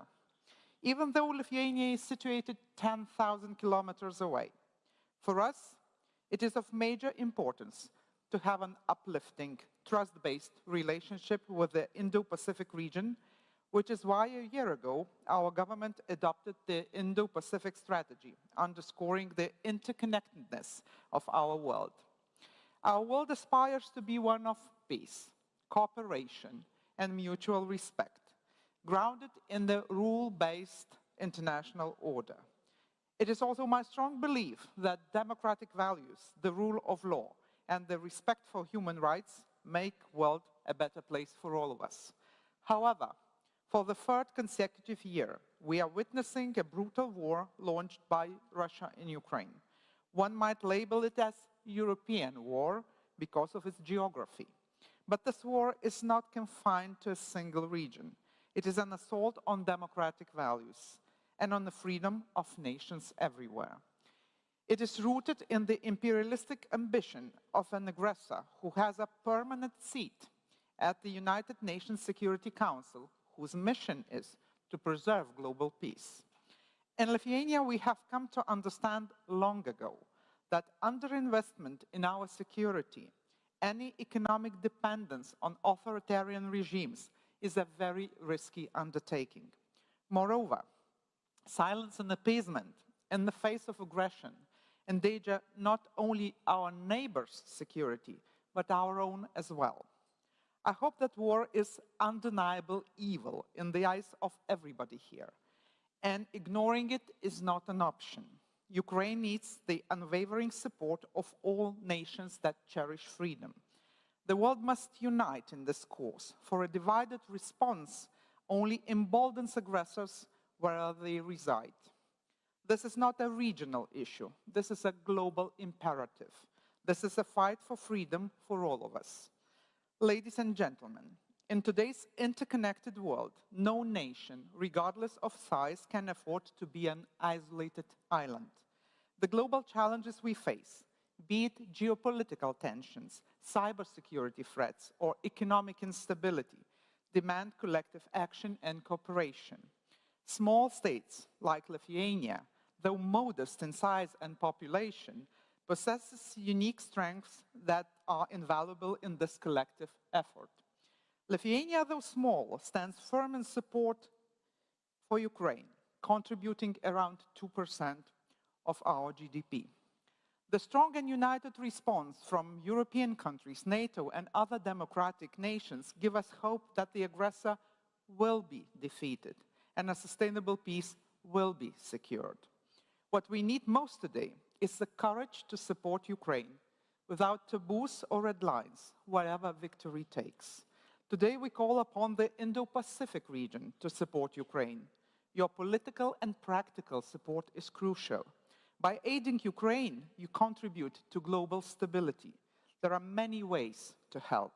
For example, by joining Lithuania-led demining coalition, or by helping Ukraine to rebuild critical infrastructure intentionally destroyed by Russian bombs and missiles.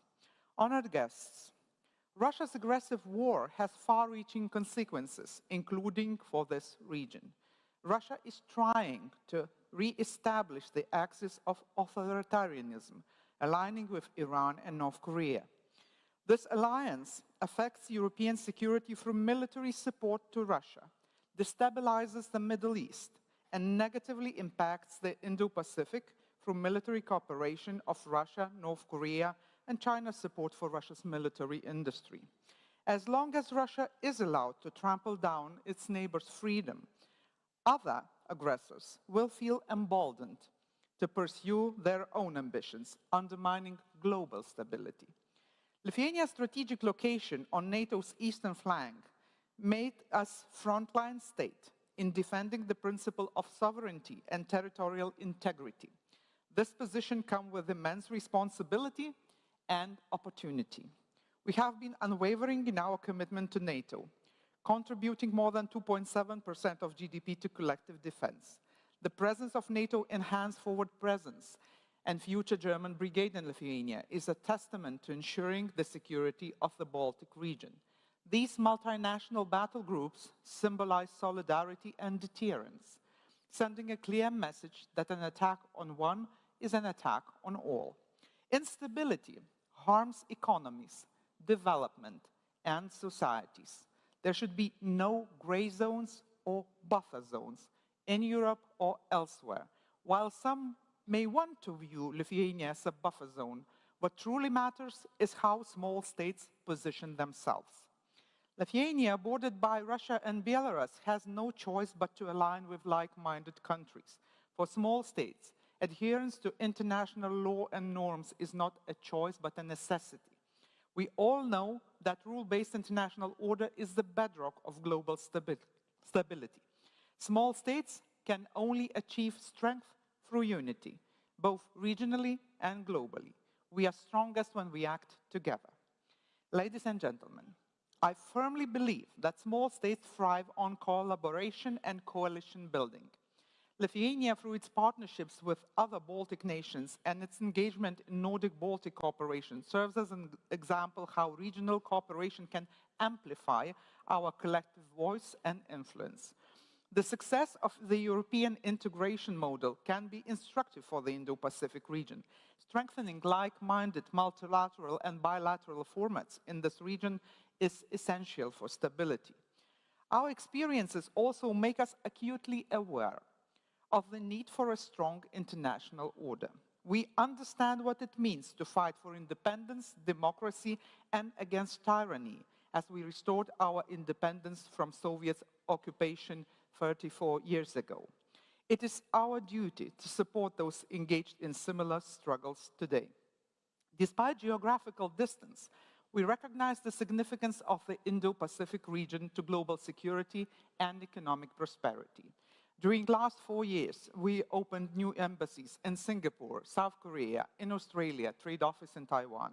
This mirrors our strategic interest in fostering deeper economic ties and supporting democratic values. By engaging with the Indo-Pacific, we not only diversify our economic partnerships, but also contribute to regional stability by cooperation in defense. Our involvement in this region is driven by a commitment to uphold a free and open Indo-Pacific, where the sovereignty of a nation is respected and international waters remain open for navigation. We have also invested heavily in building relations with other like-minded governments in the region, strengthening defense cooperation from cybersecurity, fighting disinformation, to increasing military cooperation. I'm convinced that these are important elements in building state and society resilience. Lithuania stands in full support of the Defense Industrial Base Statement of Principles, as announced by Secretary Austin. My government will support enhanced cooperation between Lithuanian defense industry and partners in Indo-Pacific region. Ladies and gentlemen, our approach to cyber defense is a case in point. Lithuania has become a leader in cybersecurity, not just by enhancing our own defenses, but by sharing our experience with allies and partners. This collaborative spirit is essential in countering the complex transnational threats we face today. Our regional cyber defense center in Kaunas could serve as a practical platform to deepen cooperation with Indo-Pacific countries. Equally important is to build our common resilience against disinformation. In this regard, I would like to point out a joint initiative of OECD and Lithuania to establish training center for building democratic resilience and countering disinformation. Center is to provide training to representatives from OECD and partner countries to build capacity in identifying, mitigating, preventing, and countering undue foreign influence. The first group of international representatives will convene for training in Lithuania in a couple of weeks. Ladies and gentlemen, small states like Lithuania can and should play an important role in global order. Our contributions to regional security, advocacy for international norms, and engagement in broader geopolitical arenas should not be discounted. If we, as a global community, are to backslide into the world order where imperialistic ambitions of some rule the day, and the biggest states, whatever that means, feel entitled to decide the fate of the smaller neighbors, it is just a matter of time when we will be doomed to tragically discover, once again, that in such world, no one is big enough. It is our collective responsibility to defend rule-based order, to stand united. Together, we can navigate the challenges of today and build a more secure and prosperous world for future generations. Thank you.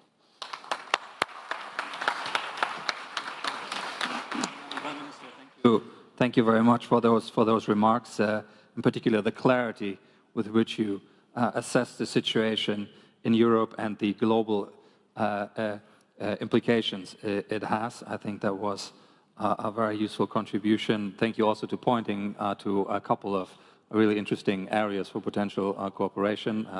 The Cyber Defense Center you mentioned, disinformation issues, all of very big relevance here in the region as well. May I ask Deputy Prime Minister and Minister of Defense Alatia, please, to take the podium. Thank you.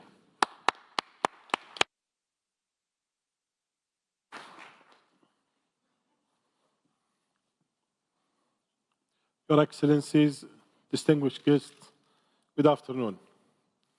I have long prioritized our engagement and participation in the IISS Shangri-La Dialogue for years now, knowing that very few do it as the IISS does when it comes to open and compelling debate.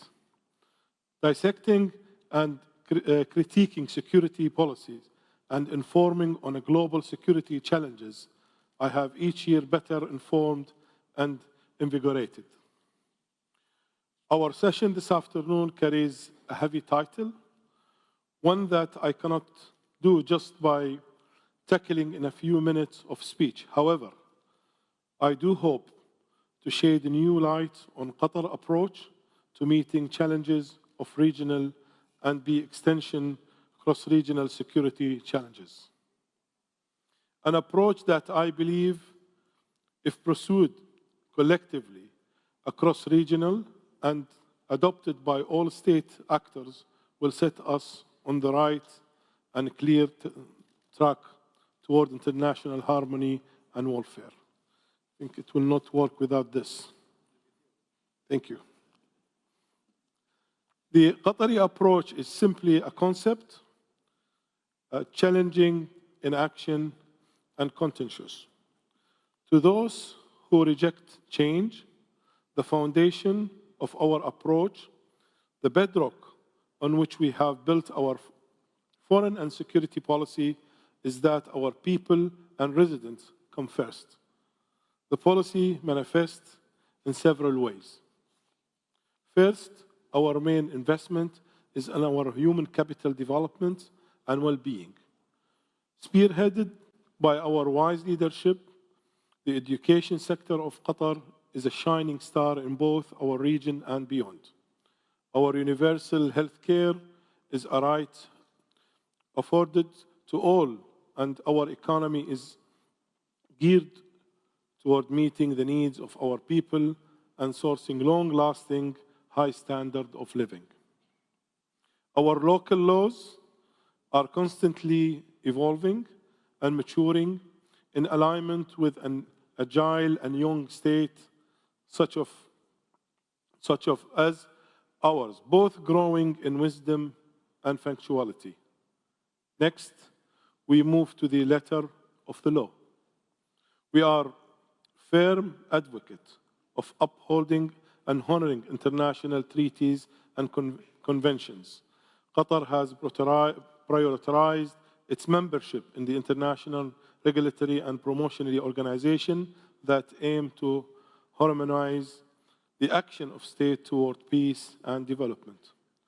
Throughout our young history, we have found ourselves at an impasse with the other nation states. Our initial instinct was to call for dialogue, advocating for the principle of peace through mediation. When failing to find a peaceful resolution through dialogue, we sought out the counsel and justice of the court in mitigation conflicts. Our belief is that none are above the letter of the law. All states, irrespective of size or might, are subject to the law of international conduct. The significance of international law in representing our collective humanity is on full display. The role the ICJ has played in recent months in deliberating on the ongoing war in Gaza has essential to giving voice to the right of the Palestinian. The state of Qatar sees any opportunity to reaffirm its position on the justice of the Palestinian cause and the Palestinian people's legitimate right to self-determination. We speak today of regional and cross-regional alliance, yet a principle remains. Any alliance built on the idea of the continued subjugation of a people is an alliance doomed to failure. Honorable attendees, a hindrance to both regional cohesion and economic prosperity, regional and cross-regional struggles, force a nation to look at the capability in a new light. The state of Qatar has sought out the best interoperable defense capability, taken a comprehensive and whole approach of land, sea, air, and intelligent capacity, building in order to best position ourselves as an ally for peace and as a stable and reliable regional partner.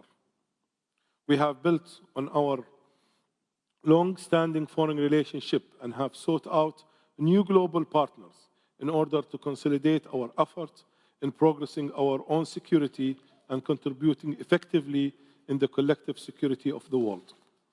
We have found through this process the effective communication is key.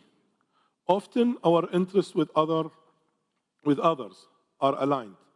It is in the messaging and the receiving of said message that issues begin to arise. We have adopted a policy of open and consistent communication with our state partners, prioritizing dialogue and engagement. We are all able to point to events in recent global history that could have benefited from this approach, and Qatar continues to advocate for dialogue and endorse mediation as the main tool for conflict resolution and long-lasting peace. In order to successfully progress global security and to avoid challenges that triumvirate of national development, the upholding of the rule of law and effective communication must operate as a partnership of three. For sustainability, regional and cross-regional security to take effect, and for us to all reap its benefit toward the collective security of nations and its people. Thank you for your time, and I look forward to the remainder of the session.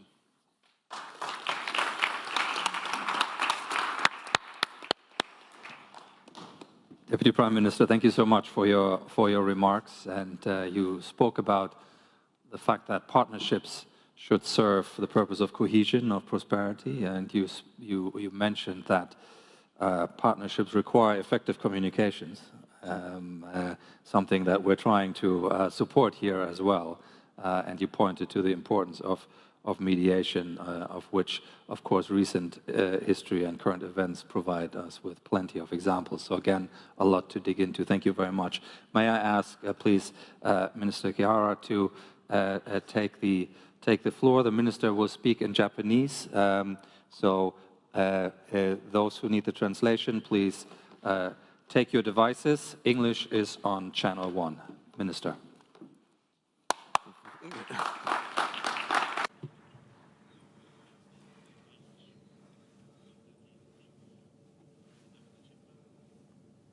Chairman Emmott and distinguished guests, it is a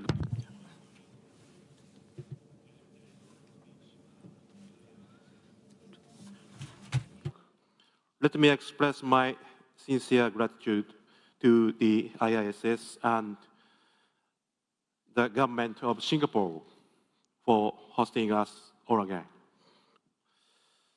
Are you ready for your headset? Okay, I'll make a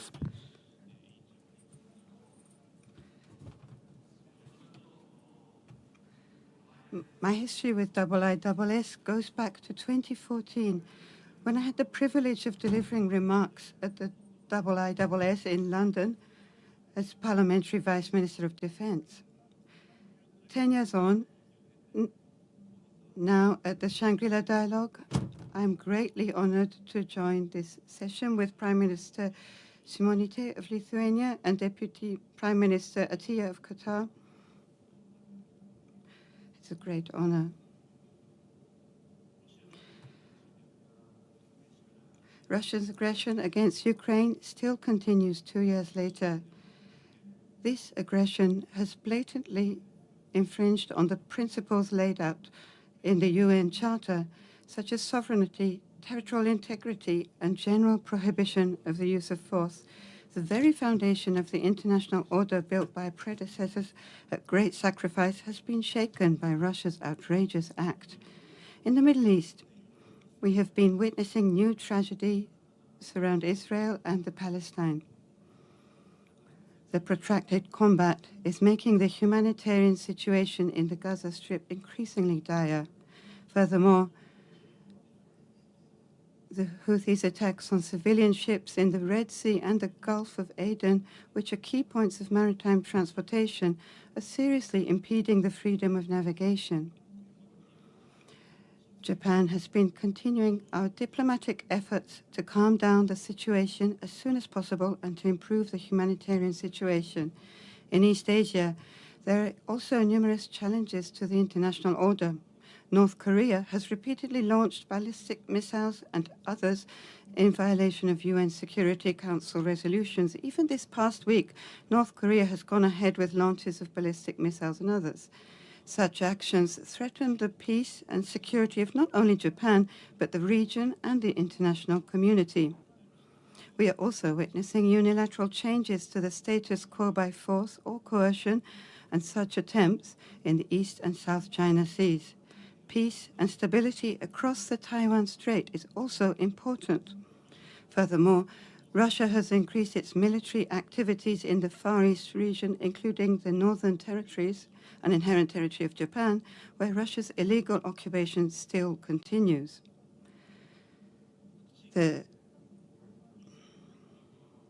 destabilization of regions across the world has become evident. Lamentably, over the last few years, the risk of cross-regional simultaneous crisis and inadvertent conflict has significantly increased.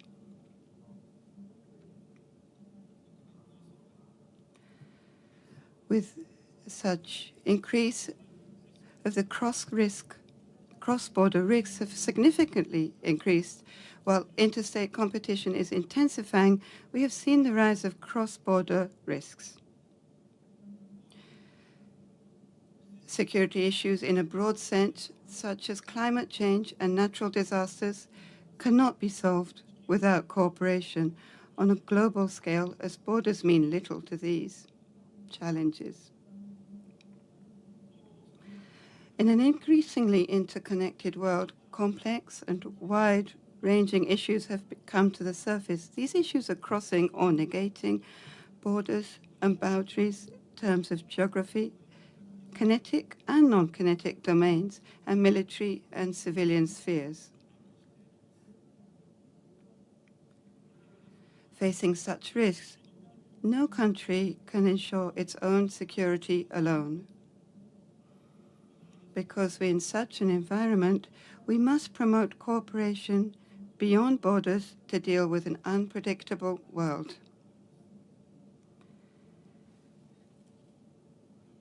We can be optimistic about the security environment in the Indo-Pacific region where we have gathered today.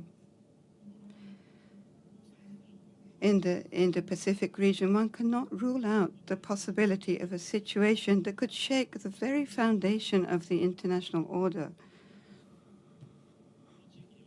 Just as in other parts of the world, there are serious challenges in this region. Military build-up without transparency, cyber attacks on critical infrastructure, and the spread of disinformation and malicious narratives. The boundary between peacetime and contingency is becoming increasingly blurred. Economic coercion and the increasing application of influence through opaque and unfair development finance is also a cause of concern. Additionally, risks in the underwater domain, such as the intentional destruction of undersea cables, are becoming apparent. We must not allow these challenges to be resolved through armed conflict. Conflict in the Indo-Pacific region would incur a significant cost on every country. Prosperity in this region, where the Indian Ocean and the Pacific meet, is directly connected to the growth of the global economy. Conflict in this region would have a global impact. Supply chains would certainly be disrupted. The loss of human lives would be enormous.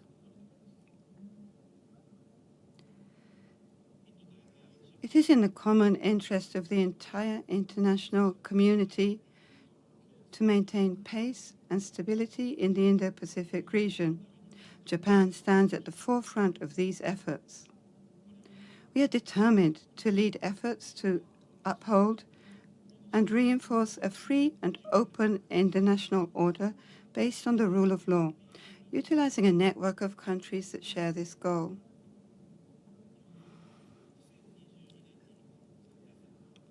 Under the leadership of Prime Minister Kishida, Japan is undertaking a fundamental reinforcement of defense capability based on its national security strategy, national defense strategy, and defense build-up plan, which were formulated in 2022.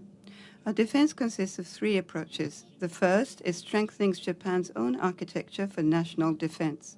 The second approach is deterrence and response capabilities of the Japan-US alliance, which is a cornerstone of Japan's national security and the foundation of regional peace and stability. The third is collaboration with like-minded countries and partners. Through these approaches, Japan is working on possessing our own counter-strike capabilities, a key to deterring invasion against Japan, while we fundamentally reinforce our existing defense capabilities. And given that the risks in the cyber domain are growing increasingly severe, the Japan Ministry of Defense and Self-Defense Forces are enhancing cyber defense capabilities so that we can proactively contribute to whole-of-government efforts on cyber security. Between Japan and the United States, various initiatives are in progress, such as the establishment of a Forum on Defense Industrial Cooperation, Acquisition and Sustainment, DICAS, which is announced in the Joint Leaders' Statement in April. Japan seeks to strengthen both our bilateral collaboration and minilateral cooperation, such as with the United States, Australia, and the Philippines, as well as strengthen its cooperation with NATO and the EU. We continue continue to promote defense equipment and technology cooperation, such as the Global Combat Air Program, GCAP, for developing the next generation fighter aircraft between Japan, the UK, and Italy, as well as transfer of air surveillance radar system to the Philippines, 2 of which have already been delivered. Japan's reinforcement of defense capabilities and enhanced collaboration with its ally and like-minded countries and partners are not meant to exacerbate tensions in the regions. Our intention is quite the opposite. Japan seeks to deter unilateral changes to the status quo by force in order to create a desirable security environment while supporting countries facing aggression in violation of international law or threats of force. To these ends, Japan is taking on a greater role with its ally and like-minded countries.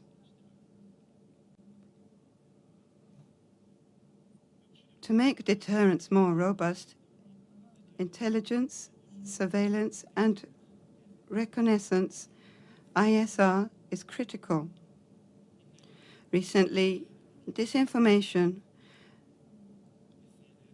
and malicious narratives are constantly disseminated by foreign actors using the latest technology, including generative AI, through various channels like social media, aiming to undermine the credibility of Japan, our ally, and like-minded countries. There have also been attempts to change the status quo through the use of law enforcement agencies.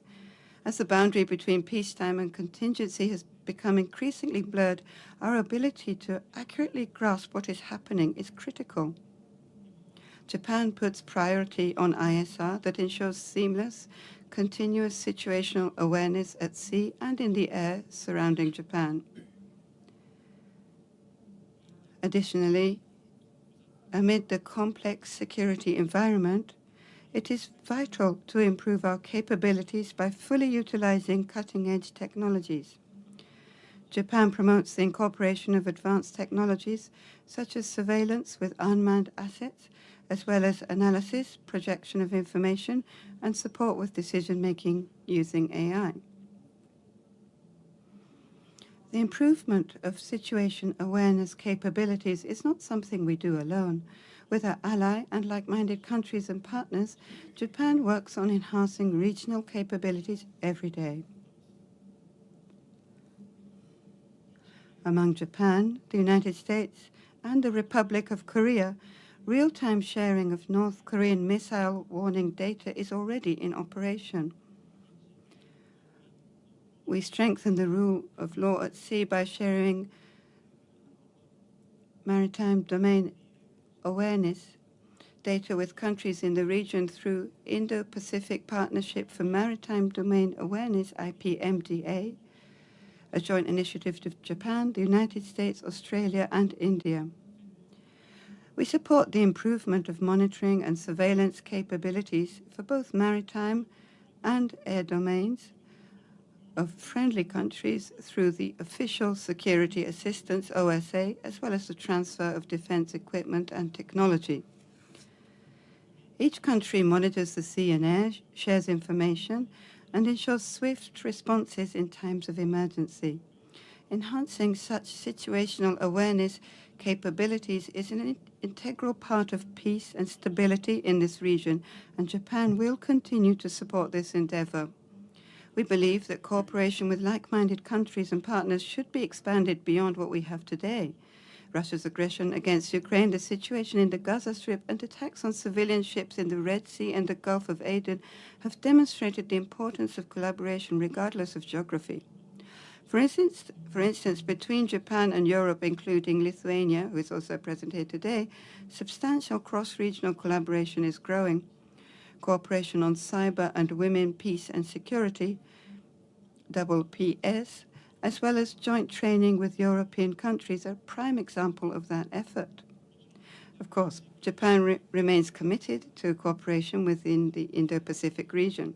We continue to closely cooperate with ASEAN to support their centrality, unity, and resilience. With Pacific Island countries, Japan promotes cooperation towards the realization of the 2050 strategy for the Blue Pacific continent, respecting their centrality, unity, and ownership.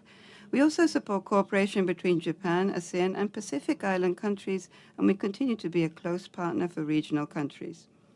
On the other hand, security cooperation between Japan and the Middle East, including Qatar, who's also with us today, has untapped potential. We will promote defense cooperation and exchanges with the Middle East as well. Japan will respond to cross-regional issues in an interconnected world and work together with friends throughout Europe and the Indo-Pacific who share the goal of protecting peace and stability in the Indo-Pacific region and the world. Together, we will continue our endeavor to realize a free and open Indo-Pacific. Standing at history's turning point, the challenges that we must address have grown immensely. Whether the world of tomorrow will enjoy peace and prosperity or will experience more instability, the moment of truth is now. Distinguished guests, the future will be built by us. The fate of the international order depends upon our choices. That is why Japan chooses the rule of law over the rule of force, solidarity over division, and cooperation over coercion.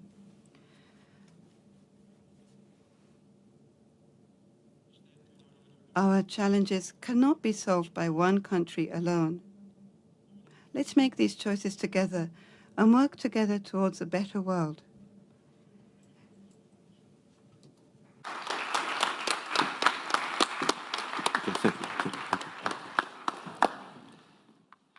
Minister, thank you very much for those remarks, for your clear assessment of the threats, regional and global, but in particular also for outlining the reinforcement of the defense effort that Japan is involved in, its many components, and how that leads to new partnerships and cross-regional collaboration as well. You gave a couple of specific examples of different capability areas that might trigger a couple of questions as well. So we will again take a few questions. We will perhaps start off with a group of 5 or 6, and then I'll ask our panel to respond to these. And the first one is from the UK and the ISS. Robert Ward, please. Thank you, Bastian. A question for Minister Kihara. Japan's relations with NATO have deepened, as you said in your address, particularly so since Russia's invasion of Ukraine. In his keynote at the 2022 Shangri-La Dialogue, Prime Minister Kishida also linked European and Asian security in his Ukraine Today Could Be East Asia Tomorrow observation.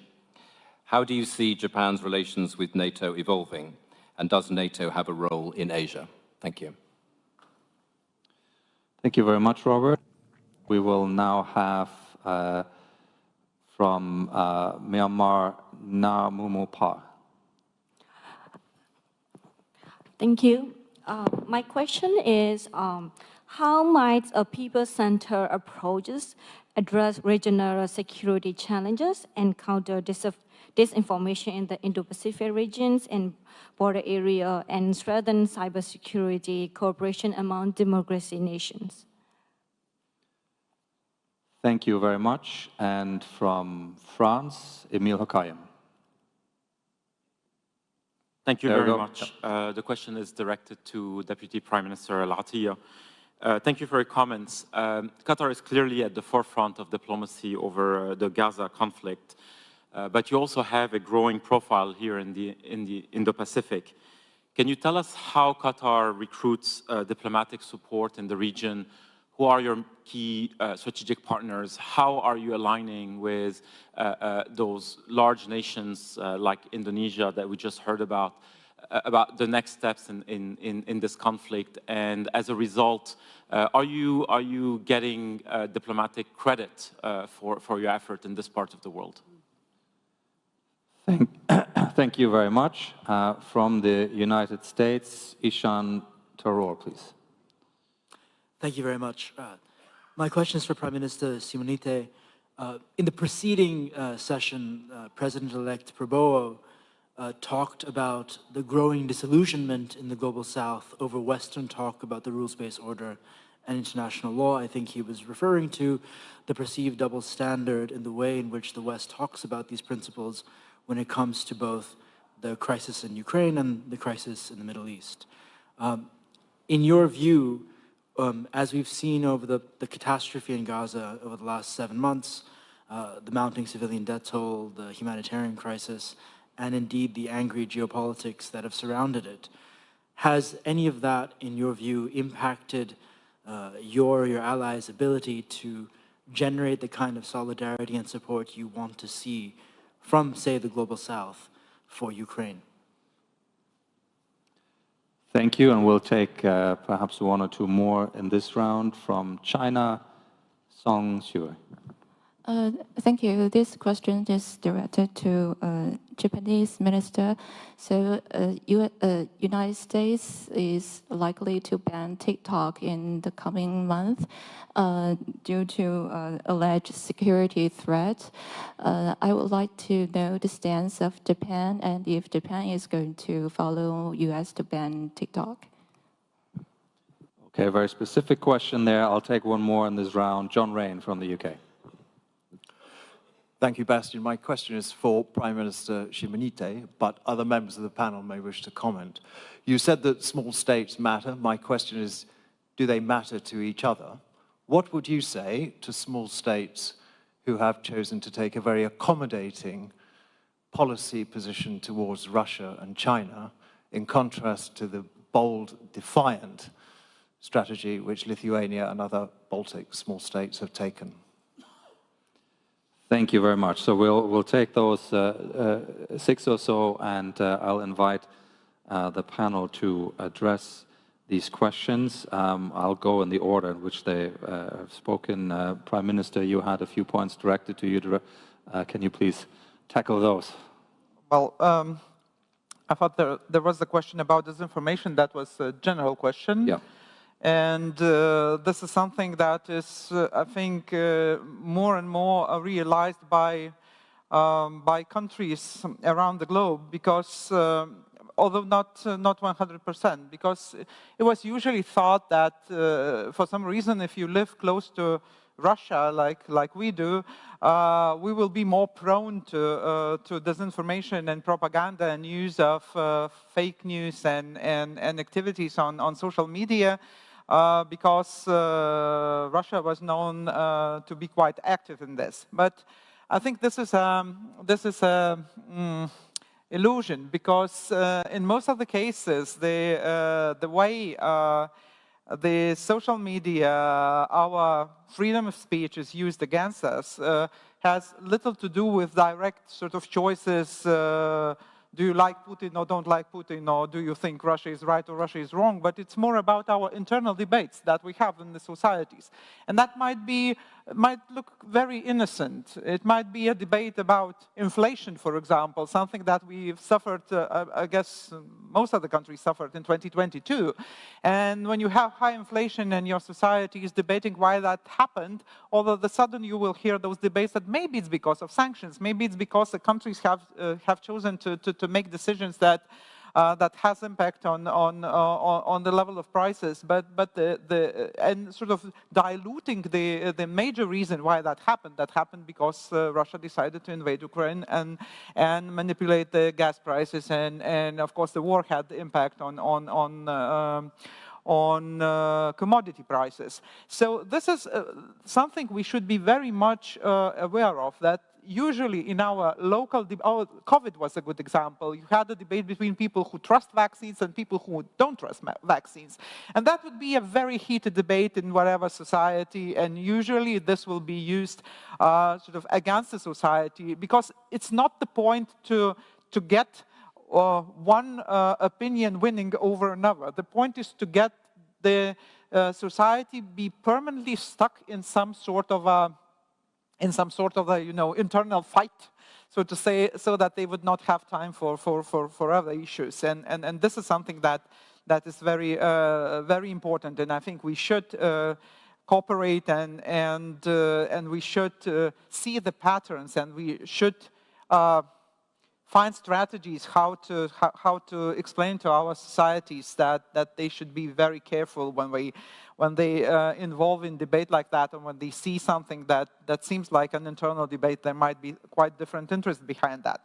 And the second question was about have I lost trust in rule-based international order? No, definitely. It stems from my speech that I see no other good option, because the other option is the rule of force. And when you have a choice between rule of law or international agreements, treaties that we all subscribe to, and something that is brutal force, then I think this is not a very compelling option. Even with all the disputes we might have about how perfect our approach to international rules are, because as you know, as Lithuania was also a country that has been under occupation for 50 years. And many countries never recognized the occupation of Lithuania, but nevertheless, we were behind the Iron Curtain, and nothing happened much until 1989 and 1990, when we were able to restore our independence. And we were not recognized from the day one when we decided that our state is reborn. So we could also speak about those, double standards at some point of our life. But I see no other option for small states to survive and not to be a sphere of influence or buffer zones of somebody's if the system crashes. And then the last question was about whether small states matter to each other. Was that the question? Yes, of course. Yes, of course. Thank you, Prime Minister. Can I turn to you, Mr. Alatia, to perhaps speak a bit about Qatar's evolving partnerships in the region in particular? Yeah, thank you. I might answer Emil, I believe. His question about are we getting any, or are we seeking to have a credit over our mediation and the conflict in the region? Yes. The credit we are getting in Qatar for our role in mediating is the stability in the region. If you are in our place, you will understand that Qatar is obligated toward the world. We supply 30% of the world energy, and we are obligated for that stability in the region. At the same time, for the prosperity of our people. And we took this position because of our wise leadership. That we are in a place where you cannot belong to any bloc. You have to create a platform where everybody can come and change their thoughts and ideas. And whenever we had a chance to mediate conflict peacefully, we won't delay. In the end of the day, as I said, the credit we are getting is the stability of our region and our people. And, this is the way we see it, and this is the way we will continue. And this is why we only do friends and, increase our ally around the region and beyond. Thank you very much. You want to say, part of Emil's question was about interacting with some of the larger states in the region. Is there something that changes in that approach compared to what you just said? No, actually, we would always, when we have an, like, for example, what's going on in Gaza today, we are working closely with the United States and Egypt and other countries to solve this matter. We cannot do everything alone. You need your friend, you need your ally, and you can facilitate as much as you can to reach to a resolution where everybody can live with it. Thank you very much. Kara-san, may I ask you to address the questions that were put in your direction, please? Okay. First of all, NATO, the relationship with NATO, I think there was one question about that. Certainly, Japan is not facing the North Atlantic. However, when we think about the relationship with NATO, there are 3 points. The first one, the Indo-Pacific region is actually connected to the North Atlantic. This one ocean, definitely. The second point,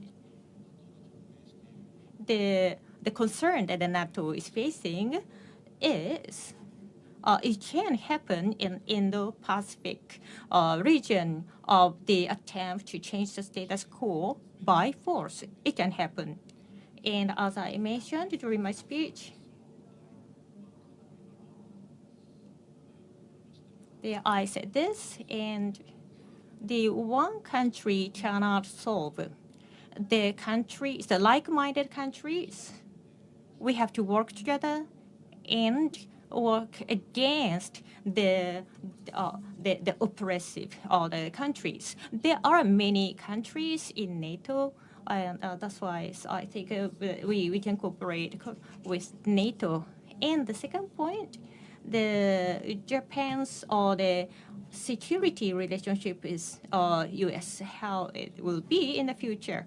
And by March next year, that we are going to establish an integrated the campaign the office, and that we are going to enhance the command the system, and also that we are going to operate the counterattack more effectively, and evolve our activities, and also enhance the cooperative activities. For Japan, U.S. is the only ally, and we are going to promote a variety of activities in a wide area with them. A final round of 5 questions or so. I'll ask for brief questions, please, so that we can get a concluding round of comments from the panel, please. And the first one from Japan, Tadashi Maeda, please. Thank you, Bastian. My question is not going to the Defense Minister Kihara because I know him very well. So my question is going to Prime Minister Shimonite of Lithuania. Also, Defense Minister Kihara also referred to that what's happened to Ukraine may happen to Indo-Pacific in the future. That's true. My question to Prime Minister is that you talk about that you are now surrounded by the Kaliningrad and also Belarus in your neighbor. So you have very much imminent threat you feel. So you refer to that your concern on the Russia-China partnership. And my question is that that's one of the reasons, element that the EU withdrew from 17+1 most recently, and also you opened at the new office in Taipei. That's cross-related or not? Thank you very much for that question. We'll take a few more, as I said. Paul Fraioli from the US. Thank you, Bastian. My question is directed towards Prime Minister Shimonite. Looking ahead to the 75th NATO summit that will take place in Washington, D.C. in July, what is Lithuania's position on steps that should be taken to further integrate Ukraine into NATO structures and the direction towards Ukraine ultimately becoming a full member country? Thank you. Thank you very much. Next on my list is Bill Emmett. Thank you very much, Bastian. And let me first of all thank Minister Kihara very much for your support for the Shangri-La Dialogue and for the IISS. My question is directed to Minister Kihara. It's about defense industrial cooperation. Very impressive project for joint fighter, the joint combat air project between Japan, Italy, and the UK. We have big shortages and difficulties in the industrial base in Europe for production. I wonder if you could tell us whether you have plans for further expansion of Japanese cooperation in the defense industrial space with Europe, and whether the recent revision to the defense export guidelines now makes it totally possible for Japan to participate in, if you like, global supply of defense equipment, or whether further changes are necessary. Thank you very much, Bill. From Indonesia, Ati Priyamaritski. Okay, thank you. I have a question for Minister Minoru. So Indonesia is expected to be part of the Japan's official security assistance, but recently Prime Minister Kishida and Defense Minister Prabowo agreed to deepen defense cooperation between the two countries. So does this mean Japan will offer wider defense cooperation beyond maritime security, for example, defense industrial collaborations? Thank you. Thank you very much. From Germany, Elisabeth Hauschild. Yeah, thank you very much. My question is going to Deputy Prime Minister of Qatar, Dr. Al-Hati. I'm quite interested in how you assess the current situation in the overall Arabian Peninsula and world, and thank you very much for all your endeavor that you are taking from Qatar for communicating and bringing people together. It was very impressive that even after a while, after the Hamas attack, even Saudi Arabia and the Emirates stayed quite moderate, still facing maybe the foot on the grounds in their countries, but it remains stable, even to my surprise. Maybe you can say a few words on the overall stability on the Arabian Peninsula regarding the public. Thank you. Thank you very much. And I'm taking one more, and then we'll return to the panel for a concluding round. Julia Wu, please. Thanks, Bastian. My question is for Minister Kihara. The US Space Force commander said that building a component field command in Japan is a priority, similar to the one that was built in South Korea in 2022. Earlier this year, he said that the plan was to build it in 2024, and earlier this week, he didn't specify any timelines. So is it on track? Thank you very much. Okay, so we'll take these. There are a number of others on the list that I will now disappoint by no longer getting to them in this round. But what I'll propose is actually that I'll ask Deputy Prime Minister Al-Attiyah to perhaps start with a few points on the Arabian Peninsula stability, perhaps views, population, and ruling elites. I think that was the gist there. Then I'll turn to Prime Minister Shimoniete, who had, again, a few points in her direction, and we'll close with Mr. Kihara, please. If we have to start on the Arabian Peninsula, we have to identify which peninsula we're talking, the wider one or the non-GCC peninsula. I think we are a stable region. It's it's highly educated region and stable in a manner of the economy and the prosperity of its own people. But we are still affected by the surrounding region, the bigger region, the region beyond the GCC, and we always go to square number one. Our region do seek stability. Our region do seek to reach out and have a good relation with our neighbors in the Middle East and beyond. But still, there is an issue, unsolved issue, an old issue, a 70 years old issue still hanging there, causing all this turmoil in the region and beyond the region. And if I say it's beyond the region, literally I'm saying the whole world. Every couple of years, every 5 years, we have the whole world rush to our region because of this crisis. The Israeli-Palestinian conflict. This is what needs to be solved. We have United Nations resolution.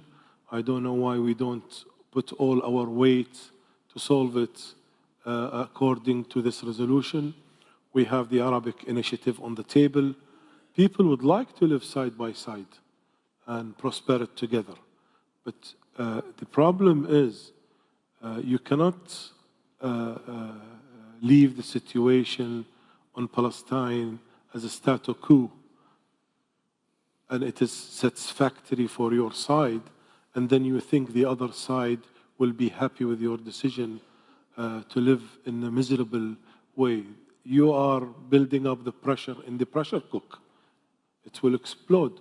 And at the same time, we cannot come every time and try to create a new initiative or innovate a new initiative for the solution. There is a solution.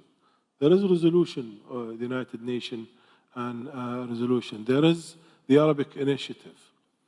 If we don't solve the Palestinian-Israeli issue and to have the two-state solution living side by side, then I think we will visit each other, every now and now in a new conflict. So this is the situation in general. Thank you very much. Prime Minister, NATO summit. And Russia, 17 China. plus 1 and, Yeah, and 17 Taiwanese plus 1. representative office. So I will start from the first one. Although the war in Ukraine started, as a matter of fact, not in 2022, but in 2014, when Russia annexed Crimea and invaded Donbass. But we've left the 17 plus 1 format in 2021. And that was the year when we took the decision to open the Taiwanese representative office, and it was before the full-scale invasion. And the major reasons behind that were that, first and foremost, we wanted to increase our cooperation with the countries in Indo-Pacific, and it was mentioned that we've signed also the strategic partnership with Japan, with Prime Minister Kishida. We've opened a couple of embassies in the region. We've opened a representative office of Lithuania in Taipei. And 17 plus 1 was a format where there was not much in it for countries like Lithuania. We were always, at least my government was always pushing for a united strategy of European Union vis-à-vis China, given that single market is single market, and the leverage is in single markets. So we should discuss the issues that are of mutual interest in formats that are, so to say, at least comparable, not like small countries being in one bunch and one big country being in another. And when the invasion started, it is a completely different story. It is unfortunate to see that, decisions that are being made by European countries, by our transatlantic partners, by other countries in other regions, to impose restrictions and sanctions in order to reduce the capacity of Russia to continue this war is being counterweighted by supportive shoulder of some jurisdictions, including China. So I think for us that left more of the debate whether the whole concept and the whole idea of the government was right or wrong within the country, but historically in a timeline that was sort of different, and the time points were different. Now when it comes to Ukraine and NATO, you of course know that Lithuania and other Baltic states are amongst the staunchest supporters of Ukraine's membership, both in NATO and also in the EU, because we see that as a geopolitical interest of ours as well, not only of Ukraine, not only of NATO, not only of EU, for this to happen. But of course, it's not easy, given that our enthusiasm is not always shared by some of our friends, and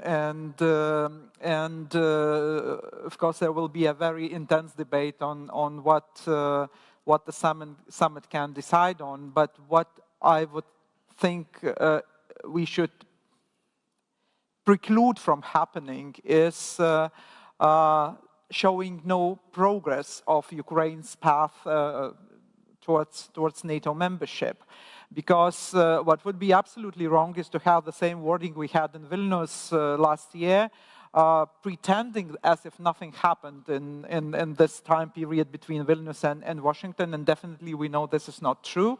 So there should be very practical steps and very practical conclusions in the statement of the meeting of leaders of NATO in Washington, to show that Putin has no say in Ukraine's prospective membership, neither in the EU nor in NATO. Thank you very much for that clear statement, Prime Minister. I may now turn to Mr. Kihara. You have 3 or 4 things to tackle: defense industrial matters, including defense exports, cooperation initiatives beyond what is on the table already, and then there was a specific question on the status Space Command as well. So over to you. So first of all, please let me talk about the GCAP. UK and Italy, we jointly develop the GCAP. And there are the requirements. And then we would like to transfer these projects to the other countries as well. However, apart from this, if we would like to do a joint development, and as of today, we don't have any specific projects. Secondly, the defense cooperations with Indonesia. Prabowo minister is going to be the leader of the Indonesia in the near future. So he is the leader who has a deep understanding of the defense. So based on our regulations and law, we would like to cooperate together with Indonesia. And also, we can utilize the OSA in terms of the cooperation with Indonesia as well. The third point was I just couldn't understand what it was. I think you talked about a timeline of our defense projects. And in terms of the JCAP, it is a 2035, the second generation joint combat aircraft. And we have already signed the contracts together. And we are examining this project in our diet. So GCAP program is managed by the JIGO. And then, so this is the conventions of a contract we are drafting at the moment. And also the relationship with USA.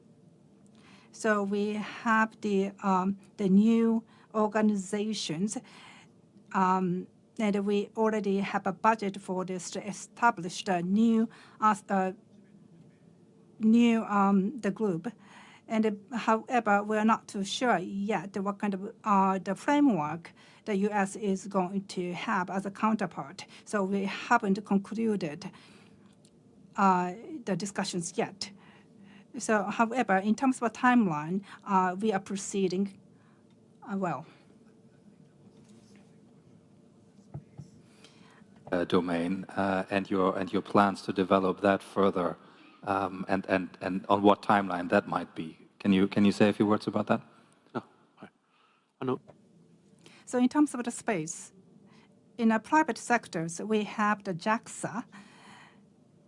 So that is the organizations which precede the development of the space. And we also cover the different domains, including space and cyber.